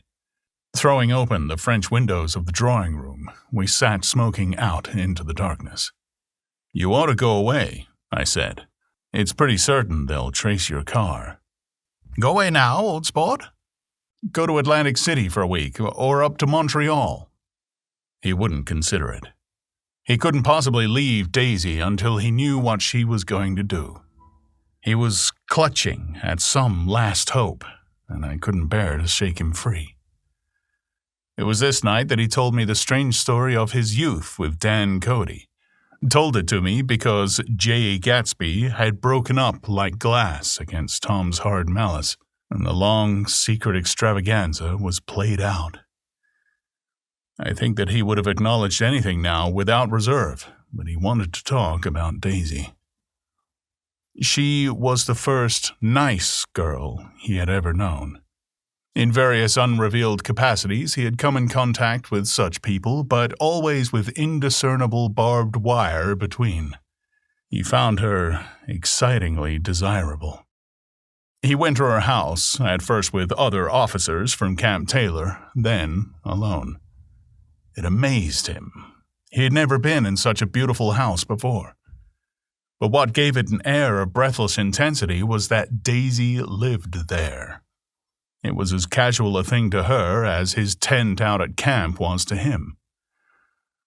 There was a ripe mystery about it, a hint of bedrooms upstairs more beautiful and cool than other bedrooms, of gay and radiant activities taking place through its corridors, and of romances that were not musty and laid away already in lavender, but fresh and breathing and redolent of this year's shining motor cars, and of dances whose flowers were scarcely withered. It excited him, too, that many men had already loved Daisy. It increased her value in his eyes. He felt their presence all about the house, pervading the air with the shades and echoes of still vibrant emotions. But he knew that he was in Daisy's house by a colossal accident. However glorious might be his future as Jay Gatsby, he was at present a penniless young man without a past. And at any moment, the invisible cloak of his uniform might slip from his shoulders. So, he made the most of his time. He took what he could get, ravenously and unscrupulously. Eventually, he took Daisy one still October night. Took her because he had no real right to touch her hand. He might have despised himself, for he had certainly taken her under false pretenses. I don't mean that he had traded on his phantom millions, but he had deliberately given Daisy a sense of security. He let her believe that he was a person from much the same strata as herself, that he was fully able to take care of her. As a matter of fact, he had no such facilities. He had no comfortable family standing behind him, and he was liable at the whim of an impersonal government to be blown anywhere about the world. But he didn't despise himself, and it didn't turn out as he had imagined. He had intended, probably, to take what he could and go, but now he found that he had committed himself to the following of a grail. He knew that Daisy was extraordinary, but he didn't realize just how extraordinary a nice girl could be. She vanished into her rich house, into her rich, full life, leaving Gatsby nothing. He felt married to her, that was all. When they met again 2 days later, it was Gatsby who was breathless, who was, somehow, betrayed. Her porch was bright with the bought luxury of starshine. The wicker of the settee squeaked fashionably as she turned toward him, and he kissed her curious and lovely mouth. She had caught a cold, and it made her voice huskier and more charming than ever, and Gatsby was overwhelmingly aware of the youth and mystery that wealth imprisons and preserves, of the freshness of many clothes, and of Daisy, gleaming like silver, safe and proud above the hot struggles of the poor. I can't describe how surprised I was to find out I loved her, old sport. I even hoped for a while that she'd throw me over, but she didn't, because she was in love with me, too. She'd thought I knew a lot because I knew different things from her. Oh, well, there I was, way off my ambitions, getting deeper in love every minute, and all of a sudden I didn't care. What was the use of doing great things if I could have a better time telling her what I was going to do? On the late afternoon before he went abroad, he sat with Daisy in his arms for a long, silent time. It was a cold fall day, with fire in the room and her cheeks flushed. Now and then she moved, and he changed his arm a little, and once he kissed her dark, shining hair. The afternoon had made them tranquil for a while, as if to give them a deep memory for the long parting the next day promised. They had never been closer in their month of love, nor communicated more profoundly one with another than when she brushed silent lips against his coat's shoulder, or when he touched the end of her fingers gently, as though she were asleep. He did extraordinarily well in the war. He was a captain before he went to the front, and following the Argonne battle, he got his majority and the command of the divisional machine guns. After the armistice, he tried frantically to get home, but some complication or misunderstanding sent him to Oxford instead. He was worried now. There was a quality of nervous despair in Daisy's letters. She didn't see why he couldn't come. She was feeling the pressure of the world outside, and she wanted to see him and feel his presence beside her and be reassured that she was doing the right thing after all. For Daisy was young, and her artificial world was redolent of orchids and pleasant, cheerful snobbery and orchestras which set the rhythm of the year, summing up the sadness and suggestiveness of life in new tunes. All night the saxophones wailed the hopeless comment of the Beale Street Blues, while 100 pairs of golden and silver slippers shuffled the shining dust. At the grey tea hour, there were always rooms that throbbed incessantly with this low sweat fever, while fresh faces drifted here and there like rose petals blown by the sad horns around the floor. Through this twilight universe, Daisy began to move again with the season. Suddenly, she was again keeping 6 dates a day with 6 men, and drowsing asleep at dawn with the beads and chiffon of an evening dress tangled among dying orchids on the floor beside her bed. And all the time, something within her was crying for a decision. She wanted her life shaped now, immediately. And the decision must be made by some force of love, of money, of unquestionable practicality that was close at hand. That force took shape in the middle of spring with the arrival of Tom Buchanan. There was a wholesome bulkiness about his person and his position, and Daisy was flattered. Doubtless there was a certain struggle and a certain relief. The letter reached Gatsby while he was still at Oxford. It was dawn now on Long Island, and we went about opening the rest of the windows downstairs, filling the house with gray-turning, gold-turning light. The shadow of a tree fell abruptly across the dew, and ghostly birds began to sing among blue leaves. There was a slow, pleasant movement in the air, scarcely a wind, promising a cool, lovely day. I don't think she ever loved him. Gatsby turned around from a window and looked at me challengingly. You must remember, old sport, she was very excited this afternoon. He told those things in a way that frightened her, that made it look as if I was some kind of cheap sharper. And the result was she hardly knew what she was saying. He sat down gloomily. Of course, she might have loved him just for a minute when they were first married, and loved me more even then, do you see? Suddenly, he came out with a curious remark. In any case, he said, it was just personal.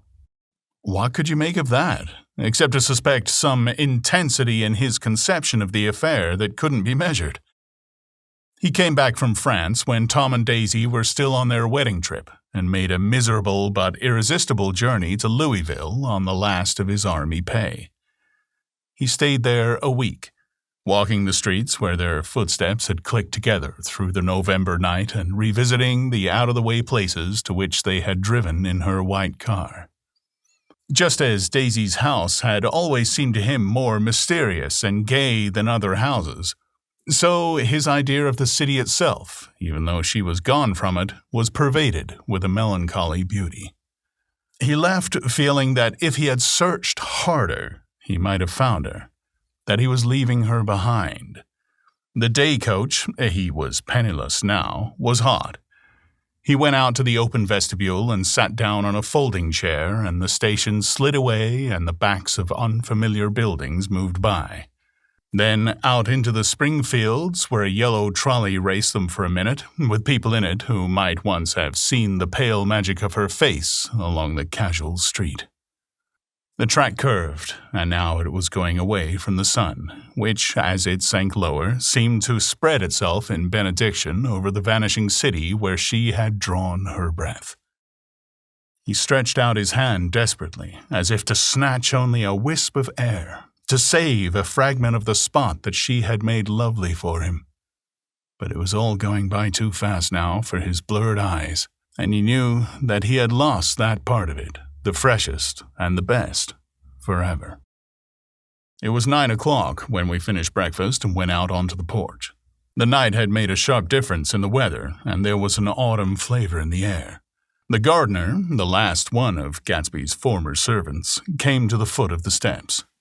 I'm going to drain the pool today, Mr. Gatsby. Oh, the leaves will start falling pretty soon, and then there's always trouble with the pipes. Don't do it today, Gatsby answered. He turned to me apologetically. You know, old sport, I never use that pool all summer. I looked at my watch and stood up. 12 minutes to my train. I didn't want to go to the city. It wasn't worth a decent stroke of work, but it was more than that. I didn't want to leave Gatsby. I missed that train, and then another, before I could get myself away. I'll call you up, I said finally. Do, old sport. I'll call you about noon. We walked slowly down the steps. I suppose Daisy'll call too. He looked at me anxiously, as if he hoped I'd corroborate this. I suppose so. Well, goodbye. We shook hands and I started away. Just before I reached the hedge, I remembered something and turned around. They're a rotten crowd, I shouted across the lawn. You're worth the whole damn bunch put together. I've always been glad I said that. It was the only compliment I ever gave him, because I disapproved of him from beginning to end. First, he nodded politely, and then his face broke into that radiant and understanding smile, as if we'd been in ecstatic cahoots on that fact all the time. His gorgeous pink rag of a suit made a bright spot of color against the white steps, and I thought of the night when I first came to his ancestral home 3 months before. The lawn and drive had been crowded with the faces of those who guessed at his corruption, and he had stood on those steps, concealing his incorrigible dream as he waved them goodbye. I thanked him for his hospitality. We were always thanking him for that, I and the others. Goodbye, I called. I enjoyed breakfast, Gatsby. Up in the city, I tried for a while to list the quotations on an interminable amount of stock. Then I fell asleep in my swivel chair. Just before noon, the phone woke me, and I started up with a sweat breaking out on my forehead. It was Jordan Baker. She often called me up at this hour because the uncertainty of her own movements between hotels and clubs and private houses made her hard to find in any other way. Usually, her voice came over the wire as something fresh and cool, as if a divot from a green golf links had come sailing in at the office window. But this morning, it seemed harsh and dry. I've left Daisy's house, she said. I'm at Hempstead, and I'm going down to Southampton this afternoon. Probably it had been tactful to leave Daisy's house, but the act annoyed me, and her next remark made me rigid. You weren't so nice to me last night. How could it have mattered then? Silence for a moment, then, However, I want to see you. I want to see you too. Suppose I don't go to Southampton and come into town this afternoon? No, I don't think this afternoon. Very well. It's impossible this afternoon. We talked like that for a while, and then abruptly we weren't talking any longer. I don't know which one of us hung up with a sharp click, but I know I didn't care. I couldn't have talked to her across a tea table that day if I never talked to her again in this world. I called Gatsby's house a few minutes later, but the line was busy. I tried 4 times. Finally, an exasperated central told me the wire was being kept open for long distance from Detroit. Taking out my timetable, I drew a small circle around the 3:50 train.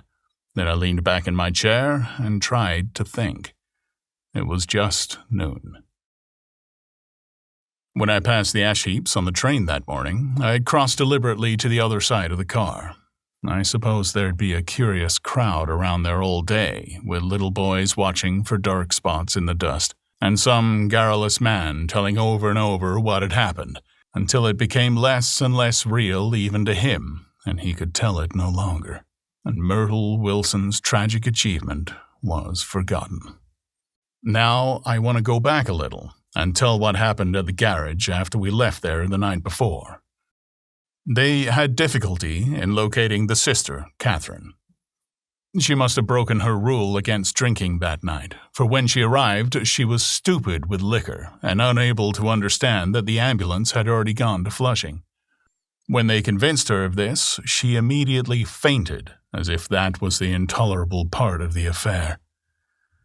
Someone, kind or curious, took her in his car and drove her in the wake of her sister's body. Until long after midnight, a changing crowd lapped up against the front of the garage, while George Wilson rocked himself back and forth on the couch inside. For a while, the door of the office was open, and everyone who came into the garage glanced irresistibly through it. Finally, someone said it was a shame and closed the door. Michaelis and several other men were with him. First 4 or 5 men, later 2 or 3 men. Still later, Michaelis had to ask the last stranger to wait there 15 minutes longer, while he went back to his own place and made a pot of coffee. After that, he stayed there alone with Wilson until dawn. About 3 o'clock, the quality of Wilson's incoherent muttering changed. He grew quieter and began to talk about the yellow car. He announced that he had a way of finding out whom the yellow car belonged to. And then he blurted out that a couple of months before, his wife had come from the city with her face bruised and her nose swollen. But when he heard himself say this, he flinched and began to cry, "Oh my God," again in his groaning voice. Michaelis made a clumsy attempt to distract him. How long you been married, George? Hey, come on there, try and sit still a minute. Answer my question. How long you been married? 12 years. Ever had any children? Hey, come on, George, sit still. I asked you a question. Did you ever have any children? The hard brown beetles kept thudding against the dull light, and whenever Michaelis heard a car go tearing along the road outside, it seemed to him like the car that hadn't stopped a few hours before. He didn't like to go into the garage because the workbench was stained where the body had been lying, so he moved uncomfortably round the office. He knew every object in it before morning, and from time to time sat down beside Wilson, trying to keep him more quiet. You got a church, too, you go to sometimes, George. Or maybe even if you haven't been there for a long time, or maybe I could call up a church, get a priest to come over and he could talk to you, see? I don't belong to any. Hey, you ought to have a church, George, for times like this. Hey, you must have gone to church once. Didn't you get married in a church? Oh, listen, George, listen to me. Didn't you get married in a church? I was a long time ago. The effort of answering broke the rhythm of his rocking. For a moment he was silent. Then the same half-knowing, half-bewildered look came back into his faded eyes. "I'll look in the drawer there," he said, pointing at the desk. Which drawer? That drawer, that one. Michaelis opened the drawer nearest his hand. There was nothing in it but a small, expensive dog leash made of leather and braided silver. It was, apparently, new. Yes? He inquired, holding it up. Wilson stared and nodded. "I found it yesterday afternoon. She tried to tell me about it, but I knew it was something funny." You mean your wife bought it? "She had it wrapped in tissue paper on her bureau." Michaelis didn't see anything odd in that, and he gave Wilson a dozen reasons why his wife might have bought the dog leash. But, conceivably, Wilson had heard some of these explanations before from Myrtle, because he began saying, "Oh my God," again in a whisper. "Oh my God." His comforter left several explanations in the air. "And then he killed her," said Wilson, his mouth dropping open suddenly. Who did? "I have a way of finding out." "You're morbid, George," said his friend. "She's been a strain to you, and you don't know what you're saying. You better try and sit quiet till morning." "He murdered her." "It was an accident, George." Wilson shook his head. His eyes narrowed and his mouth widened slightly with the ghost of a superior, "I know," he said defiantly. "I'm one of these trusting fellas. I don't think any harm to nobody, but when I get to know a thing, I know it. It was the man in that car. She ran out to speak to him, and he wouldn't stop." Michaelis had seen this too, but it hadn't occurred to him that there was any special significance in it. He believed that Mrs. Wilson was running away from her husband rather than trying to stop any particular car. "How could she have been like that?" "Oh, she's a deep one," said Wilson, as if that answered the question. "Oh." He began to rock again, and Michaelis stood, twisting the leash in his hand. "Maybe you got some friend that I could telephone for, George?" This was a forlorn hope. He was almost sure that Wilson had no friend. There was not enough of him for his wife. He was glad a little later when he noticed a change in the room, a blue quickening by the window, and realized that dawn wasn't far off. About 5 o'clock, it was blue enough outside to snap off the light. Wilson's glazed eyes turned out to the ash heaps, where small gray clouds took on fantastic shapes and scurried here and there in the faint dawn wind. "I spoke to her," he muttered after a long silence. "I told her she might fool me, but she couldn't fool God. I took her to the window." With an effort, he got up and walked to the rear window and leaned with his face pressed against it. "And I said, God knows what you've been doing.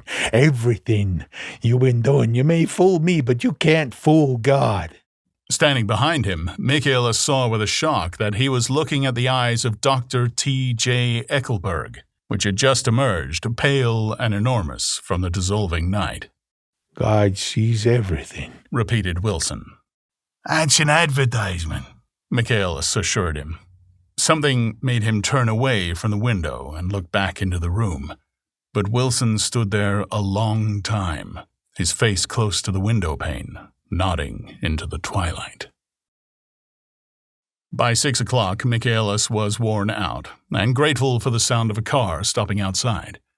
It was one of the watchers of the night before who had promised to come back, so he cooked breakfast for 3, which he and the other man ate together.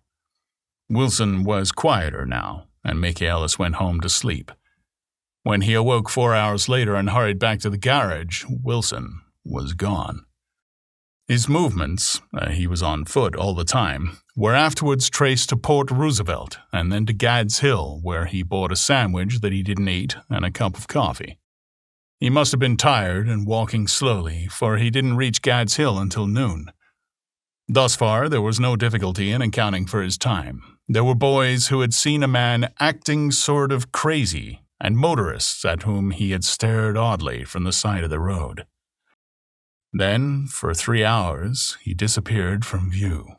The police, on the strength of what he had said to Michaelis that he had a way of finding out, supposed that he spent that time going from garage to garage thereabout, inquiring for a yellow car.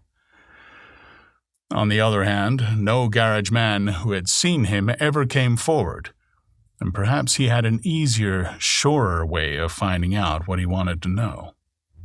By 2:30, he was in West Egg, where he asked someone the way to Gatsby's house. So by that time, he knew Gatsby's name. At 2 o'clock, Gatsby put on his bathing suit and left word with the butler that if anyone phoned, word was to be brought to him at the pool.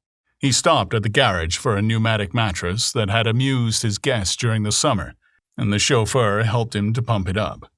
Then he gave instructions that the open car wasn't to be taken out under any circumstances, and this was strange because the right front fender needed repair.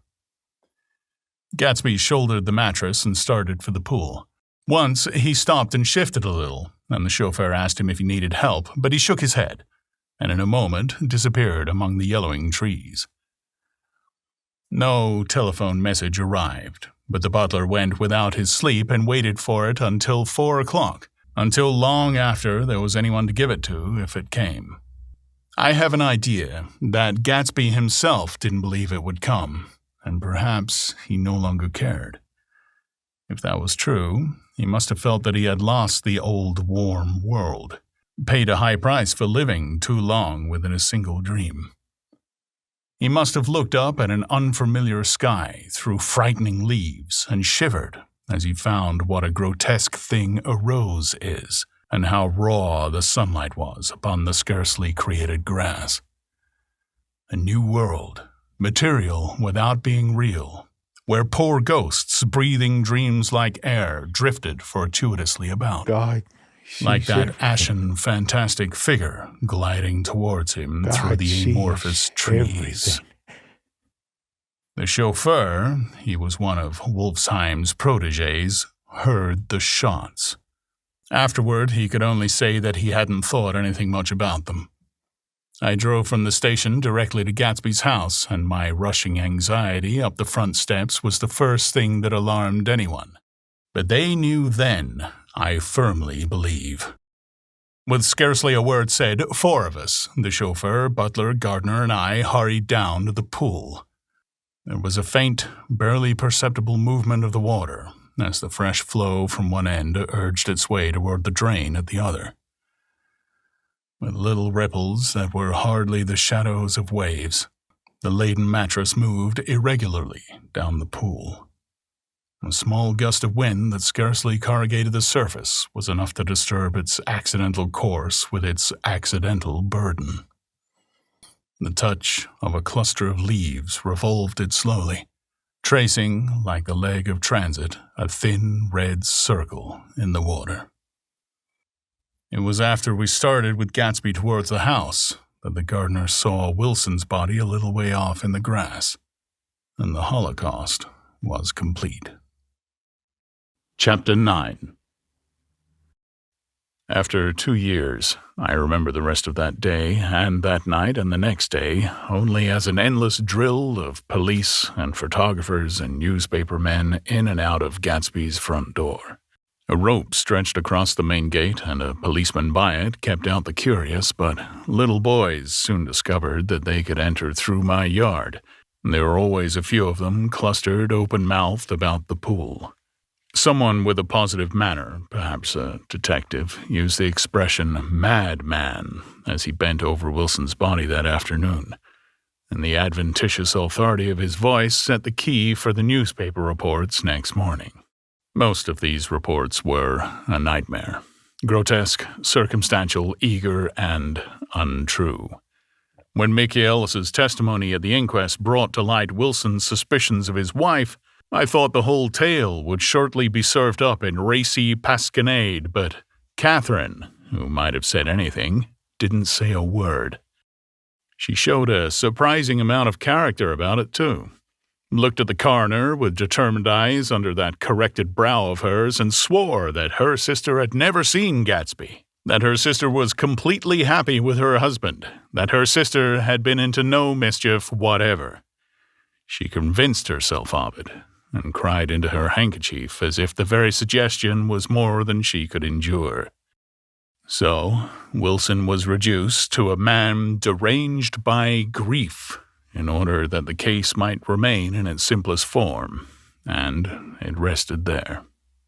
But all this part of it seemed remote and unessential. I found myself on Gatsby's side and alone. From the moment I telephoned news of the catastrophe to West Egg Village, every surmise about him and every practical question was referred to me. At first I was surprised and confused. Then, as he lay in his house and didn't move or breathe or speak hour upon hour, it grew upon me that I was responsible because no one else was interested. Interested, I mean, with that intense personal interest, which everyone has some vague right at the end. I called up Daisy half an hour after we found him, called her instinctively and without hesitation, but she and Tom had gone away early that afternoon and taken baggage with them. Left no address? No. Say when they'd be back? No. Any idea where they are, how I could reach them? I don't know. Can't say. I wanted to get somebody for him. I wanted to go into the room where he lay and reassure him, I'll get somebody for you, Gatsby. Don't worry. Just trust me, and I'll get somebody for you. Mayor Wolfsheim's name wasn't in the phone book. The butler gave me his office address on Broadway, and I called information, but by the time I had the number, it was long after 5, and no one answered the phone. Will you ring again? I've rung 3 times. It's very important. Sorry, I'm afraid no one's there. I went back to the drawing room and thought for an instant that they were chance visitors, all these official people who suddenly filled it. But though they drew back the sheet and looked at Gatsby with shocked eyes, his protest continued in my brain. Look here, old sport. You gotta get somebody for me. You gotta try hard. I can't go through this alone.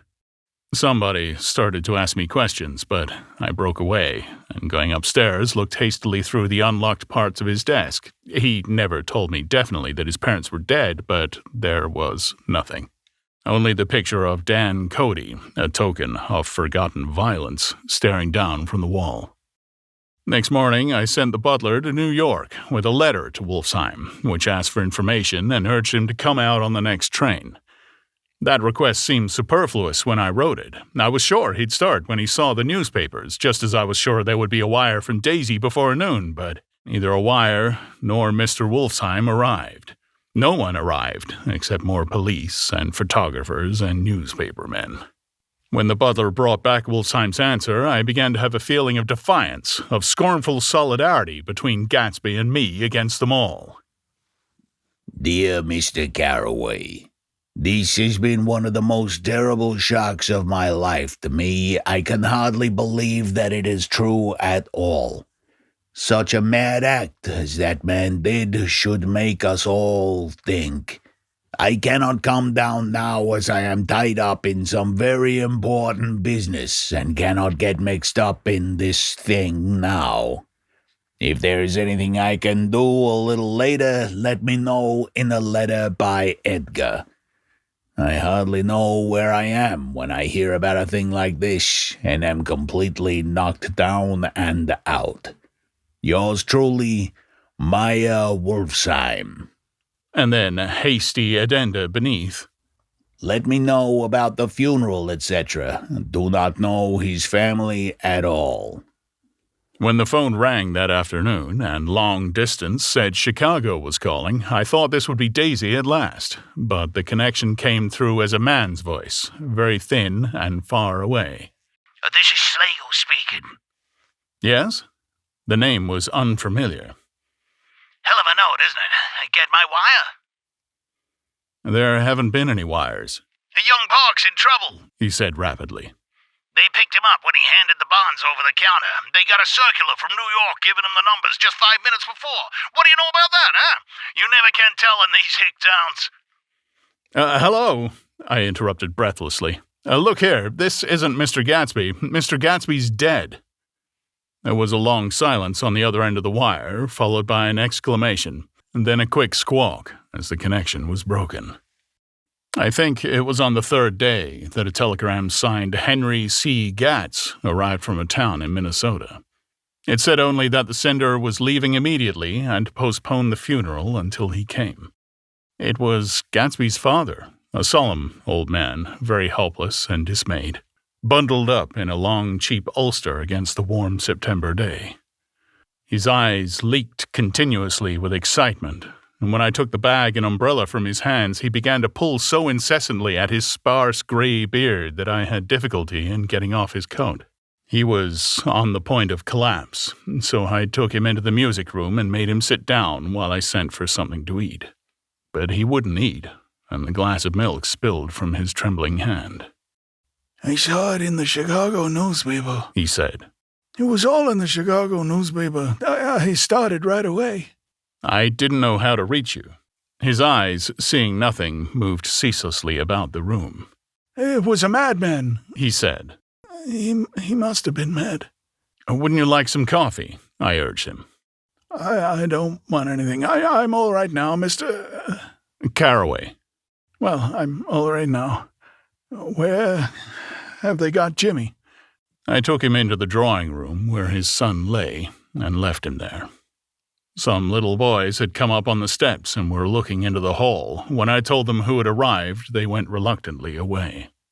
After a little while, Mr. Gatz opened the door and came out, his mouth ajar, his face flushed slightly, his eyes leaking isolated and unpunctual tears.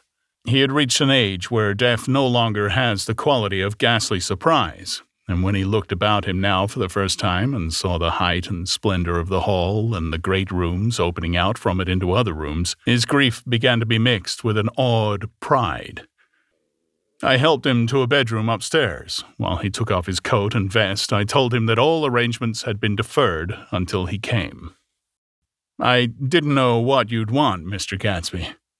Gatz is my name. Mr. Gatz, I thought you might want to take the body west. He shook his head. Jimmy always liked it better down east. He rose up to his position in the east. Were you a friend of my boys, Mr. We were close friends. I had a big future before him, you know. He was only a young man, but he had a lot of brain power here. He touched his head impressively, and I nodded. If he'd have lived, he'd have been a great man. A man like James J. Hill. He'd have helped build up the country. He fumbled at the embroidered coverlet, trying to take it from the bed, and lay down stiffly, was instantly asleep. That night, an obviously frightened person called up and demanded to know who I was before he would give his name. This is Mr. Carraway, I said. Oh. He sounded relieved. This is Clipspringer. I was relieved too, for that seemed to promise another friend at Gatsby's grave. I didn't want it to be in the papers and draw a sightseeing crowd, so I'd been calling up a few people myself. They were hard to find. The funeral's tomorrow, I said, 3:00 here at the house. I wish you'd tell anybody who'd be interested. Oh, I will. He broke out hastily. Of course, I'm not likely to see anybody, but if I do... His tone made me suspicious. Of course, you'll be there yourself. Well, I'll certainly try. What I called up about is... Wait a minute, I interrupted. How about saying you'll come? Well, the fact is, the truth of the matter is that I'm staying with some people up here in Greenwich, and they rather expect me to be with them tomorrow. In fact, there's a sort of a picnic or something. Of course, I'll do my very best to get away. I ejaculated an unrestrained, "Ha!" and he must have heard me, for he went on nervously. Oh, what I called up about was a pair of shoes I left there. I wonder if it'd be too much trouble to have the butler send them on. You see, they're tennis shoes, and I'm sort of helpless without them. My address is care of B.F. I didn't hear the rest of the name because I hung up the receiver. After that, I felt a certain shame for Gatsby. One gentleman to whom I telephoned implied that he had got what he deserved. However, that was my fault, for he was one of those who used to sneer most bitterly at Gatsby on the courage of Gatsby's liquor, and I should have known better than to call him. The morning of the funeral, I went up to New York to see Mayor Wolfsheim. I couldn't seem to reach him any other way. The door that I pushed open, on the advice of an elevator boy, was marked the Swastika Holding Company, and at first there didn't seem to be anyone inside. But when I'd shouted, "Hello?" several times in vain, an argument broke out behind a partition, and presently a lovely Jewess appeared at an interior door and scrutinized me with black, hostile eyes. "Nobody's in," she said. "Mr. Wolfsheim's gone to Chicago." The first part of this was obviously untrue, for someone had begun to whistle the rosary tunelessly inside. "Please say that Mr. Carraway wants to see him." "I can't get him back from Chicago, can I?" At this moment, a voice, unmistakably Wolfsheim's, called, "Stella!" from the other side of the door.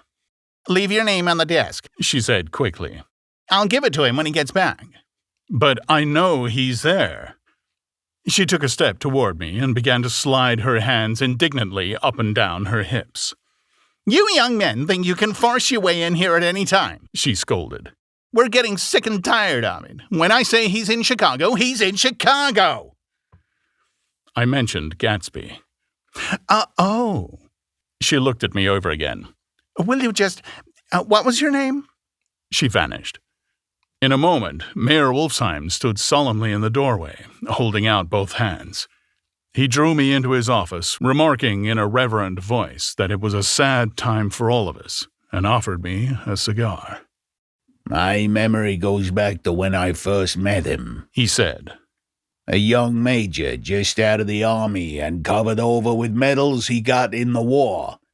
He was so hard up he had to keep on wearing his uniform because he couldn't buy some regular clothes. First time I saw him was when he came into Weinbrenner's pool room at 43rd Street and asked for a job. He hadn't eaten anything for a couple of days. 'Come on, have some lunch with me,' I said. He ate more than $4 worth of food in half an hour." "Did you start him in business?" I inquired. "Start him? I made him." "Oh." "I raised him up out of nothing, right out of the gutter. I saw right away he was a fine-appearing, gentlemanly young man, and when he told me he was in Oxford, I knew I could use him good. I got him to join up in the American Legion, and he used to stand high there. Right off, he did some work for a client of mine up to Albany. We was so thick, like that, in everything." He held up two bulbous fingers. "Always together." I wondered if this partnership had included the World Series transaction in 1919. "Now he's dead," I said after a moment. "You were his closest friend, so I know you'll want to come to his funeral this afternoon." "I'd like to come." "Well, come then." The hair in his nostrils quivered slightly, and as he shook his head, his eyes filled with tears. "I can't do it. I can't get mixed up in it," he said. "There's nothing to get mixed up in. It's all over now." "When a man gets killed, I never like to get mixed up in it in any way. I keep out. When I was a young man, it was different. A friend of mine died. No matter how, I stuck with him to the end. You may think that's sentimental, but I mean it, to the bitter end." I saw that for some reason of his own, he was determined not to come, so I stood up. "Are you a college man?" he inquired suddenly. For a moment, I thought he was going to suggest a connection, but he only nodded and shook my hand. "Let us learn to show our friendship for a man when he is alive, and not after he is dead," he suggested. "After that, my own rule is to let everything alone." When I left his office, the sky had turned dark, and I got back to West Egg in a drizzle. After changing my clothes, I went next door and found Mr. Gats walking up and down excitedly in the hall. His pride in his son and in his son's possessions was continually increasing, and now he had something to show me. "Jimmy, send me this picture." He took out his wallet with trembling fingers. "Look, there." It was a photograph of the house, cracked in the corners and dirty with many hands. He pointed out every detail to me eagerly. Look, there. And then sought admiration from my eyes. He had shown it so often that I think it was more real to him now than the house itself. Jimmy sent it to me. I think it's a very pretty picture. It shows up well. Very well. Had you seen him lately? He came out to see me 2 years ago and bought me the house I live in now. Of course, we was broke up when he ran out from home, but I see now there was a reason for it. He knew he had a big future in front of him. And ever since he made a success, he was very generous with me. He seemed reluctant to put away the picture, held it for another minute, lingeringly before my eyes. Then he returned the wallet and pulled from his pocket a ragged old copy of a book called Hop Along Cassidy. Look, here, this is a book he had when he was a boy. It just shows you. He opened it at the back cover and turned it around for me to see. On the last flyleaf was printed the word schedule and the date, September 12, 1906. And underneath, rise from bed, 6 a.m., dumbbell exercise and wall scaling, 6:15 to 6:30. Study electricity, etc., 7:15 to 8:15. Work, 8:30 to 4:30 p.m. Baseball and sports, 4:30 to 5 o'clock. Practice elocution, poise, and how to attain it, 5 o'clock to 6 o'clock. Study needed inventions, 7 o'clock to 9 o'clock. General resolves. No wasting time at Shafters or a name indecipherable. Bath every other day. Read one improving book or magazine per week. Save $5, crossed out, $3 per week. Be better to parents. I came across that book by accident, said the old man. It just shows you, don't it? It just shows you. Jimmy was bound to get ahead. He always had some resolves like this or some, Do you notice what he's got about improving his mind? He was always great for that. He told me I ate like a hog once, and I beat him for it. He was reluctant to close the book, reading each item aloud and then looking eagerly at me. I think he rather expected me to copy down the list for my own use. A little before 3, the Lutheran minister arrived from Flushing, and I began to look involuntarily out the windows for other cars. So did Gatsby's father, and as the time passed and the servants came in and stood waiting in the hall, his eyes began to blink anxiously, and he spoke of the rain in a worried, uncertain way. The minister glanced several times at his watch, so I took him aside and asked him to wait for half an hour, but it wasn't any use. Nobody came. About 5 o'clock, our procession of 3 cars reached the cemetery and stopped in a thick drizzle beside the gate. First, a motor hearse, horribly black and wet. Then Mr. Gatz and the minister and me in the limousine. And a little later, 4 or 5 servants and the postman from West Egg in Gatsby's station wagon, all wet to the skin. As we started through the gate into the cemetery, I heard a car stop, and then the sound of someone splashing after us over the soggy ground. I looked around. It was the man with owl-eyed glasses, whom I had found marveling over Gatsby's books in the library one night 3 months before. I'd never seen him since then. I don't know how he knew about the funeral or even his name. The rain poured down his thick glasses, and he took them off and wiped them to see the protective canvas unrolled from Gatsby's grave. I tried to think about Gatsby then for a moment, but he was already too far away, and I could only remember, without resentment, that Daisy hadn't sent a message or a flower. Dimly, I heard someone murmur, "Blessed are the dead that the rain falls on." And then the owl-eyed man said, "Well, amen to that," in a brave voice. We straggled down quickly through the rain to the cars. Owl Eyes spoke to me by the gate. "I couldn't get to the house," he remarked. Neither could anybody else. "Go on," he started. "Why, my God, they used to go there by the hundreds." He took off his glasses and wiped them again, outside and in.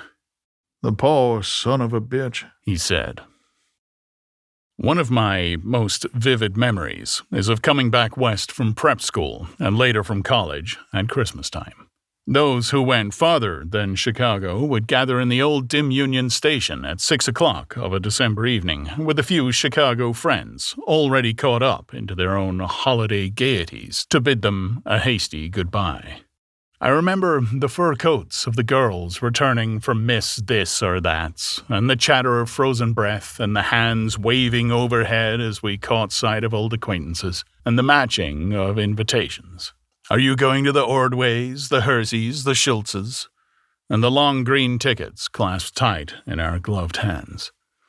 And last, the murky yellow cars of the Chicago, Milwaukee, and St. Paul Railroad, looking cheerful as Christmas itself on the tracks beside the gate.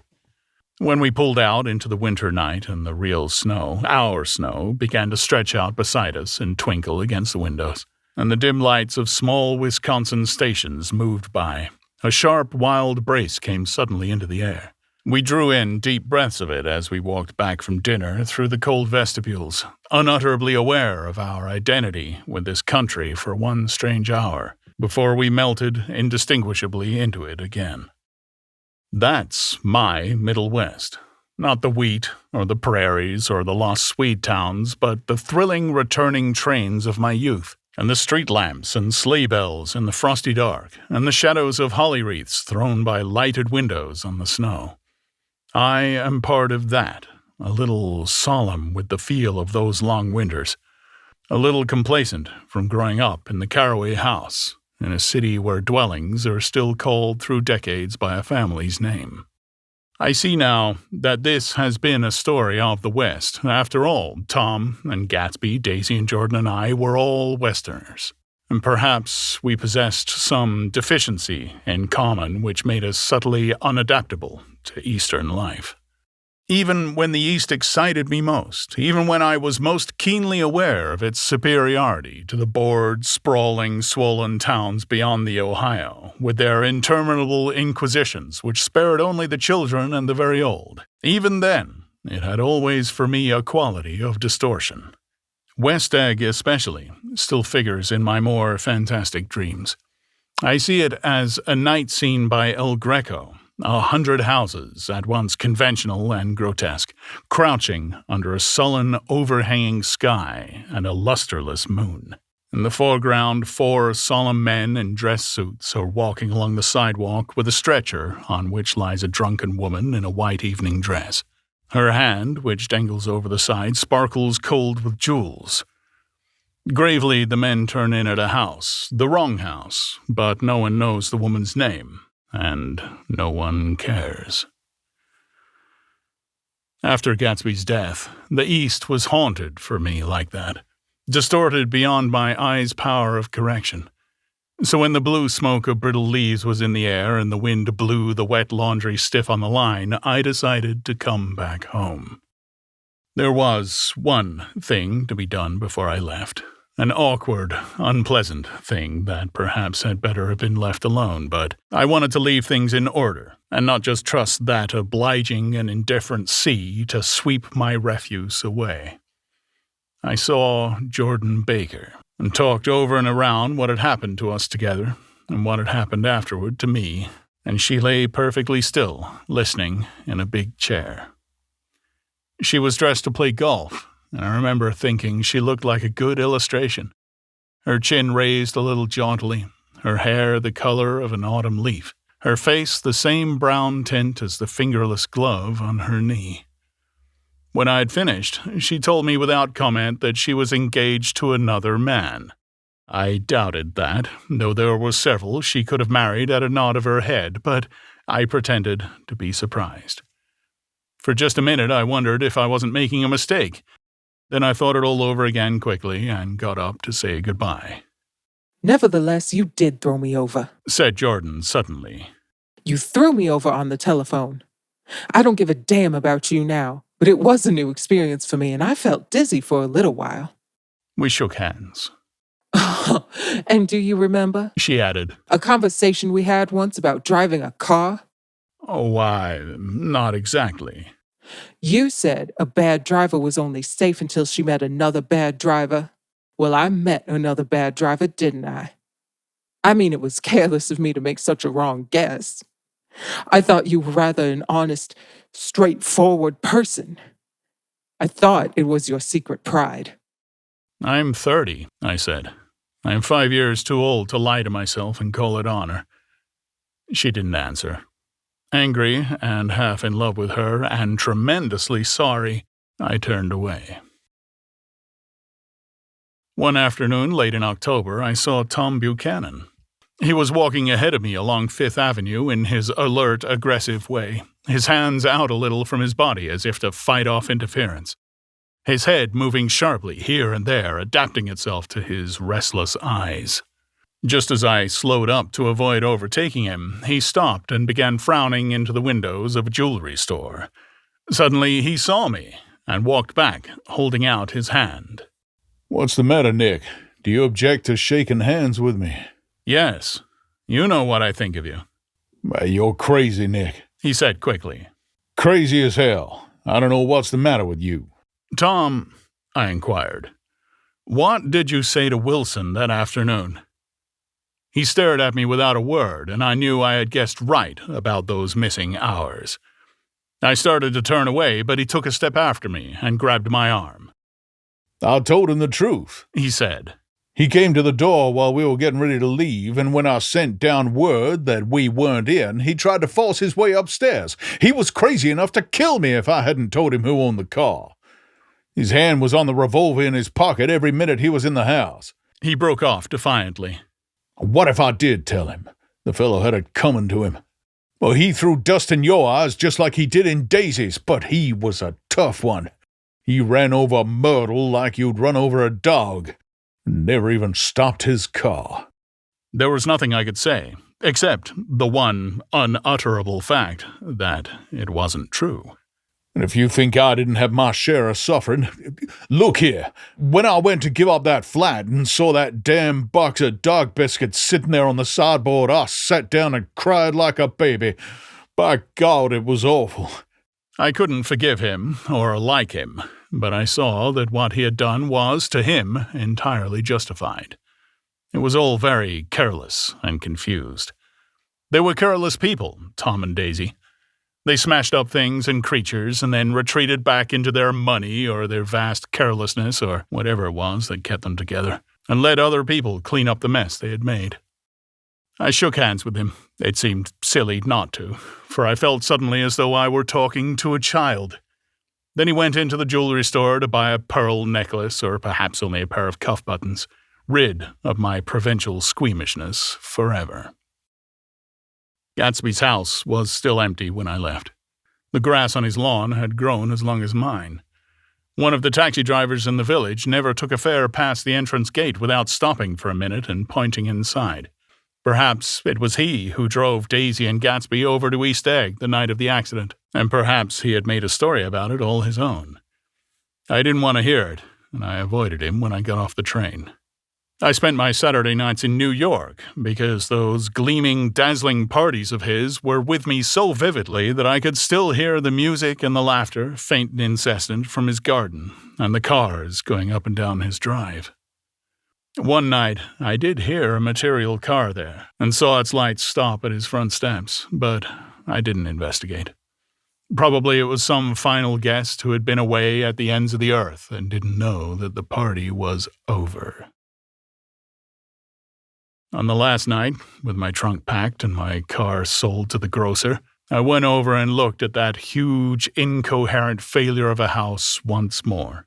On the white steps, an obscene word, scrawled by some boy with a piece of brick, stood out clearly in the moonlight, and I erased it, drawing my shoe raspingly along the stone. Then I wandered down to the beach and sprawled out on the sand. Most of the big shore places were closed now, and there were hardly any lights except the shadowy moving glow of a ferryboat across the sound.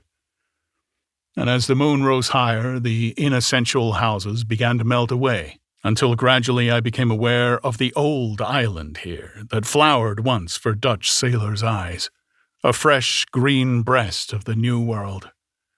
Its vanished trees, the trees that had made way for Gatsby's house, had once pandered in whispers to the last and greatest of all human dreams, For a transitory, enchanted moment, man must have held his breath in the presence of this continent.